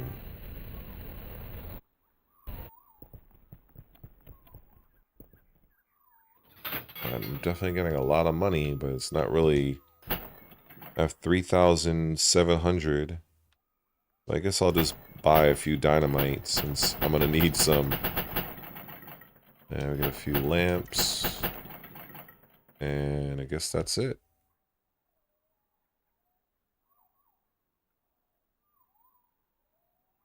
Hey, what's up, Armin?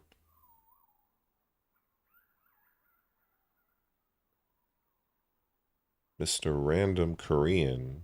Okay. Hope everybody is doing well so far. Believe me, if somebody were to tell me, I would be. How long have I been streaming this for? Hold up. How long has this been?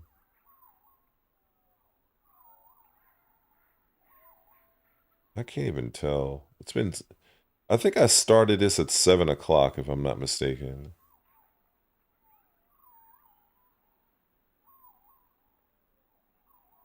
Yeah, this is wild.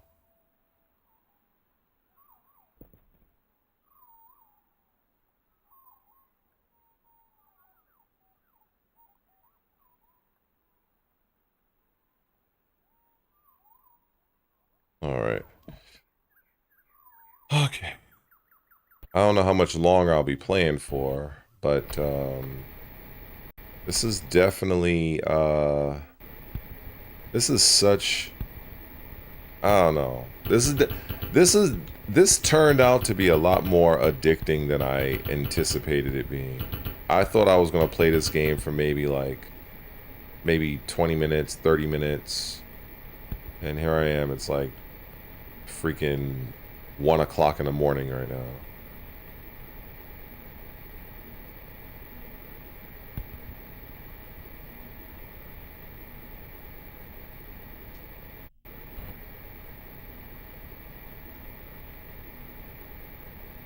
It literally just kind of like, in a way, it feels like I'm playing like a Mario Sunshine kind of thing, where Mario has that little water shooter pack, and he's like blowing away all the dirt and shit. Like that's kind of how I feel about this game right now.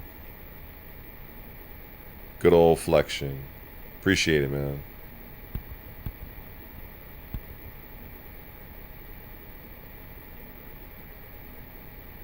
Well, I definitely have a lot of fucking dynamite, so I think I'll be using some soon.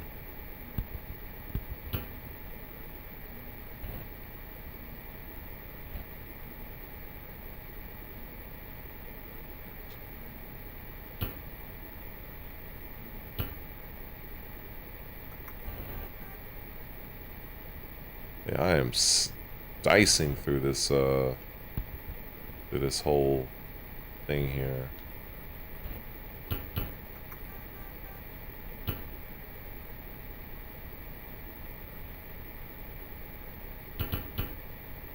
Shit, I kind of wonder what other elements I'm gonna find if gold is like the only. Well, actually, no, they might have diamond.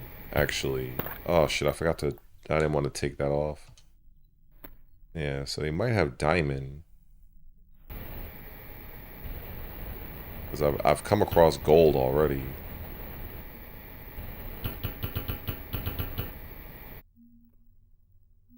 Alright, so you know what? We're gonna destroy some of this. Oh, wow. Okay, get rid of that. Get rid of that.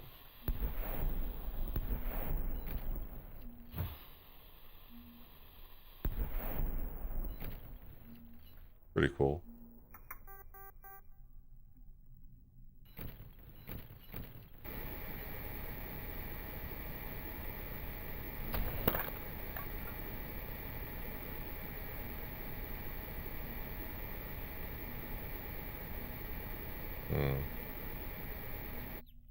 Alright, so we gotta put a light here. So I can see something.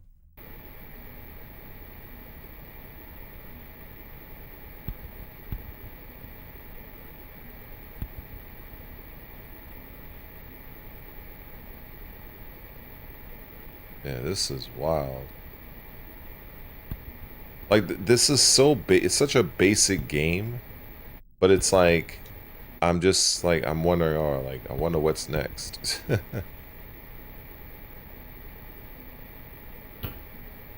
we got more lava rocks. Oh, platinum. Okay. Oh shit, I forgot about platinum.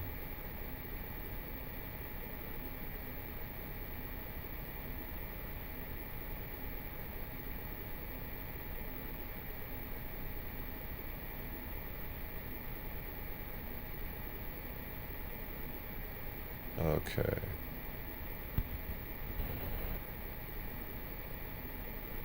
Silver. Platinum.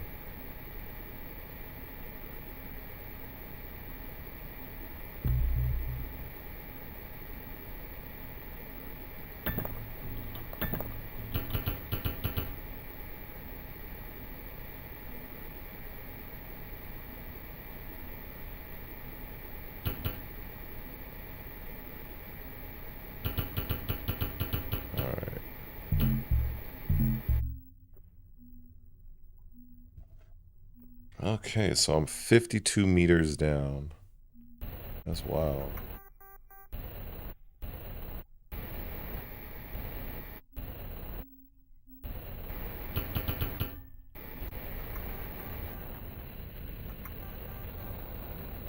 Oh.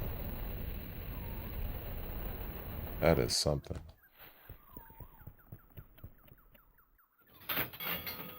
Alright, let's just get some more, there's really not much else to buy at this point, but lamps and dynamite.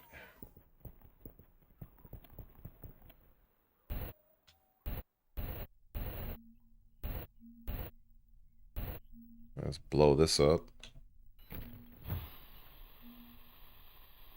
Oh, I gotta do it this. Oh, come on. I need to... Shit.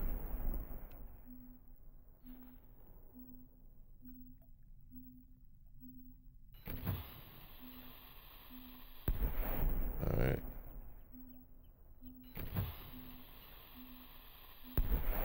Wait. I would have to do that. Fuck.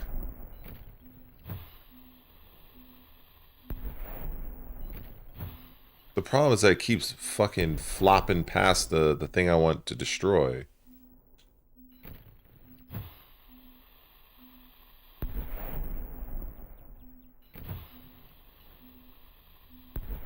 Shit.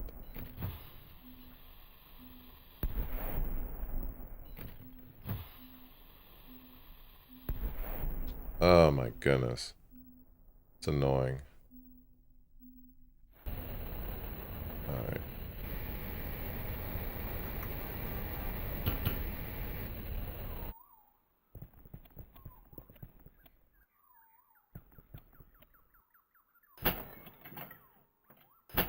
Alright.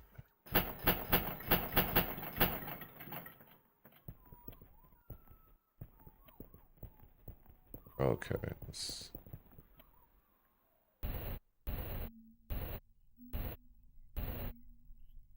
Going down, down. What was it, like 50 something?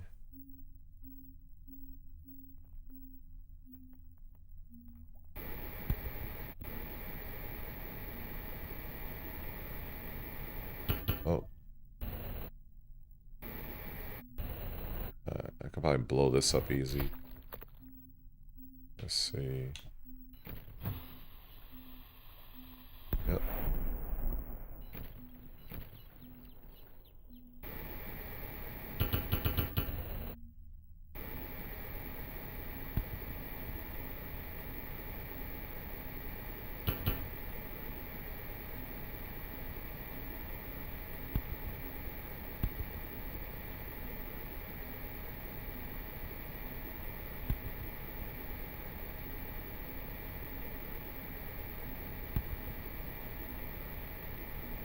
If we're getting a lot of gold.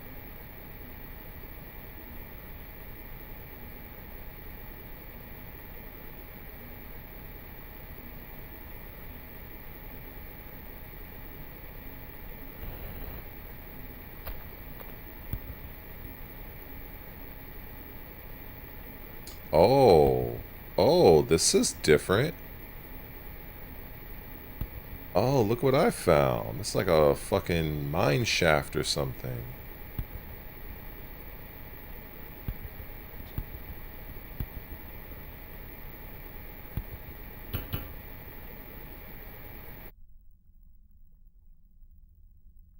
Huh. That's something. Look at what I found here at 55 meters underground. An actual, like some sort of mine shaft or something. Interesting.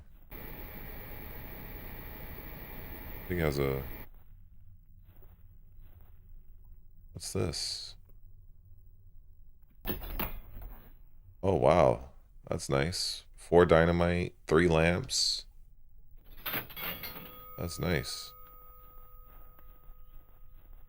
That's what's up.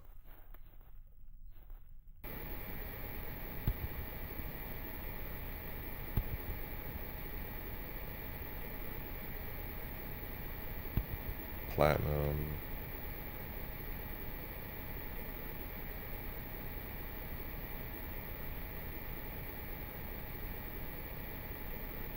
Let's burn this away.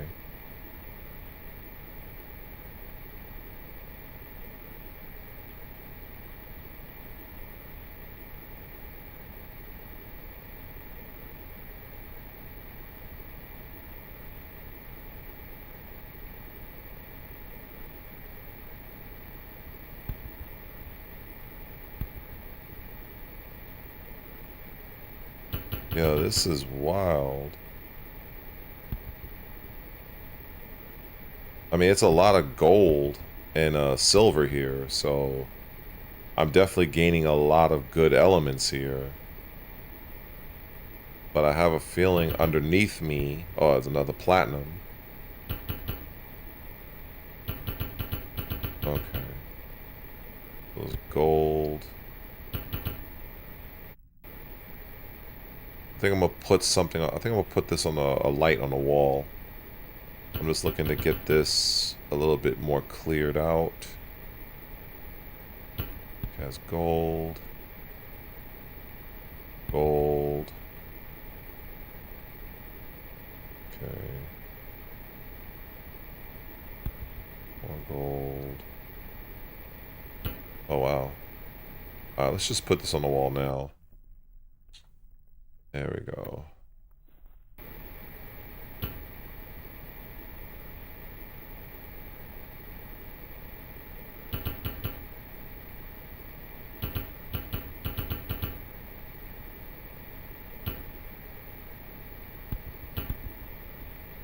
Oh. Oh, shit.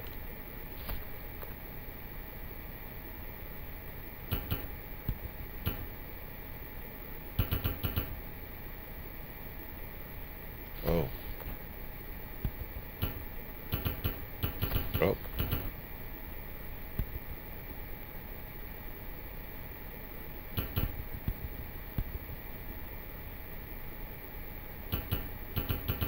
So this little hard spot is pretty good. At least I won't have to...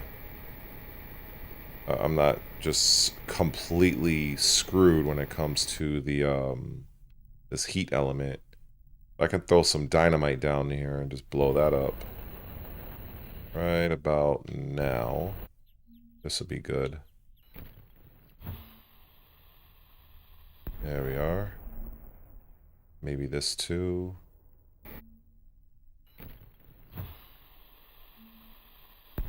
No. Okay. Alright, so we gotta get out of here.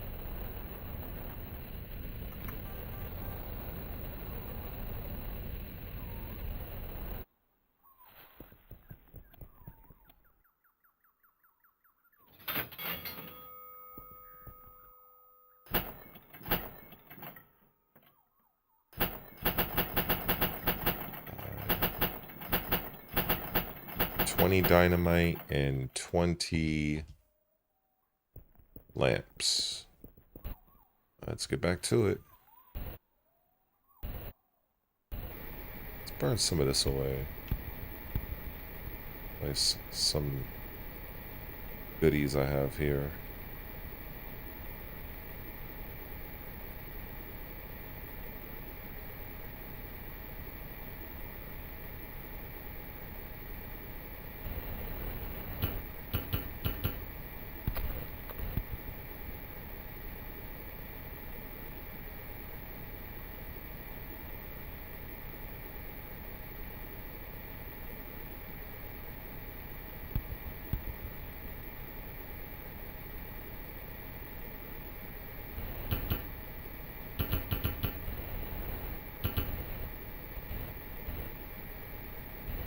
I want all this dirt gone.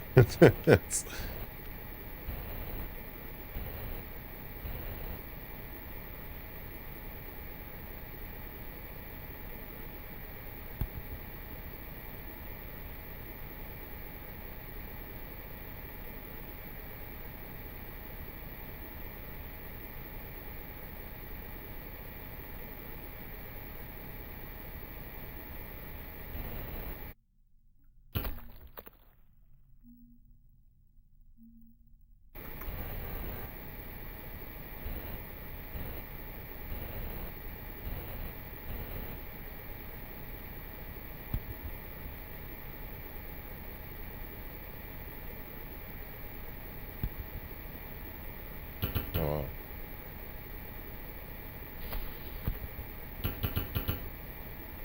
Okay.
Hmm.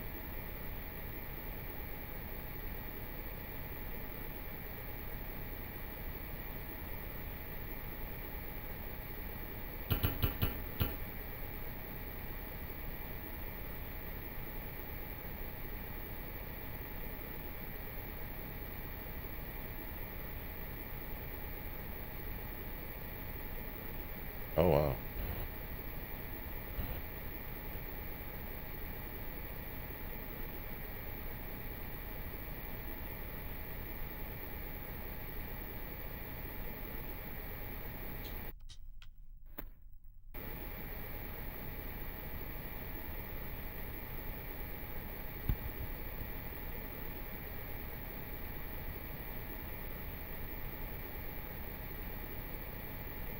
Oh, shit.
do have to go back up because I got battery.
Is that another hole?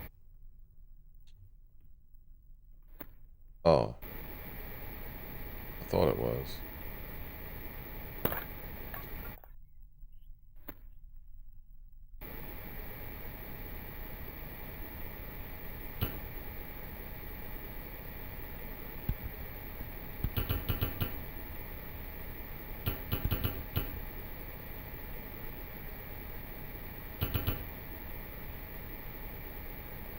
A lot of platinum in here. That's cool.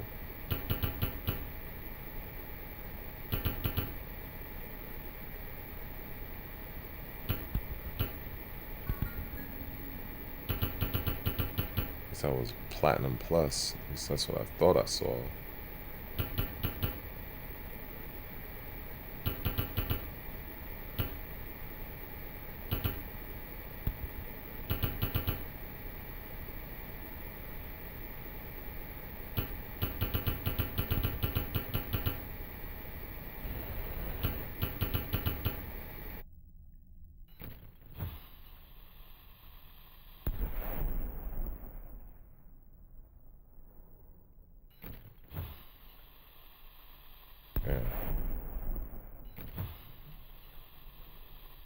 Yeah.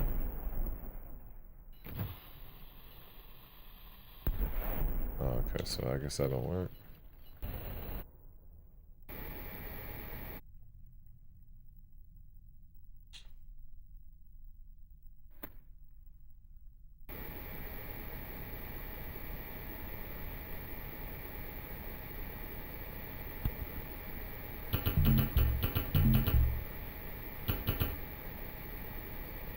I am 79 meters. That's crazy.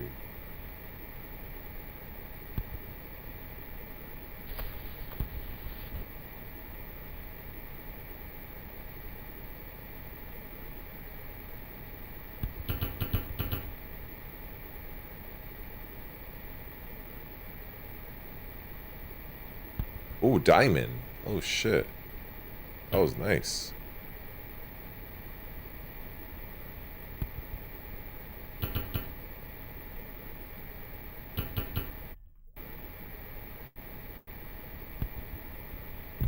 Fuck. I need to get out of here.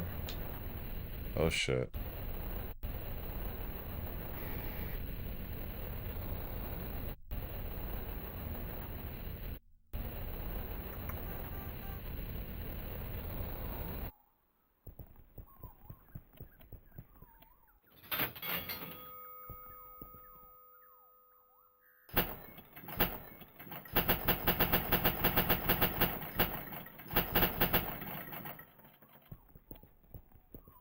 Oh, let me save.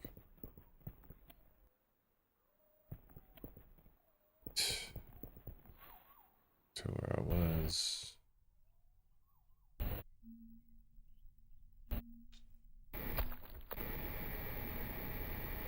Oh. I guess there's something else around here.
Hmm.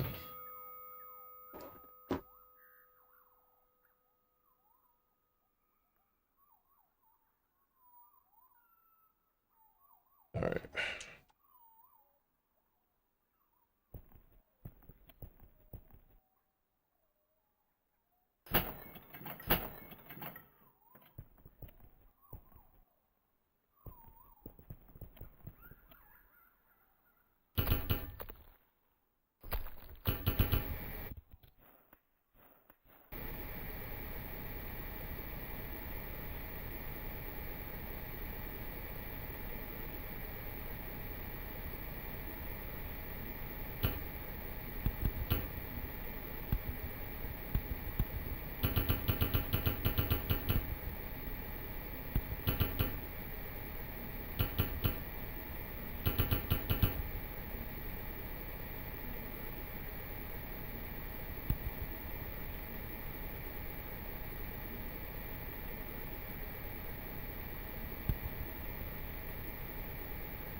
Mm.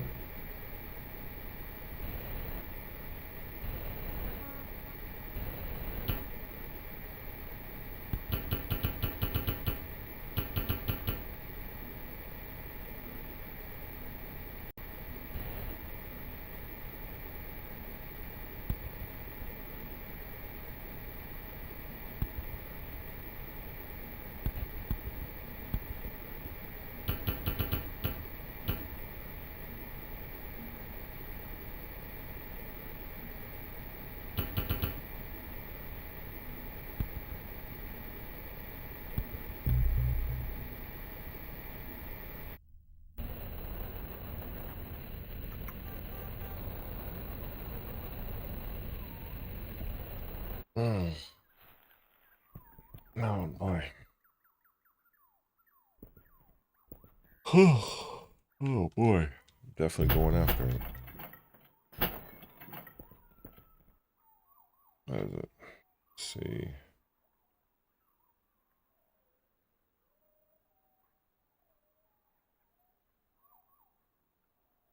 Alright, let me see. This is so crazy. I can't believe I'm even still playing this game. I've been at this for fucking five and a half hours? That's wild. Shit. Alright.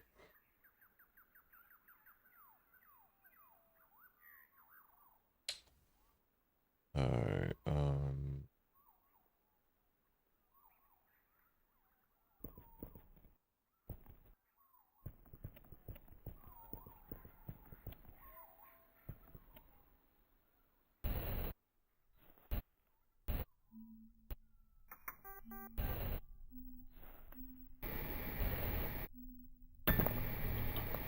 Oh, the inventory. I didn't fucking get rid of the inventory. Like falling asleep, I didn't even do that.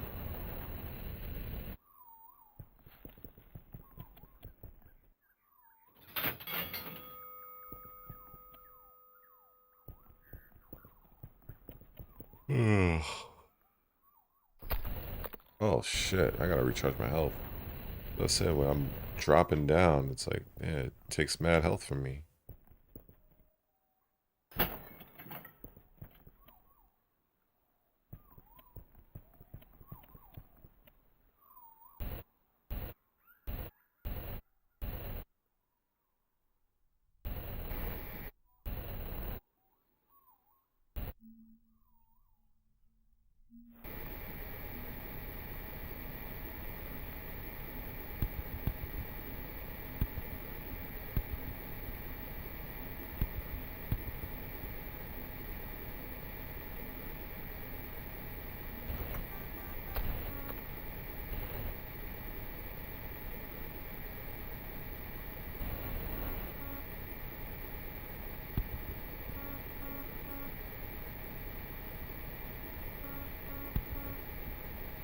Mm.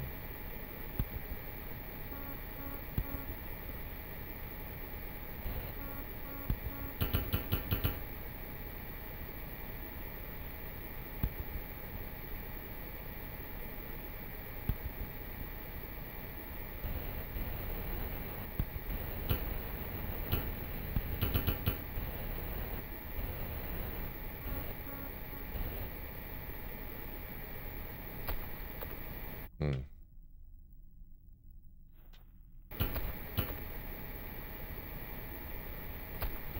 Yeah.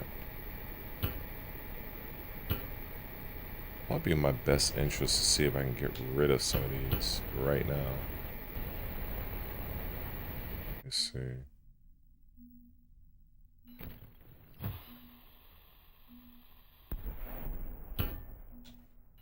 Because of the way they bounce, sometimes. Oh. All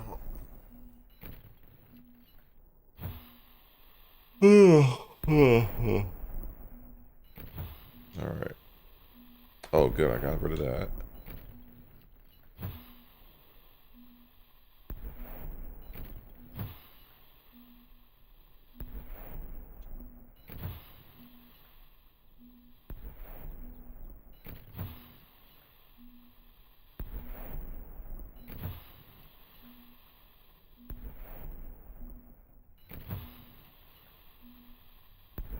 All right.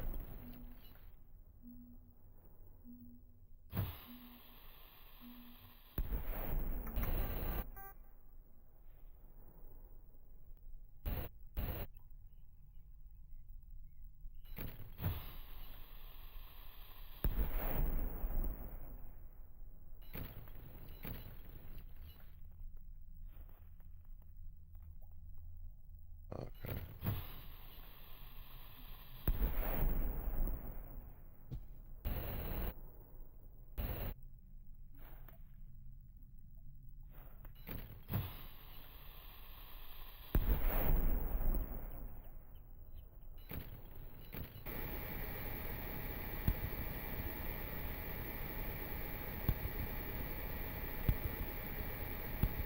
Ooh, diamond galore.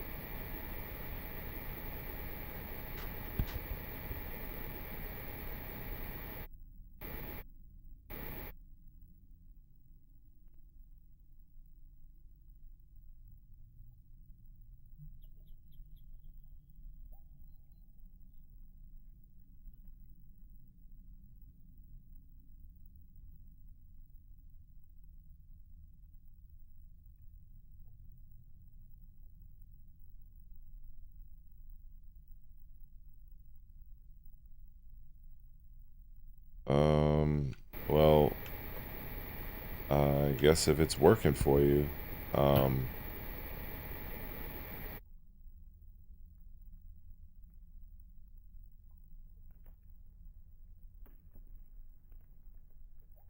uh, junk food and yeah, I would advise nobody to eat any of that shit, um, but each if you feel it's working for you.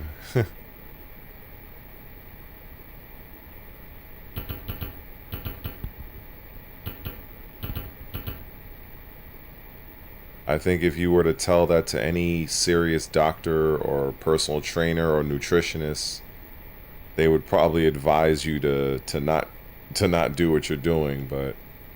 Uh, but you know, I don't know what to say to that. I don't know what to say to that. That won't come off offensive. So I'll just if you feel it's working for you, that's yeah.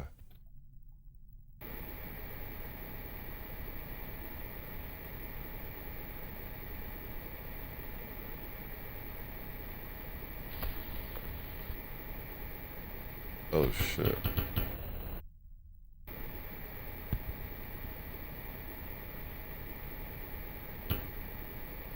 Wait.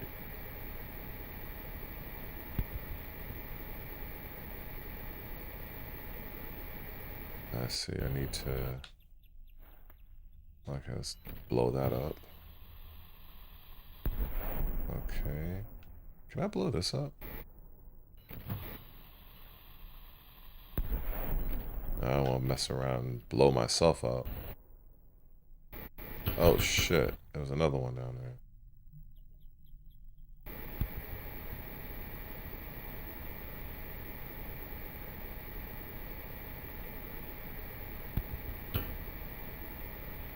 Okay.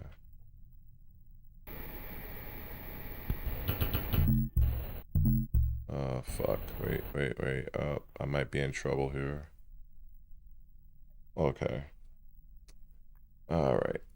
Let's see. Where was that? Oh. Okay, I was up here. Alright, let's blow this. Oh shit. Oh, there we go. And can I blow this? Actually, wait.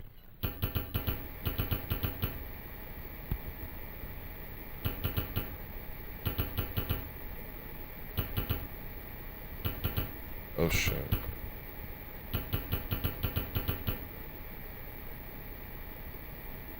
Okay.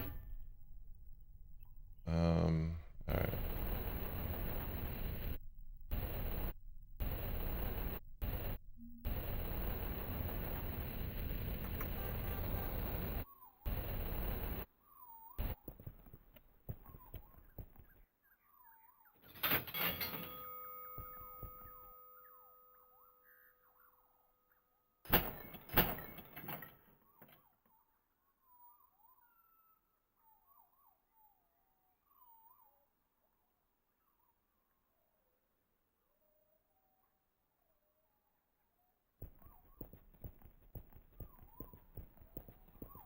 I have a.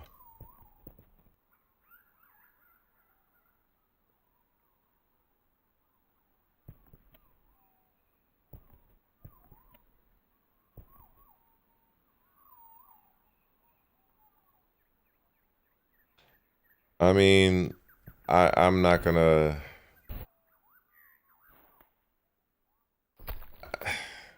I mean, there's you believe what you're doing is benefiting you, then I, all I can do is wish you the best on that. Like I said, there's absolutely no medical professional that would advocate the use of eating fast food and junk food. Uh, like so, yeah, that you know, like whatever I say is not going to convince you to not do what you're doing. If you feel what you're doing is working, which more than likely is a placebo effect, but and also that's not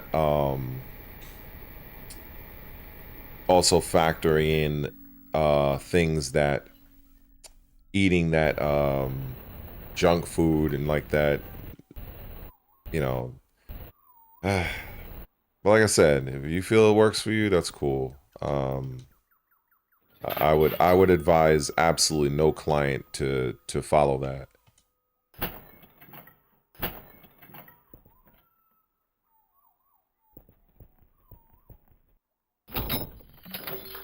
Oh wow, some new shit here.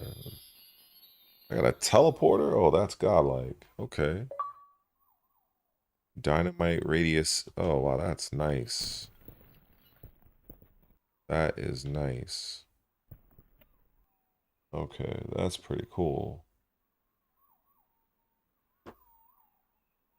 I'll definitely add a stream marker for that.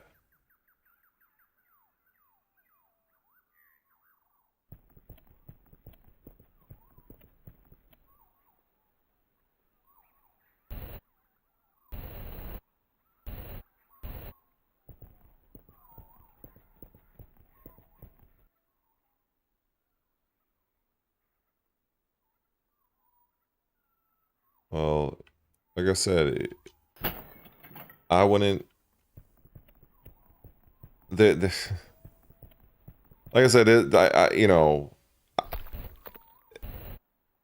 like everything, like all the years I've studied nutrition and health and fitness, there is nothing in any literature that I've come across that states that eating fast food and junk food is beneficial to you. So I don't know, man. All I can say is do you, but I would recommend no one to follow what you're doing, and I definitely want to do that with myself. Fasting, sure. Uh, Junk food has more than likely has absolutely zero to do with what's going on with you. The fasting, yeah, because your body is entering autophagy depending on how long you're fasting for.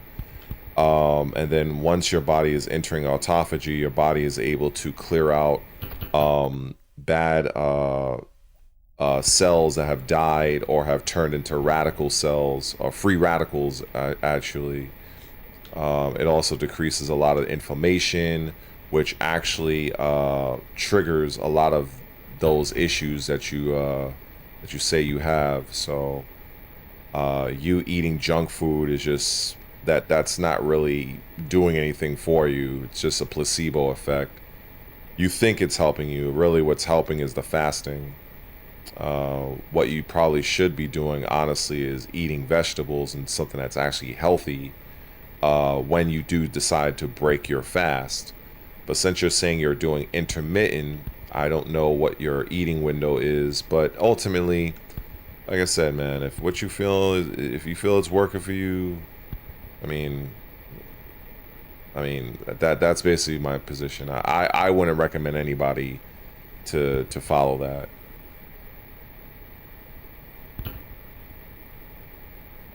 Because eating junk food and fast food and shit like that, that that can cause other issues.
Damn.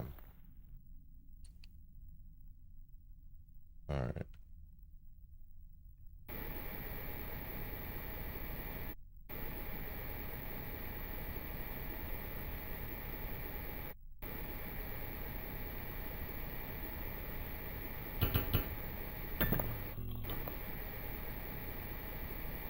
I don't mind destroying some of the ore here because it seems to be heavy with diamonds, but I'm just trying to clear away most of the dirt.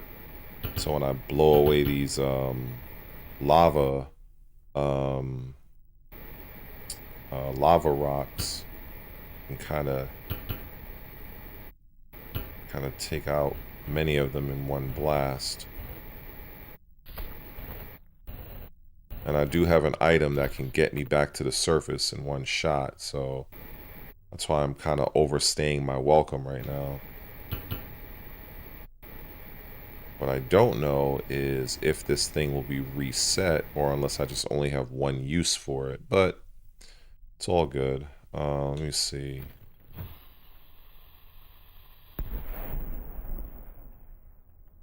Okay. Oh.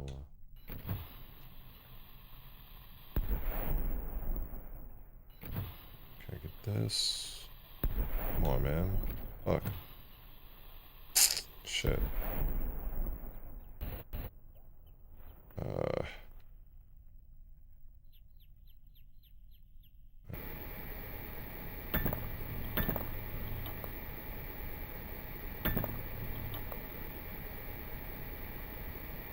Alright.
think this is the deepest I've gotten so far.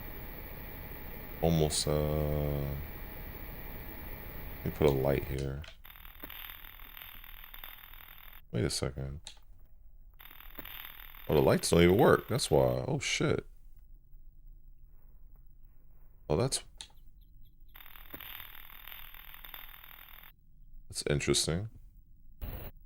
They work up here, though. Interesting. So the lights don't work below. Wow, okay, that's good to know.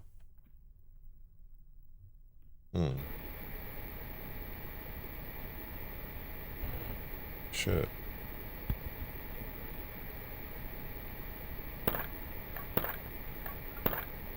I don't know why I'm...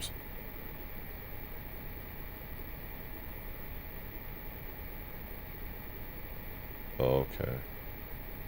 Oh. Oh. Oh, there's something in here. Oh, shit.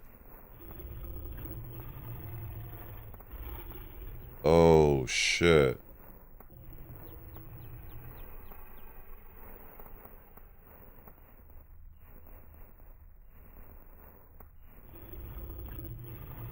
Bruh. Fuck that. Fuck that. There's definitely something down there. Shit. Okay. So...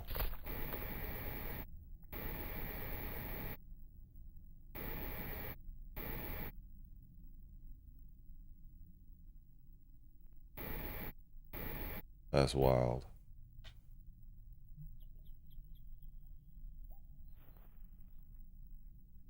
Alright.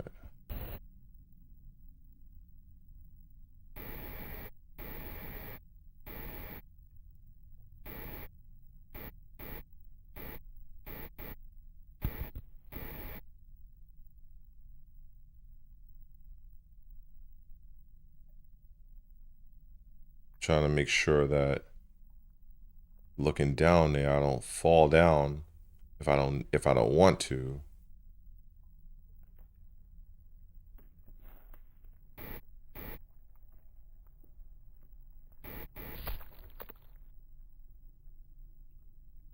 Okay.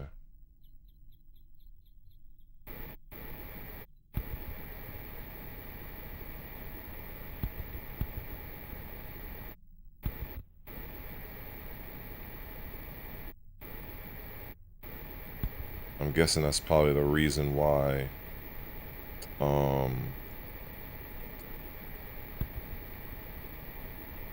why the lights don't work down here.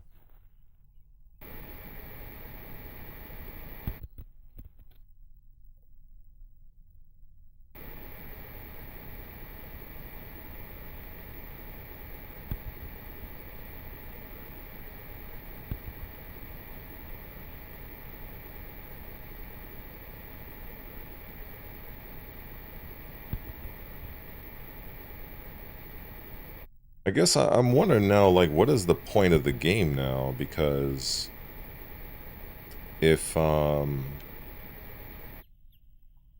don't know. This is like,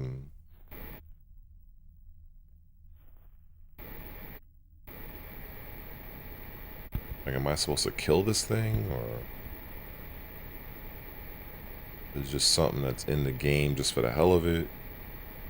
I don't really know.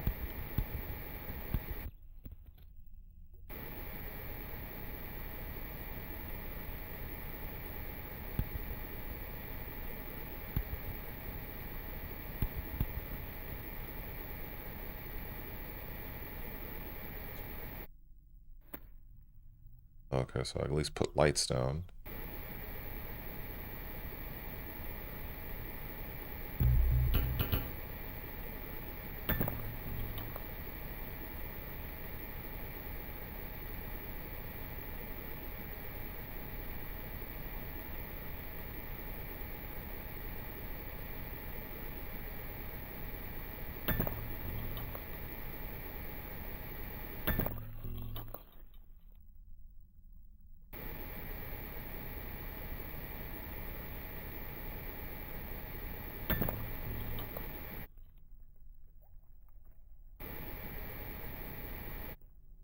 Well, I don't know if this is a situation where I can just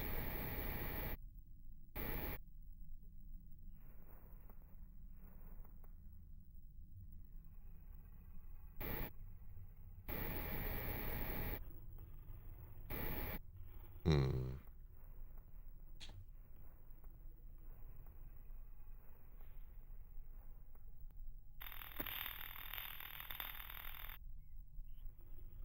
Hmm.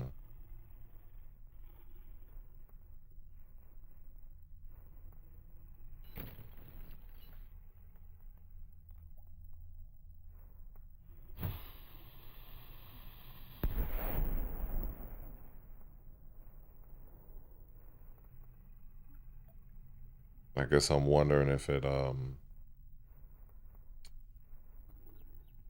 could have lured it out, but I don't know.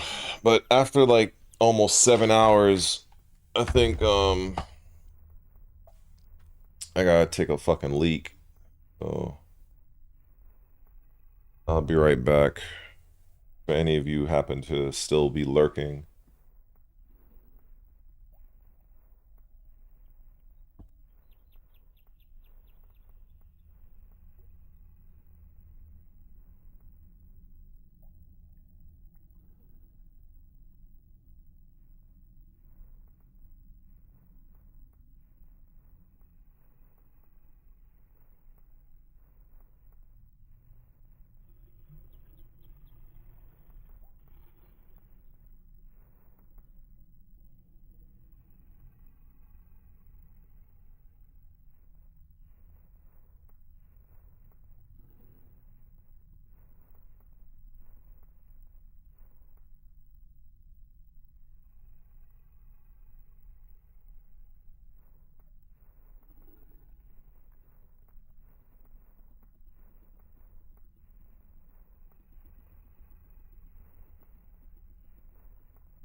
Oh shit.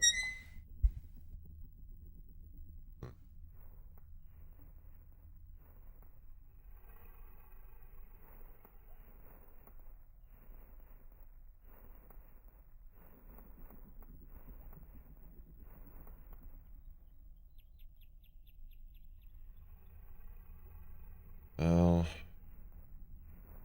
well, I don't know what's gonna happen if you die in this game.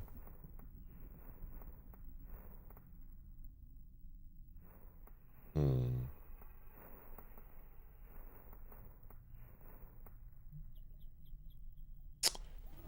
Oh boy. Okay.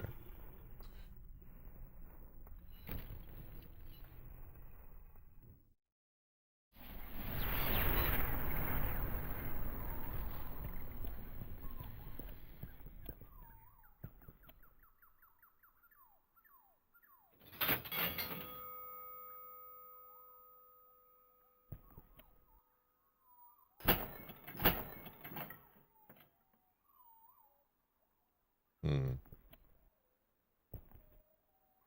All right. Well, there is definitely something down there at 100 meters. So it's probably in my best interest to use my fucking headset because so I can Call of Duty listen to this guy. Activate my headset real quick.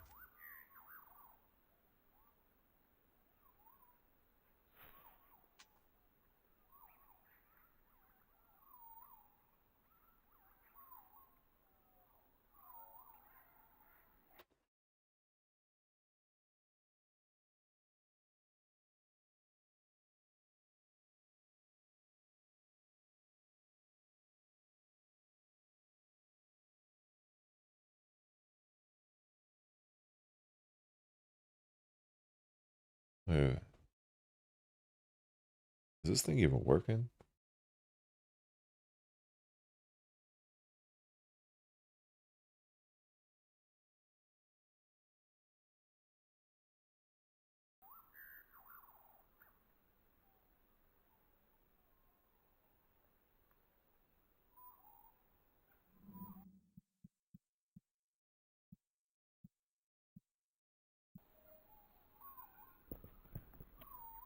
Okay, now I can hear it. Wasn't sure what was going on with the headset, but all right. So that's working now.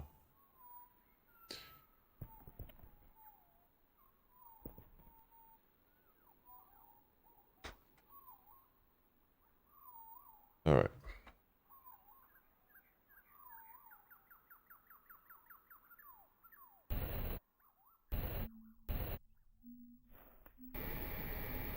Well, I guess I'll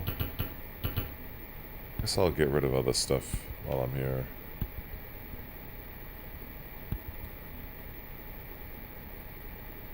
Because if I need to make a fast getaway, I'd rather not have all this stuff in my way.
I guess at this point, I don't really care about the ore because I have like damn near 30,000 money. So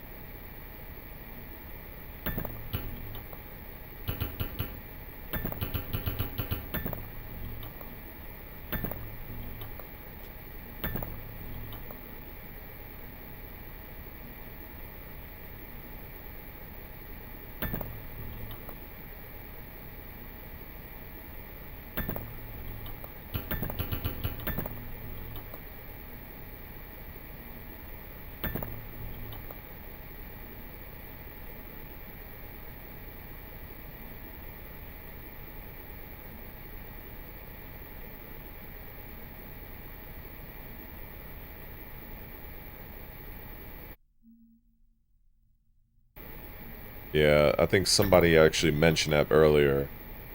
I told that person that probably in the spring or the summer I'd probably actually go and dig a hole. Probably have that as my a new thumbnail too.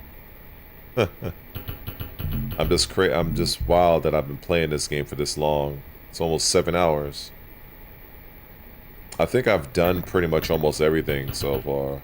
I'm just, I don't know, just clearing up extra dirt and debris.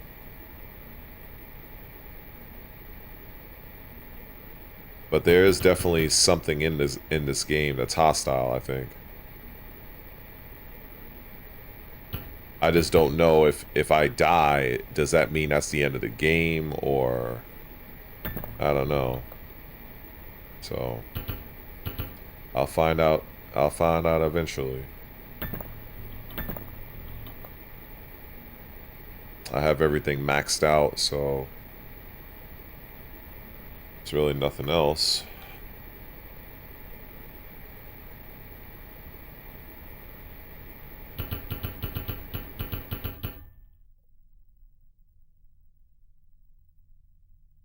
Well, you're the first person that said that.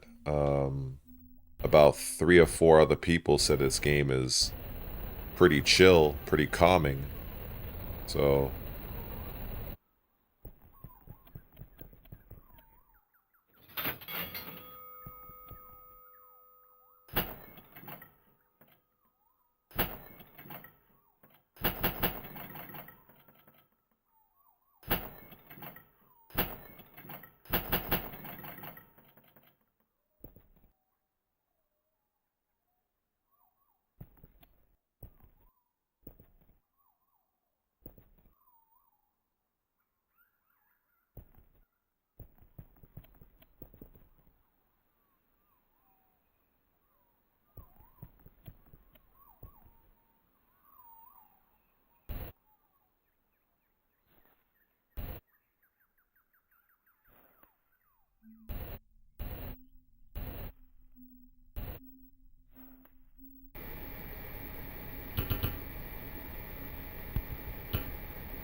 oh, so there's something in here. I have to get in there. There we go.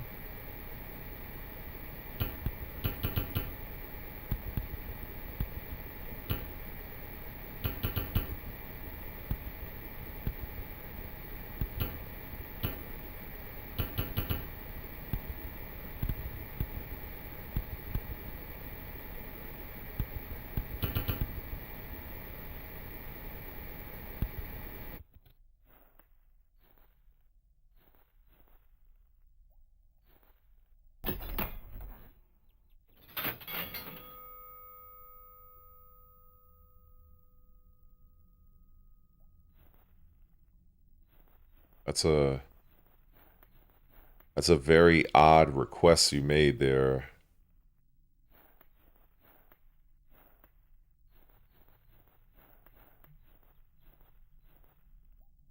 Tekken 2. I did that like 30 years ago. So, and also like there's no the only other Tekken that I have access to on Xbox is 6 and Tag 2. That's it. So if I had a PlayStation, I think I could have played 1 or 2 or 3. But that's way too old. I don't need to play Tekken 2.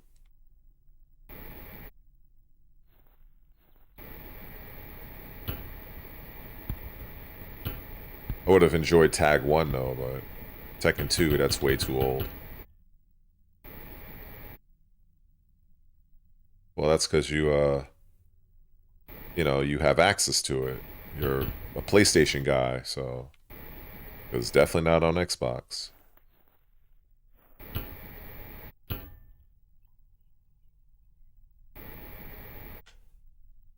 But I'm just glad I am able to get my this thing keep knocking over. What's going on here? There's a reason for that. Oh, okay, there we go. Yeah, I'm just glad I actually do have an option to play my character in Tekken 7 at least, which is kind of like, you know, it gives me my fix. And if I, you know, I could also play Tekken 6 and Tekken Tag 2, so it's all good.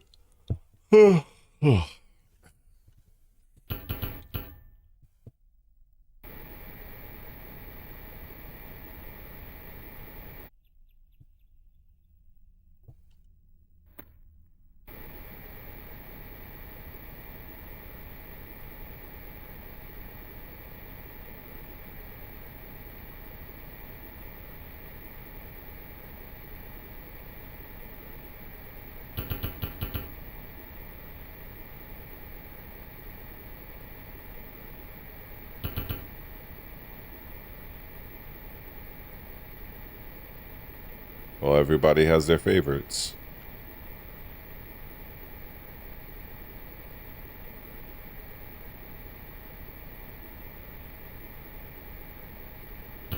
Just like some people like Scorpion, some people like Sub-Zero, some people like Ken, some people like Ryu.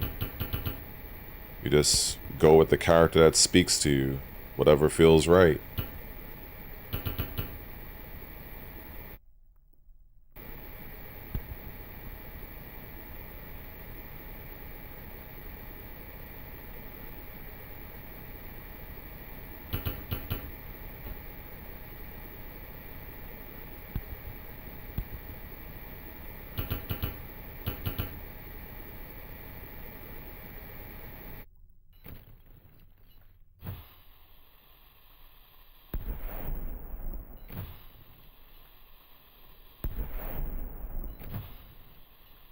It's so annoying how to try to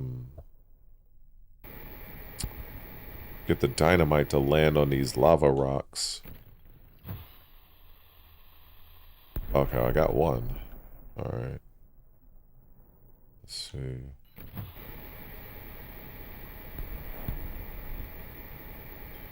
I wouldn't say it was fun, but I would say the actual playing, no. The playing was stressful. Well, at least for me, my experience. It got better over the years as I got used to competing. But early on playing competitively was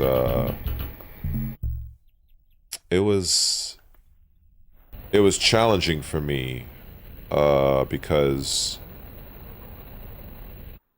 I pretty much was already handicapping myself by using Lei in the first place, because Lei really wasn't that good of a character in Tekken, especially the Tekkens I was playing.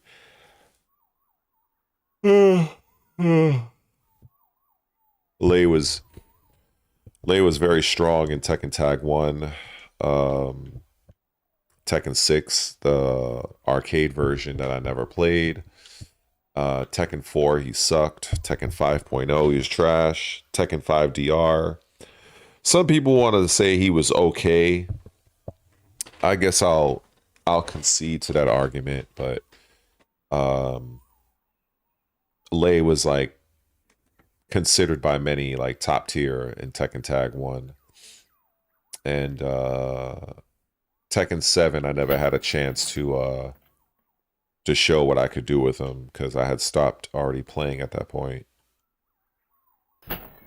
But yeah. I think the good thing that happened for me with going to events was the people I ended up meeting. That was really it. I enjoyed going to the places I've been, the people I've met. More than likely, I wouldn't have met them had I not been playing Tekken. So even though as much criticism as I give Tekken, especially 8, I can't deny that I met quite a few people because of it.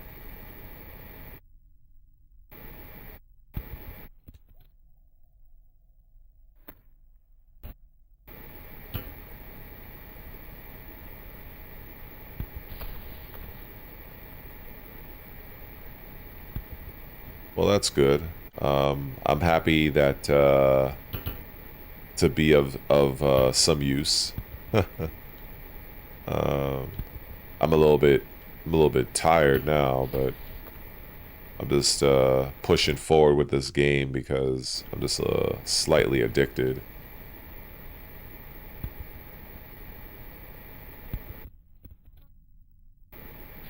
Well, I'll probably end up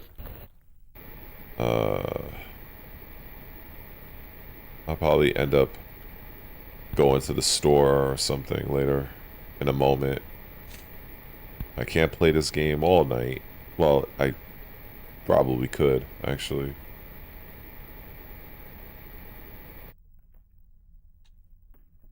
And then there's this monster that's in the game as well.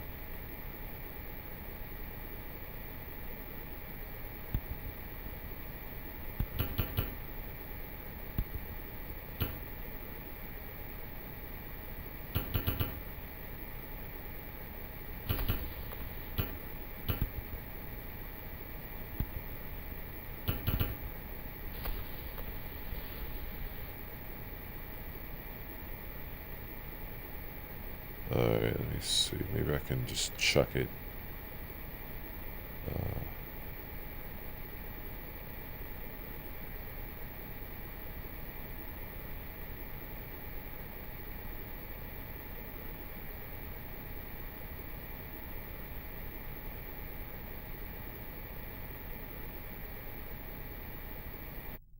Alright, that's one. That's two. I'm probably not gonna get that.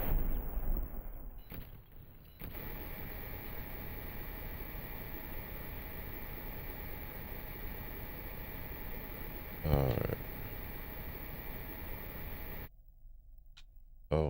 Oh, Jesus.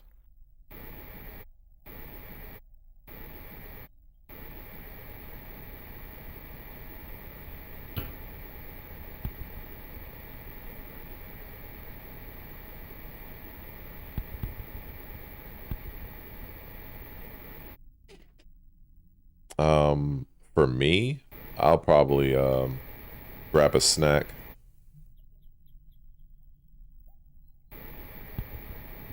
But I'll have to go outside to the bodega. And if I do that, I might as well just end the stream. Because after that, I'm probably just gonna relax.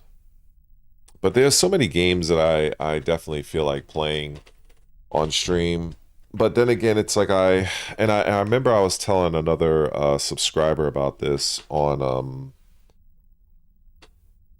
just the things I want to do.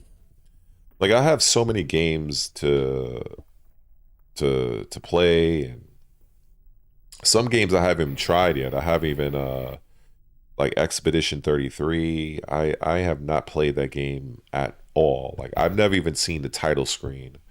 I've just been so busy and preoccupied, and the games I have been playing, like I played Tekken here and there, but pretty not that often. I was playing Ninja Gaiden 4. Still haven't completed that yet, and I'm just kind of looking at several channels and seeing like, okay, like what works, what doesn't work for me.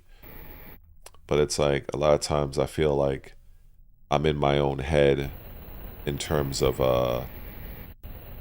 you know, doing things how I feel like I should do them.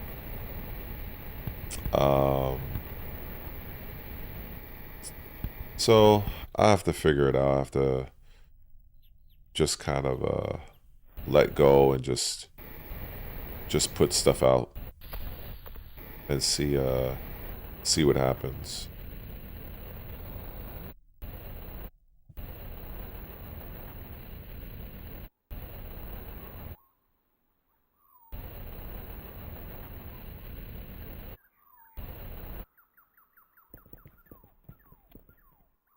Oh. All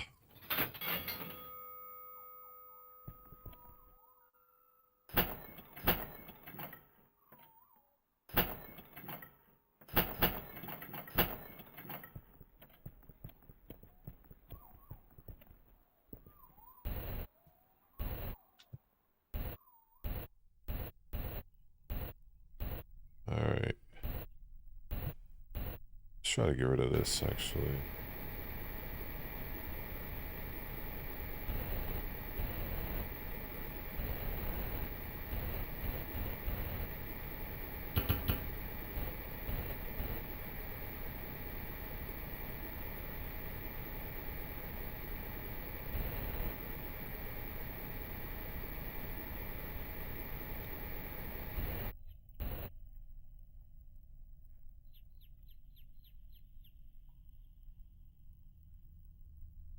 Well, I mean that's one of the benefits of being in New York.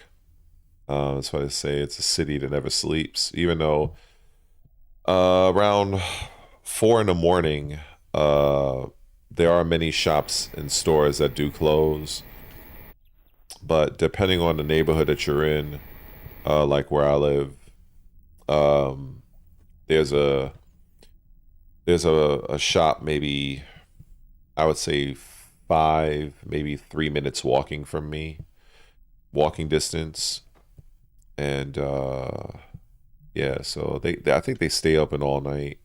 They close to clean up the store for like maybe an hour, but then they just open right back up, and that's it. Yeah, so it's pretty cool. That's why, like for me, I don't think it would be a major adjustment for me to live uh in a quiet area because I'm so used to being able to go outside at a moment's notice, late at night even, and be able to, find a store or at least not be like 10 miles away from the closest store. Like, that shit sucks. I'm not trying to live that type of life.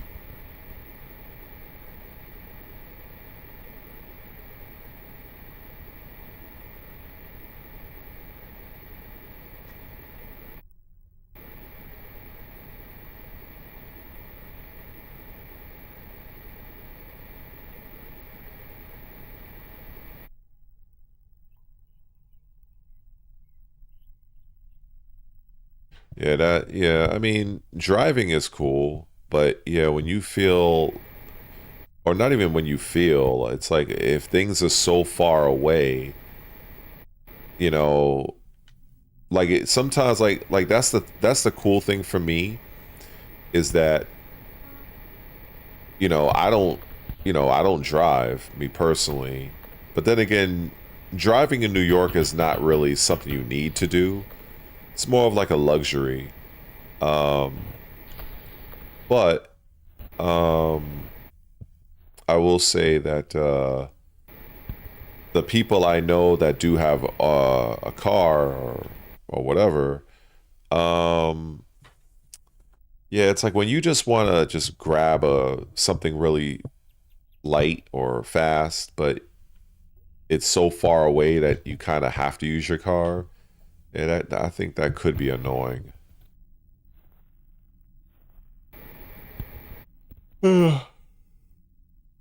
That's another benefit of living in New York. One of the few, I would say, outside of New York being very expensive. But again, depending on the neighborhood.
I didn't even realize that I have like absolutely no health left. Shit. Oh, this is gonna be problematic. Alright, I need to... Okay, there we go. I didn't realize I was so low on health.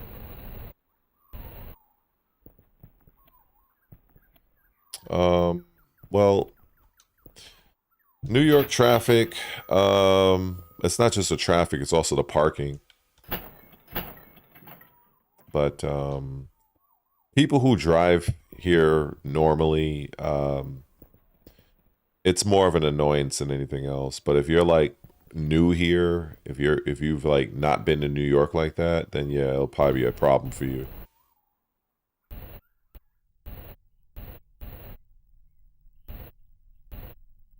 Like I heard there is an adjustment period.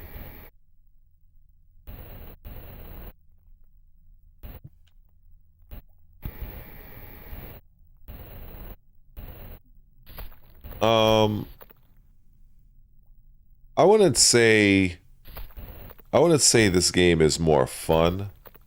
I would say that it's far less stressful, and it's more intriguing for me. Because I've never played a game like this before. I've played many games like Tekken, but I've never played like a game where I'm like literally exploring some place that I can, to a degree, I can shape and mold how I see fit.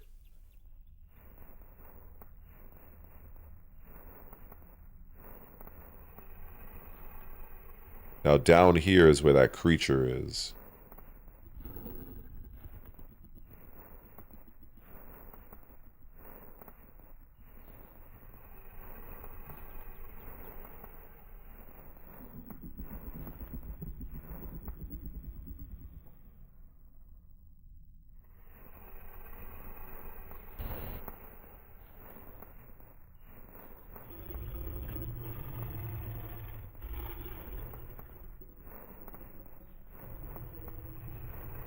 Oh, I just realized I can't use my my drill.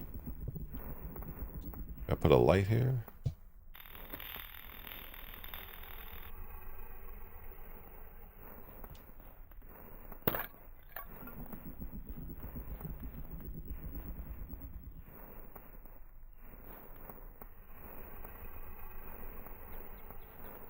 Oh boy. Talk about being nervous. Because my ass will have to be flying the fuck out of here. In fact, let me clear a path just in case I need to really fly the fuck out of here. And I don't want to bump into nothing. I just want a clear getaway.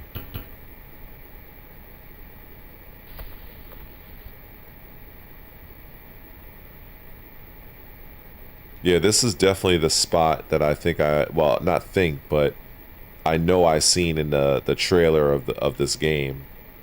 And then well, I don't know. It could be this spot or another spot, but it definitely showed some sort of creature. I don't know, maybe a dinosaur or some monster. So it seems like this is the only way in or out. So I might as well just clear myself a decent path. So if I do need to fly out of this shit, I can do so pretty easy. Because it doesn't look like my drill is active while I'm down there. They probably don't want me to use the drill on the monster.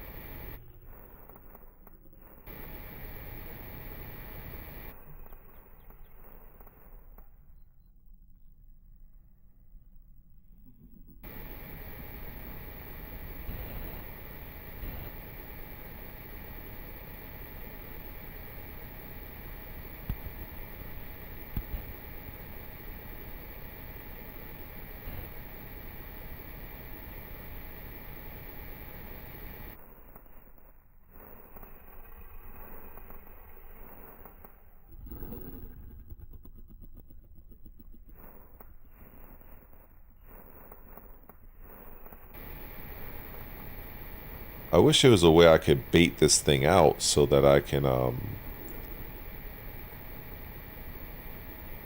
like, I don't know if there's any more of them.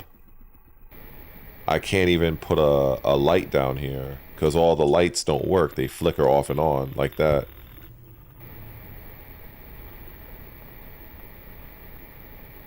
So like I said, I'm making sure I can kind of get rid of as much stuff as I can here so I don't bump into anything.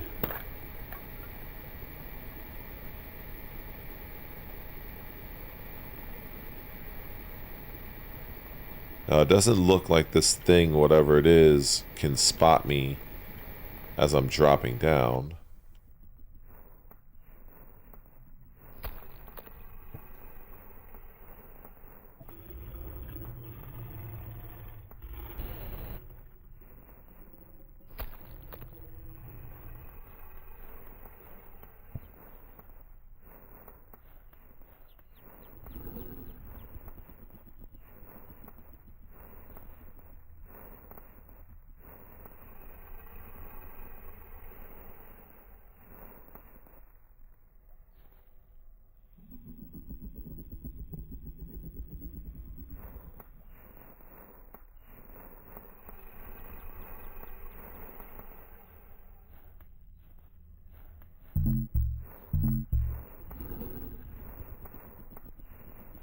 What the world?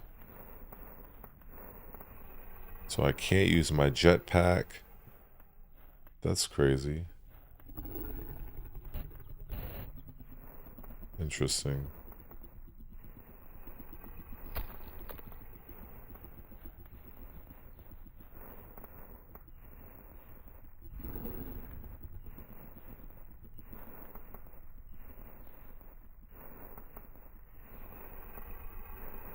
Oh, wow.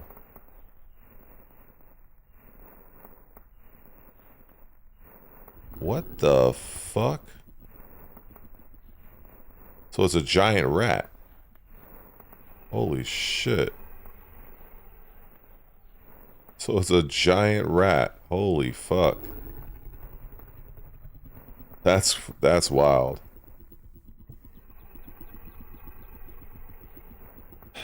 Alright. Okay, we're gonna clear out some more of this stuff.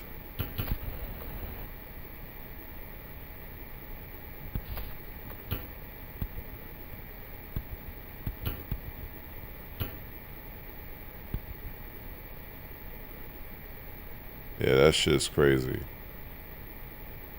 That shit is super Jerry. That motherfucker looking for vengeance. And I don't know if there's any more of them. I don't know if it's just the only one. I can't use my jetpack. I can't use my drill. I can't use my lights. So I don't know. It's gonna be interesting. Well, it's safe to say that it can't fly, so I'm just gonna go and recharge my health.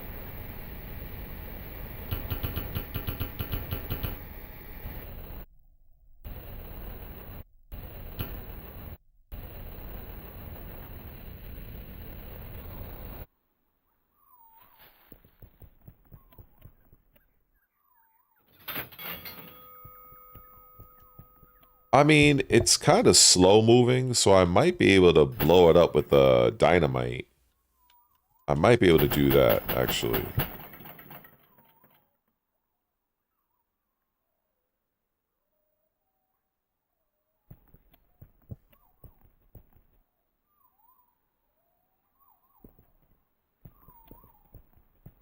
What's up, man? Yeah, I mean, I did say, like, I think I said either early or later in the month or something like that. So I haven't forgotten.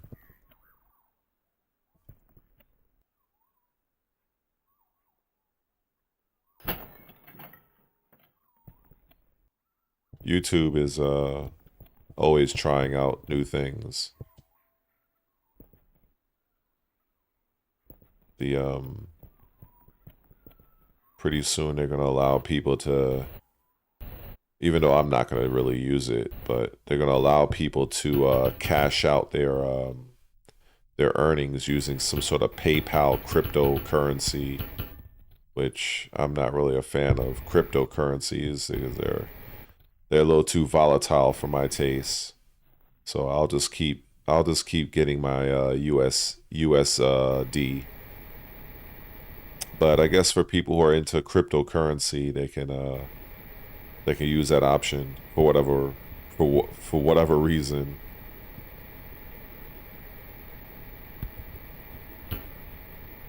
And then I think the other option that I personally like is you can respond to comments using your voice, like voice messages. So I kind of like that. That's pretty cool.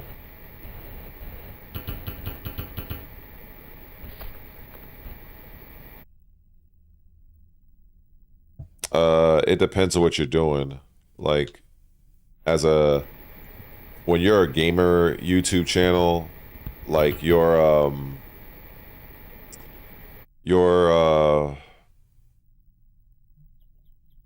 CPM, your cost per milli, that's basically you get paid for every 1,000 views.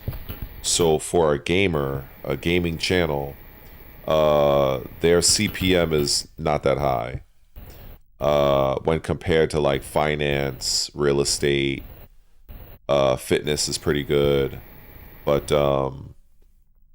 education channels make the most money per 1,000 views from what I understand.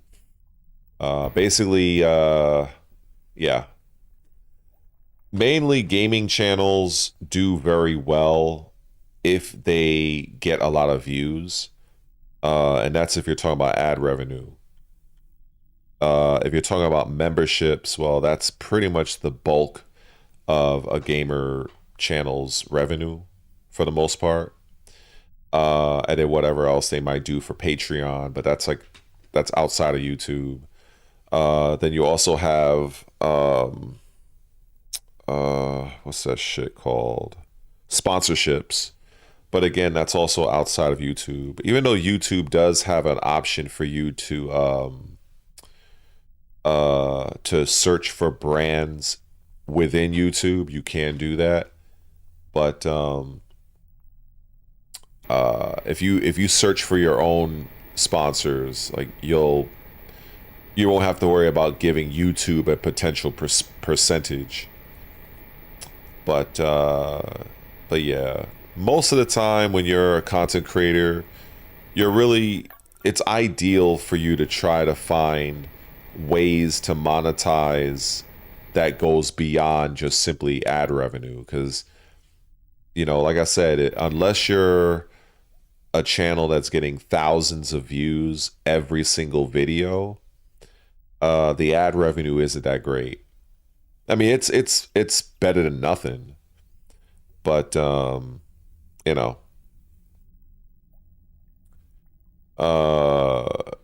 well, it depends on what you want to do. What type of content you're aiming to speak about.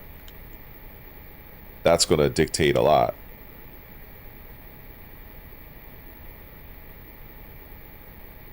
Because I just broke down how the gaming aspect works. So unless it's something different.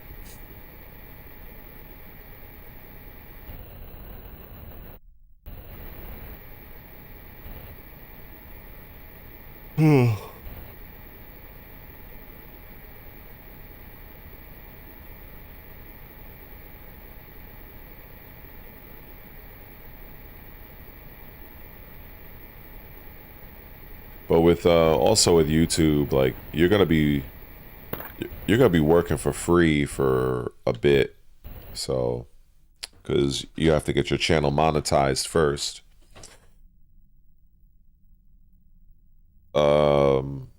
You gotta play to your strengths. So whatever you're good at, you have to figure out how to put that on camera. Some people really suck being on camera. They're not that great. Some people they speak horribly. Like sometimes I don't even watch people's videos just because of how they're speaking, because it's like it's hard to stick it out for me. But then other people, some have bad microphones. Uh, it's a it could be a variety of different things. Everybody has what they like. Some people like what I don't like, somebody else might like. What I like, somebody hates. Some people like me as a creator. Probably some people completely ignore all my videos. So everybody, and I think that's the beauty of YouTube, is that anybody can succeed, but anybody can also fail. But if you if you if you just accept the failure and don't move past it, then yeah, I guess it just wasn't meant to be.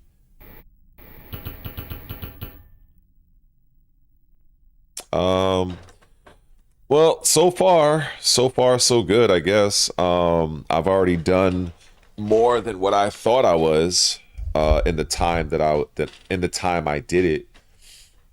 Um, it's just I have my own, like, being on camera is not new for me. I did like a reality show on MTV several years ago, and I've always been a type of person who loves being on camera. So I don't have that type of weakness. Some people, they are deathly afraid of being on the camera, like speaking to the camera, like to the lens, and being personable and just flowing. It's hard for some people to do that. They have to have a script. They have to script everything. They have to. Whatever people gotta do, it's whatever. But I don't believe in scripting. I feel I feel it just I feel it just I, I don't know how I'm gonna say it without sounding fucked up, but I don't want to say it's fake, because it could be that person's words. It could be, or it could be somebody writing for them. This is why when I see a lot of videos that this is why when I see a lot of videos that do a lot of B-roll, where it's like all you see is the B-roll. You don't see the person at all. Like, you don't see this at all. You don't see the picture. You don't see shit. You just see them. And a lot of gaming channels do that. All they do is they put up B-roll, and it's like, I don't know what you're hiding for. Maybe they're just hiding the fact that they're reading it from the fucking dummy cards. Maybe that's what it is. Um, you know. But then again, then you have other people that would be on camera, but they're using a teleprompter. So, but I just feel like some people need that extra reassurance. Some people need that crutch. People like me don't. The most I would say I would use would be, I would organize, like, especially if it's a longer video, I would organize my thoughts into an outline. So, okay, at the beginning of the video, here's my intro. Whatever that intro may be, I'll come up with something. Okay, this part I'm going to talk about Microsoft. Next part I'm going to talk about PlayStation. This part I'm going to talk about Tekken. Boom, boom, boom, and that's it. And I may even go so far as to give myself a bit of like a timer. Like, so if I know I like, if I have something set to vibrate, or maybe something that might make a noise, I'll know in my mind, okay, in maybe the next 5 to 10 seconds, I mean, not seconds, but 5 to 10 minutes, let me wrap up this point and then move on to the next. Some other more experienced people do that. But if you're just getting started and you're afraid to speak on camera, it's like these things can help. Having a teleprompter, so you're looking at the camera somewhat, but you're slightly reading something off of the lens, whether it's to the left, to the right, up or down. But the audience, it will be very hard for the audience to see, oh, this person's reading something, because they have teleprompters now where you're reading it from, it's like right in the path of the lens. So that helps a lot of people, and it can help cut down how much screw ups you have. So it takes less time away if you want to edit certain things out. For me, I don't really need any of that shit. Honestly, I don't really need it. I think the only time I would need a script is if it's somebody that wants me to say something very specific word for word. Some companies do that. Some companies, they give you, it's almost like acting. It's like you have the script, but then you can also improvise. You can just, the director will say, okay, well, just give me this emotion, give me this tone. This is the gist of what I want, go. And then other people will be like, I want you to say it word for word like this. So typically when you have sponsors, many of them will want you to say a specific thing in a specific way. That's where a script would more than likely come into play. That's why sometimes you may or may not have noticed some channels, when they're doing their little sponsorship call out, some of them, not all, but the best example I would say is if you watch, I don't know if you're familiar with professional wrestling, you would have Undertaker, right? He has a podcast with his wife that everybody hates, and he'll read like a sponsor, and you could see him like literally reading it, and it's not really him speaking it naturally. It's in his reading voice. And so I look at that as, you should look at that as confidence, that even if you are that type of person that needs to read it, like that word for word, it can still be successful for you. And then also, it's funny because early on in my channel, very early, before most of you even subscribed to me, even knew I existed, I had a video that I did. It's an entire playlist I have. I call it my YouTube journey.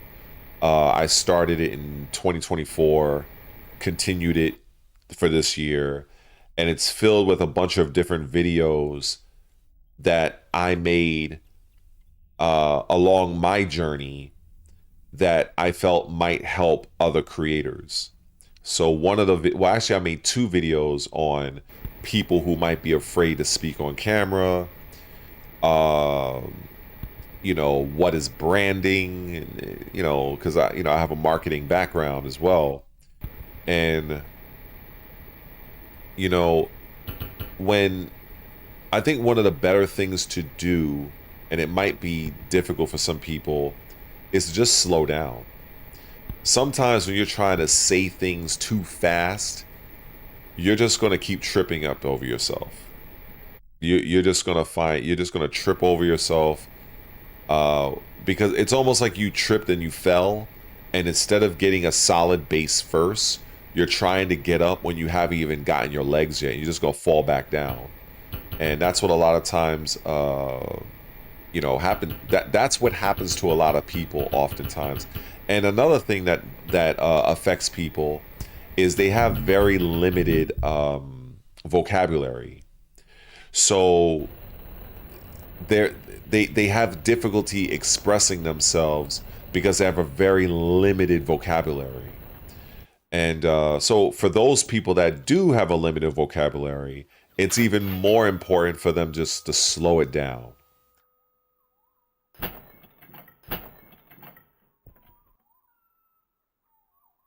Uh, one of the best things you can do is just set up a camera or get yourself a tripod, put your phone in that, and just talk to your phone. Talk to the have the lens on you. Talk to your phone. Record it. Don't look at it. Give it like maybe a day, and then look at it after, and then have some of your closest friends look at it and just see what they say. Or you could just keep recording things for yourself. You don't have to show them to anybody. Hell, you can even upload things to YouTube and just keep it private. You know, only you'll see it. There's a few videos I have like that. That's on my that's on my channel right now. They're just private. You know, so you can do that. It's good practice. Also, another thing you could do is on YouTube. This is something I wish Twitch allowed you to do. You can actually do a live stream on YouTube and just have it private. So you can test your equipment. You can test your camera settings. You can test your mic, your microphone. You can do all that shit. You can, like, even with it being private, I believe you can still send it to a select set of people if you want. You know, and just kind of, maybe you're streaming to, I don't know, maybe your mom is watching, maybe your girlfriend is watching, whatever, you know, and then you can kind of get their feedback in a more controlled environment. This is something I actually didn't know at first. I didn't know that you could do that. I remember I used to talk about, I was like, man, you know, I kind of wish I could just do a live stream without anybody fucking watching. And turns out you could do it on YouTube, but you can't do it on Twitch, so that kind of sucks. All you do is you would just go to where it says create on the upper right hand corner of the YouTube app, and select live, and after that, just make sure you set the video to private, and you can set it to unlisted as well.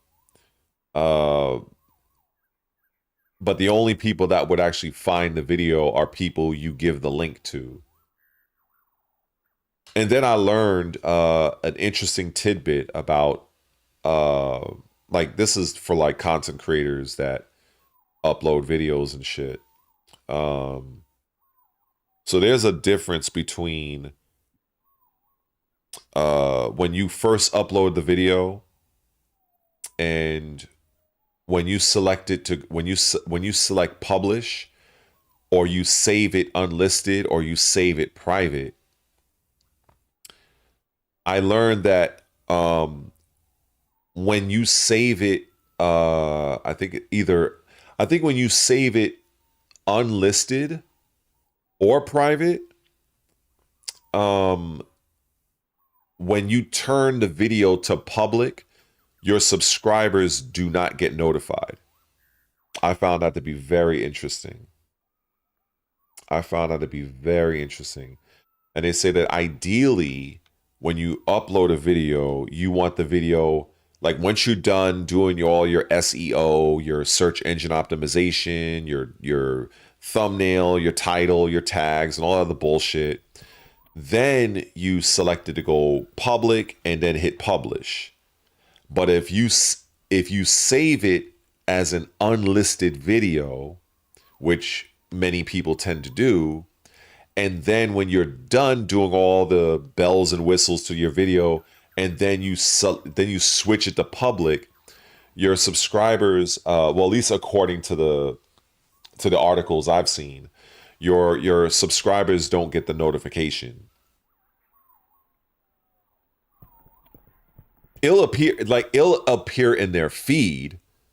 So if they're browsing YouTube the video will pop in their feed, but they won't get like the notification. That notification only pops when you finish, when the video finishes uploading to YouTube, and then you save the video public.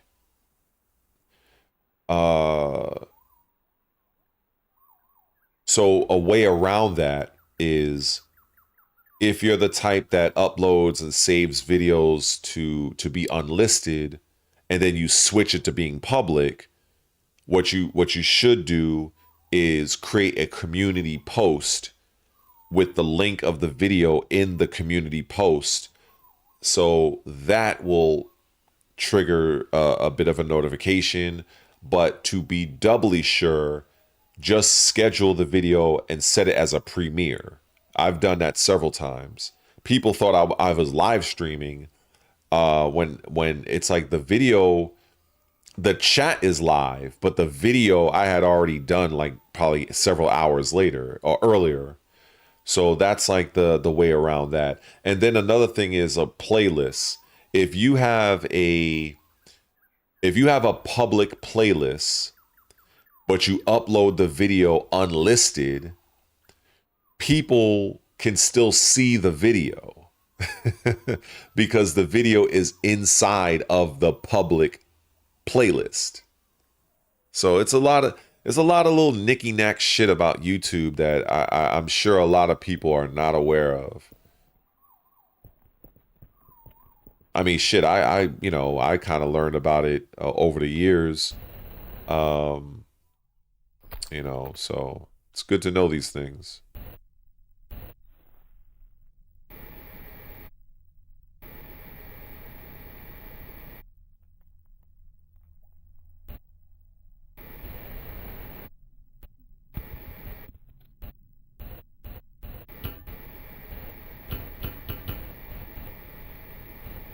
But I always tell people this: if you have an opinion, you have content.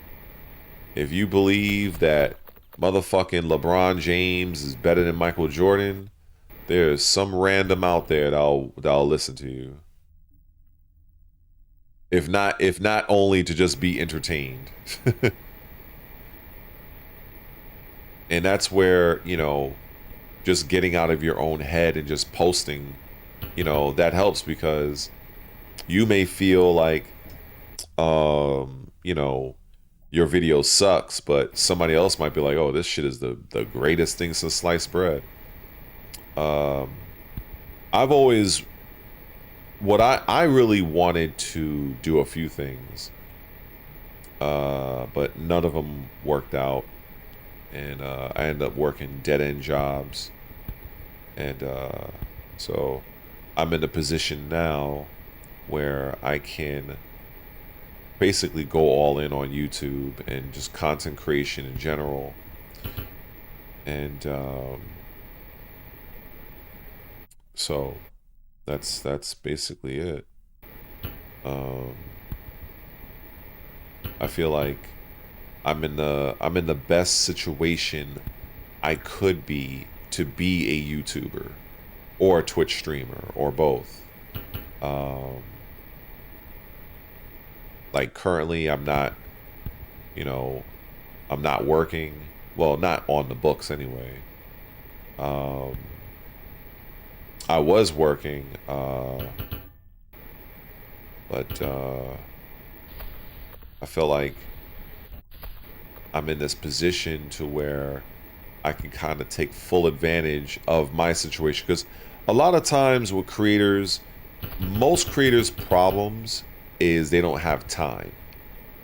Most creators, they don't have time to edit, they don't have time to record, they don't have time to stream. They probably got a whole bunch of kids, they got the girlfriend or the wife, they got the job that's like 10 to fucking 8 hours a day, so me, this part of my life, I don't have that right now. So I do have a bit of an advantage over a lot of people, but do I utilize that advantage to the best of my ability? No, I will admit that. And that's just my own issue. That's my own fuck up. I could literally be streaming every day for like as long as I want. I can literally just do what I'm doing right now every fucking day. But I don't. Not that I would do it all day, but like I have that ability to do that. And at least for now, I told myself I'm gonna give this whole YouTube thing 5 years. After 5 years, if this doesn't pop off for me like that, then it's back to the work grind.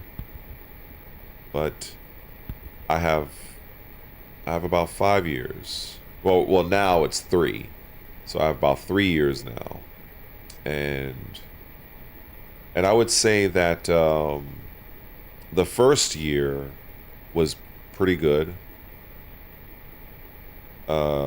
HUI, what's up, man? I think it's the first time seeing you in my chat. Greetings. I was just kind of talking about YouTube related stuff, but yeah. Yeah, so the first year, what was it? August 23rd, 2024. I've always had this channel. I've had this channel for several years, but I procrastinated, and I should have actually uploaded to this channel years ago. I created this channel, I believe it was 2019. So that shit's crazy. And so if you happen to do just explore the channel and watch my very first video, you'll see that I forced myself to do the video, because had I not done that, I probably would have just procrastinated again.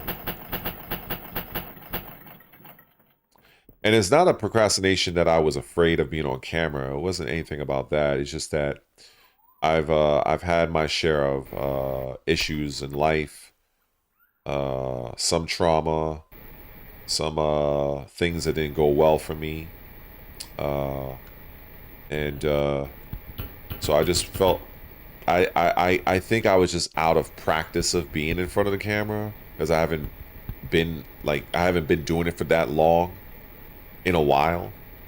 So I had to kind of ease myself back in. But once I started making 1 video, 2 videos, and then I found something that spoke to me. Yeah, the birthday video, well, it depends. There's the birthday video of this year and the birthday video of 2024. Now the 2024 birthday was, well, yeah, that was rough. This year's birthday wasn't so bad. But yeah, I think what really helped me out was finding something that I really was able to. I think that's really what it comes down to. Like, anybody can fucking do YouTube. Anybody, as long as you have an internet connection, you have a camera, anybody can do this shit. It's not that hard. It's time consuming if you want to get good at it, but it's not like, you know, I can list like a dozen things that's more difficult. But it's like, it can be rewarding, it can be very lucrative, but not everybody makes it.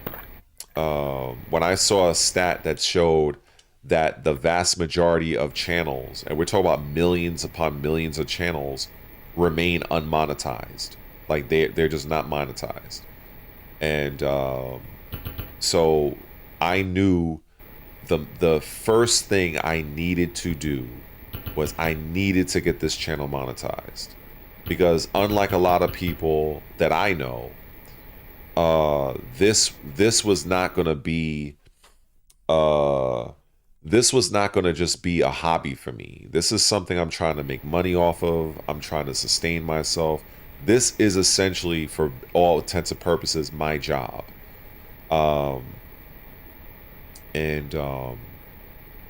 That's just what it is. That's why at the very beginning I gave myself 5 years. I'm at, I'm at 3 now. Well, actually, no. Technically, officially, it won't be 3 years until August 23rd. So yeah. Technically, it's like 1.5 right now. But yeah. The thing is, you have to be able to find something to speak about. You have to find something to speak. You have to find something you can speak about at length. So whatever that is, and you have to find a way to go deep on it. So for me, I have two things. I have fitness and I have gaming.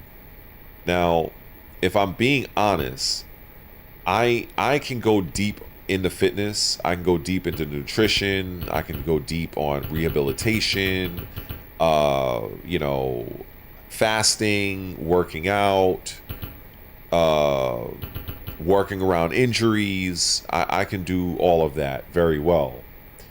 But I love video games. And I can also talk about gaming to that degree as well. But the X factor for me is that, you know, I can play a game, I can compete in the game, I can talk about the game. Like this, I feel like for me, there's a lot more layers. Like for instance, I'll give you an example. Uh, let's take Tekken 8, right? Everybody's favorite fucking game, right? Full sarcasm. You see people like Main Man and other creators, they go on these God of Destruction or these ranked journeys. That's content. Because there's people like, there's something at stake, there's something you're trying to achieve, blah blah blah blah blah. Then you have the channels, the tips and tricks, right?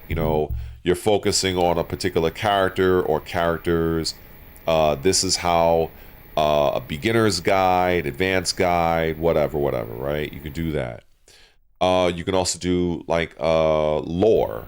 You can talk about the lore of the character, like, especially since Tekken has been around a long time. Unless, and it helps if the character has been around for a while. So if you were to do something like, say, I don't know, talk about Kazuya, what was his roots, what's his motivations, what are some fantasy matchups, whatever, you could talk about that. You could talk about, you can go to a tournament, you can document your experience. Maybe have a friend of yours record some matches. You can talk about this is my first tournament. This is this is what, or you can interview players. That's what I wanted to get into. But that's if I start traveling again. But I am considering doing that.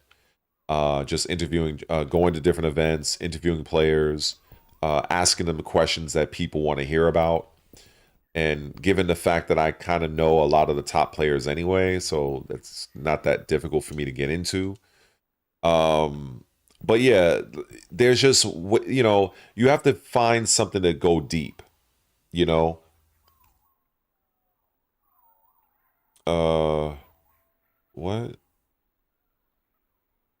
Yeah, like, yeah, I guess you can kind of look at it that way. Some people suffer more than others. Um, you know, I came up with this idea. I mean, obviously, it's not like legally binding to me, but um, you know, people reacted to it, and it's pretty funny and it's entertaining. So, um, I ran with it, you know. But for the most part, I'm really. I mean, look, I try to be as real with my I would say my small audience, because when I look at channels like Asmongold, they got like 4 million subscribers, and Penguin Zero got like 15 point something subscribers. My channel, by comparison, is very, very small, but it's growing, and I appreciate that. So the thing is that's very important to me is to be as authentic with my subscribers as possible. A lot of channels don't really do that, nor do they really give a fuck. But I feel like it's much easier to be honest than to try to maintain a lie. And, you know, a lot of times when I'm doing these suffering streams, a lot of times, I mean, I'm just doing it for entertainment. Like, I'm literally doing it for entertainment. It's making people be entertained. They enjoy watching. Some people have some laughs. I'm pretty sure there's some, you know, some people probably, you know, they might have had a rough day at work or whatever, or they're frustrated with something, and to watch me, you know, carry on, you know, it's a little bit entertaining. But I've been noticing something, and I kind of kept this to myself, but I don't think anybody's gonna really watch anyway after this. But I think I'll say this. I have to remind myself that I am 45 years old. And there are times where I would get really, really excited, like really upset, frustrated. And then I felt like I really had to take it easy. Like I really like it was just weird. Like I had like weird feelings. Like I was kind of like going a little too haywire. Like as if I was like still 19 or 20 or so. And so yeah, I kind of had to like dial that back. But at the same time, you know, I don't think anybody really noticed. So, but there was one instance where I was like, okay, this doesn't feel right. I was a little concerned. I was a little bit nervous, and I was like, okay, I need to dial this back, and I did. So, but ultimately, yeah, I mean, it's a lot of it is not really like there are times where I get frustrated and annoyed, but it's like it's not to that degree. You know what I'm saying? It's like I literally dial it up to 11 basically. But I'm gonna like I've been kind of like going away from that because of I guess you could say maybe a possible health reason, maybe. Because it's not worth me getting upset to that level, especially at my age. Like shit. I mean, I look great. I'm in phenomenal shape, but hey, I'm still 45 years old, so it's you know, but there's other ways to entertain. And also over the course of time, I much rather do shit like this. Like I much rather play other types of games. Like I've said from the very beginning, I don't want to be the Tekken YouTuber. I don't want to be the next American main man. Like I don't have like I cannot stomach playing Tekken 8 every fucking day. I cannot do it. So main man must be handsomely compensated to play this fucking game every day. I wouldn't be surprised if he'll be logging on soon because he's in Sweden, so I think he's 5 hours ahead of me. So I wouldn't be surprised. But yeah, maybe like it really. I really have to see how I look at this game if and when I get my character in this game. Like everybody, like I've said this to everybody, like Lil Majin has King, fucking some other people I know have Nina, fucking Poke Chop has Fakamram, which is kind of like an offshoot of Bruce. Fucking Anakin has Jack. Fucking ShinBlade got Steve. Like I'm that guy that does not have his character. Like I'm using fucking suck ass Raven. Like give me a break. I'm just asking for it at that point.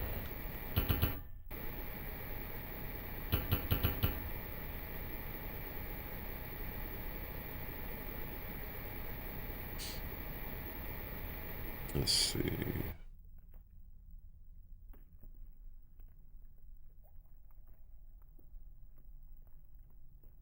Yeah, low tier god. I have a feeling him and we would get along just fine. I see a lot. I see quite a bit of him in me, and I see some of me in him. And I was seeing like some people, well, a lot of people. Like for instance, like for a while I was wondering like, what? Where is his YouTube channel? I didn't know he was banned. I didn't know that because I would stay seeing videos of him, but they were not his channel. So I'm like, what the fuck is going on? And then that's when I learned that they're basically re-uploading content that he did elsewhere, and and whether regardless of what your personal feelings of the man is, I've always felt that was really fucked up that people are literally taking his content and uploading this shit and getting all the profit for it. And it was so much so that there were a few over the and this was like going on for like a while, and there was a few people I reached out to and I left a comment and I said like, yo, can you talk about something else? Like you gotta like steal somebody else's shit. Like that's fucked up. And then I think when he came back, I immediately subbed, and I think he made a video where he was addressing that he got YouTube to go after many of those accounts. And I'm like, yo, good for him. Like when you put out content, you shouldn't have some fucking asshole that's like literally stealing all your fucking views and your content. That shit's bullshit. Like that's bullshit. So I'm glad he's getting after that, because that was wild. Because I was like wondering like what happened to this guy's channel, because I know he's mad popular, but I just didn't know he was he had those band issues. I didn't know that. So because even when I see his videos, he does stream a lot, and he's talking about a lot of different things. It looks to me like he just lets the camera run and he just talks about whatever. I guess I don't know if he edits his own stuff, or he probably has people edit for him. And that's kind of like around the way like I want to kind of go down. Like I don't mind playing Tekken, but I would see myself maybe like creating like a schedule, and then kind of like, all right, I'm gonna have a suffering stream, like say, I don't know, like Saturday or something, from like this time to this time, and just kind of be more organized. Like that's kind of like the thing that because I think that will work for me, because just having a little bit more structure, because there's a lot of games that I like to play, want to play, and it's like, I don't mind Tekken, but I just don't see I can play this particular Tekken every day, especially since I'm not competing. If I was competing, like that would be different. Then it would be like, okay, I need to learn the matchups. I need to practice against this particular character. That's different. But I'm at this point, I'm like a shit. I guess you can kind of, for Tekken 8, I guess you can kind of call me a casual if I'm really being honest with myself, because I don't really I don't play the game seriously like that. I don't compete like that anymore. Um, yeah, I mean, I'm an OG, sure. I mean, I've put my time in, but as of like what have I been doing lately, it hasn't been it hasn't been competition. I can tell you that much.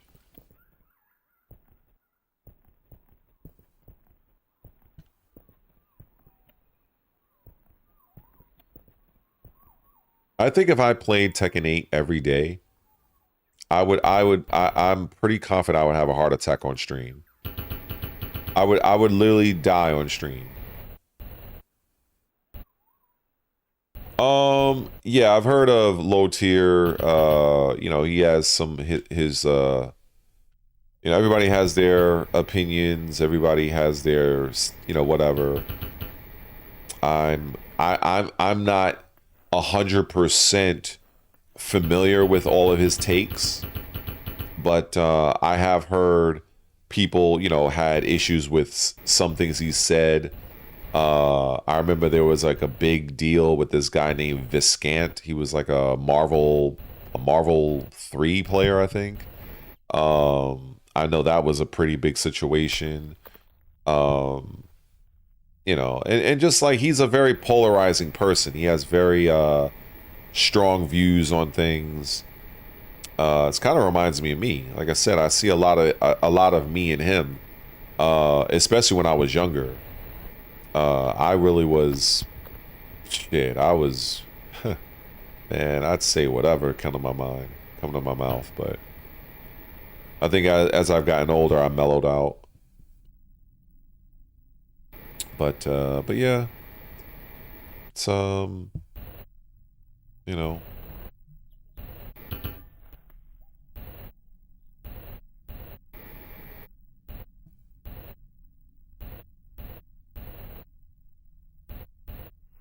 I'm gonna try to, I'm gonna try to blow up that rat.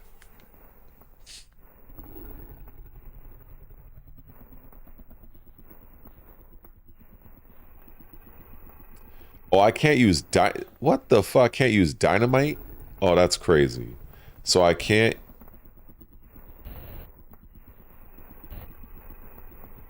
use a jetpack. I can't use dynamite. Oh, that's fucking crazy.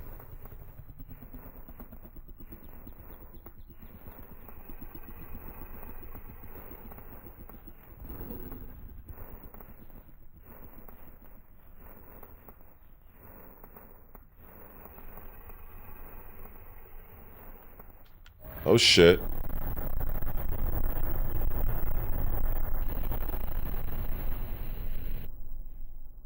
Oh shit. I was fucking out.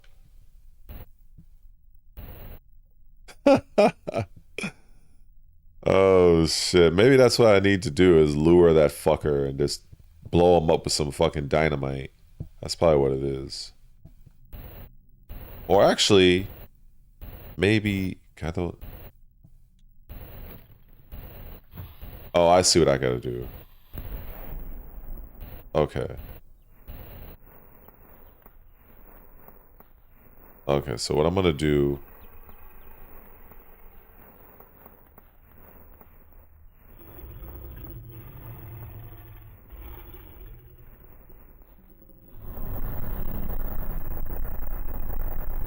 Oh my god. Oh wait, it can't fit through here? Oh shit.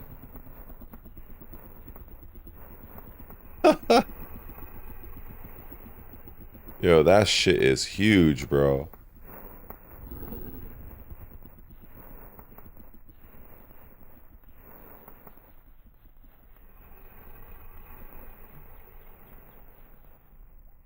Alright.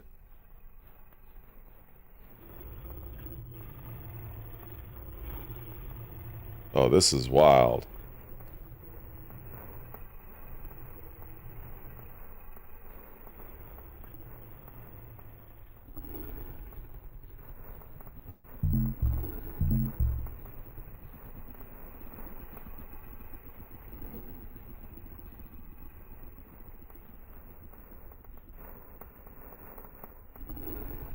Oh boy.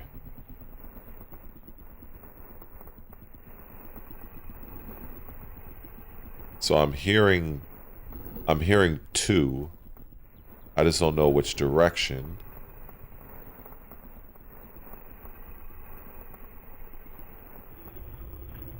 Yo, that shit is crazy.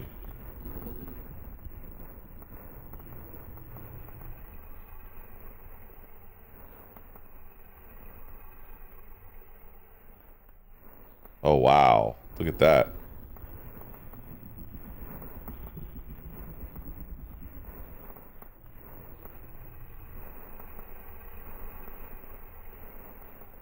I'm just wondering, where am I supposed to go?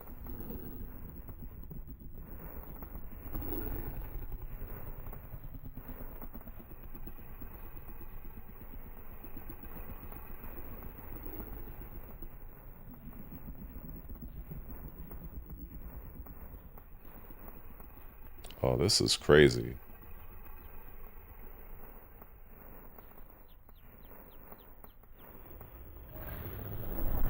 Oh shit.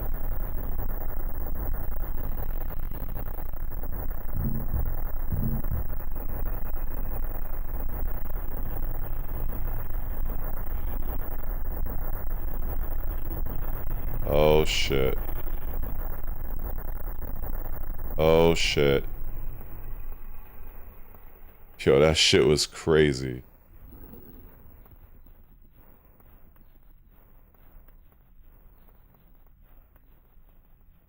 Oh, there's a... The hell is this? Was this the end of the game? I got the fucking holy treasure.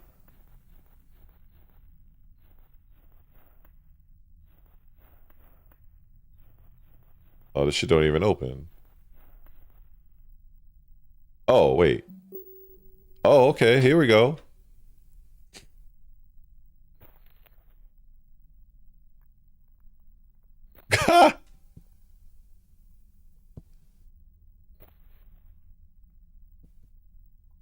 Oh! Oh, that's fucked up. Wow. Oh, shit. Wow. That's the end of the fucking game? Wait. Old York? Oh, shit.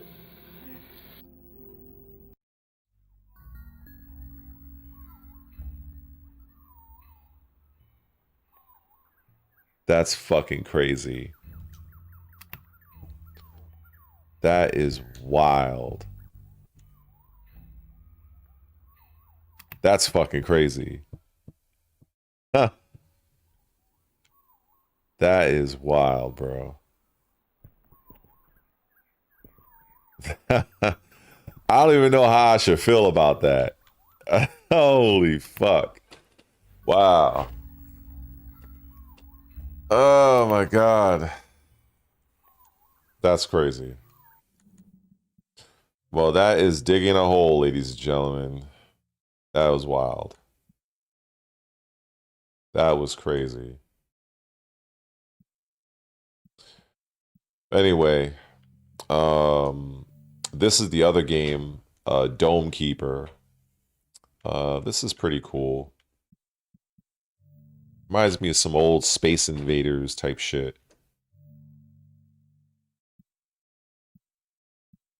I mean, it has a lot of good ratings. A lot of people love it. 74% give it 5 stars out of 144 ratings.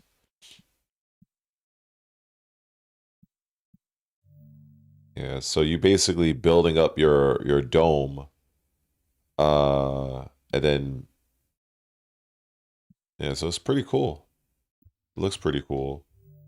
I'm not gonna mess with it now because I'm too fucking tired. So my type of games are generally like Souls-like, stealth games, RPGs, stuff like that. You know, Lords of the Fallen, Hollow, like, you know, what I have right here on screen. RPGs, you know, shit like that. I was playing Visions of Mana. I'm really enjoying that game. I might get into Starfield again later. I'm gonna have to re-download Dragon Age because I do want to play that. Yeah, so there's mad shit to play. But I guess I'll figure out how I want to structure it. Um, as, I just go from there. But I think for right now, I've heard of Earth. I heard of EDF. Um, let's see. I've heard of it. Let's see.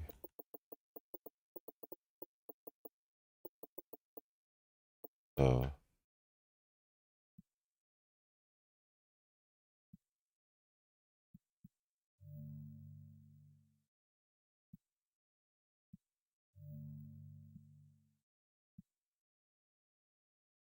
it's like some old school shit.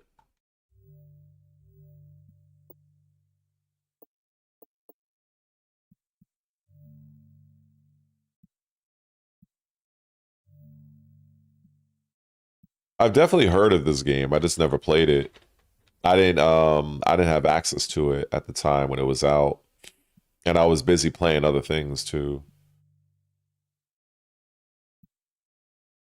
But yeah, it's a lot of good ratings. A lot of people like it.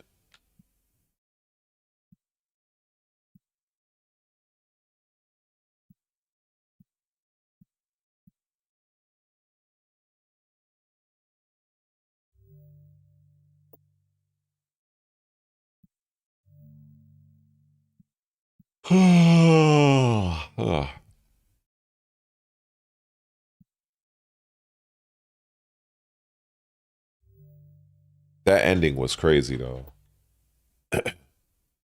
I should have known something was up. The fact that the treasure chest was in such a wide open area with no other exit out. I should have known that there was something up about that.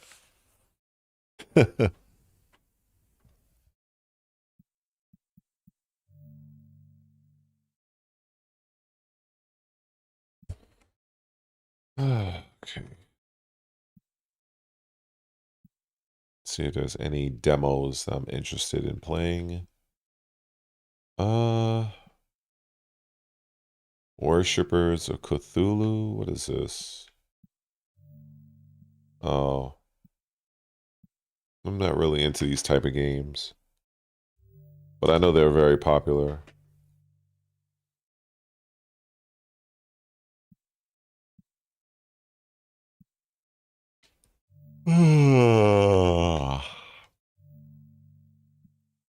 There was a game that was absolutely amazing. That you want to talk about gooner material? This I think this game takes the cake. This shit right here. Oh my lord. This shit. They want to talk about Stellar Blade.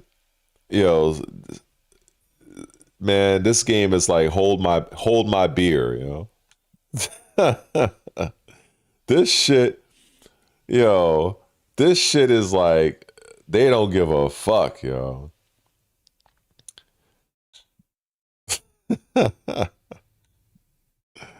Yo, this is wild, yo. Oh man, when I saw this shit, I was like, wait, this is a game? And this guy, he says, got mostly all of them. Last one, I'll admit, was bad. Landed their Redeemer today with better refined AI, sharp visuals. The rating seems accurate this time. teen and added a new mature picks in the mix without over or underdoing it. I also got to say, if the improvements keep going like this, wouldn't be surprised to see 2D renders like Nikki and so on. Oh boy, that's crazy. So what? Like, I guess I don't know what you do in this game. Like, you just like I don't know. I don't know if this is more. I don't know if this is an actual game or it's just something you just look at. But yeah, this is a beautiful Sakura Surfing Club 2. So for those interested.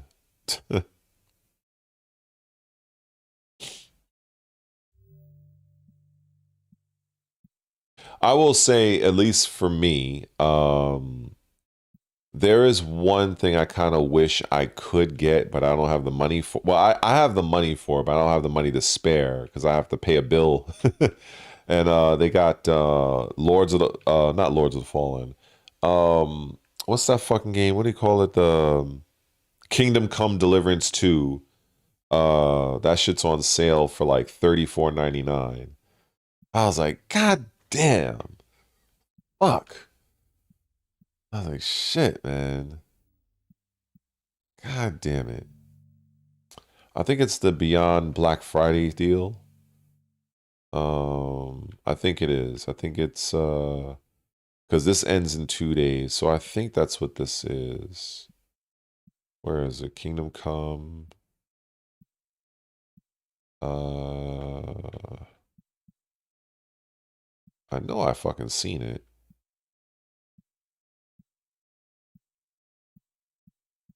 Let me just type the fucking shit in because I know I seen it. Oh, there it is. Kingdom Come Deliverance. Yeah, this shit ends in 1 day. 50% off. Like, yo, I hate when there's sales on shit. I hate when there's sales on shit and I just don't have the money to spare to get it. I it's so frustrating. Why couldn't this shit be like 14 days? And I'm like, okay, I can get it like, but it's like to like, oh my God, bro. And it's more like I just wanna have it just so I can play it later. Um because I made a few videos on it very, very early on before it released. It had a bit of controversy surrounding it, regarding the gay undertones and all other stuff. So I made about 3 videos on it. But I do have the first game. I have the first game. I don't think I have the Royal Edition though. I think I just got the base game. So I guess I'll probably mess with that and then I'll see what that's all about. Yeah, so I have the first game as you can see here. So I do have this. And it's actually fucking $6, which is great. So that was good. That was a great purchase. When I bought it, it was like I think like $10 because I bought it sometime last year. Um, and what else we got? Oh, and here's something else I just love to show people that people always shit on Game Pass. The fact that Game Pass also gives you additional fucking savings on the games as well. And a lot of times the games that are actually on sale don't even have to be games already in Game Pass. So a lot of people tend to ignore that fact. Like this right here, Alien Fireteam Elite. This shit's 65% off. So there's like a couple of cool games here people are interested in. I really like the BioShock. I would probably mess with that because this is like what, $19 normally. And then the second game is what, yeah, the same price. Yeah, so Rebel Galaxy, I've heard of that game. So I do like that Game Pass does give you like additional savings and shit. I think that's pretty cool. Most played games. These are the most played games on Xbox right now. Wow. Digging a Hole actually made it. That's crazy. Is this really the top? I gotta see, because oh, I think it was the okay. I think it's the Game Pass most popular that I was looking up. At least I think so. Or maybe it wasn't. Hold up. Most popular for Game Pass. Yeah. So this is the most popular games on Game Pass, as if anybody would be surprised. Fucking Fortnite, Call of Duty, Minecraft, and Grand Theft Auto. So these are the most popular games. I'm actually surprised Outer Worlds actually made the list. That was pretty cool. I gotta try that game, by the way. But in terms to go back to where I was just at, overall, most popular. Let's see. Oh, now this game is godlike. Lost Odyssey, yeah.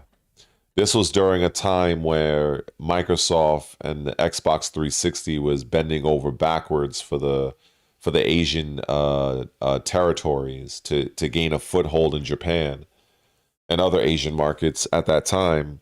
But you know, they weren't having that, so Microsoft was forced to change the way they did business for the Xbox One when that came out. It is what it is. Let's see. There's a top paid games. Okay. Red Dead Redemption, Arc Raiders, Madden 26, Ready or Not. I'm surprised Witcher actually made the cut. Good for them.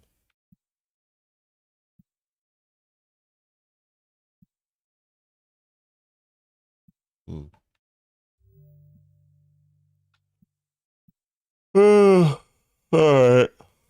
I think I'm calling it. I'm fucking done. I'm gonna go to the store and I'm gonna get me a snack, and that's it. So, so yeah. So that is it for me, and I will see y'all down the road.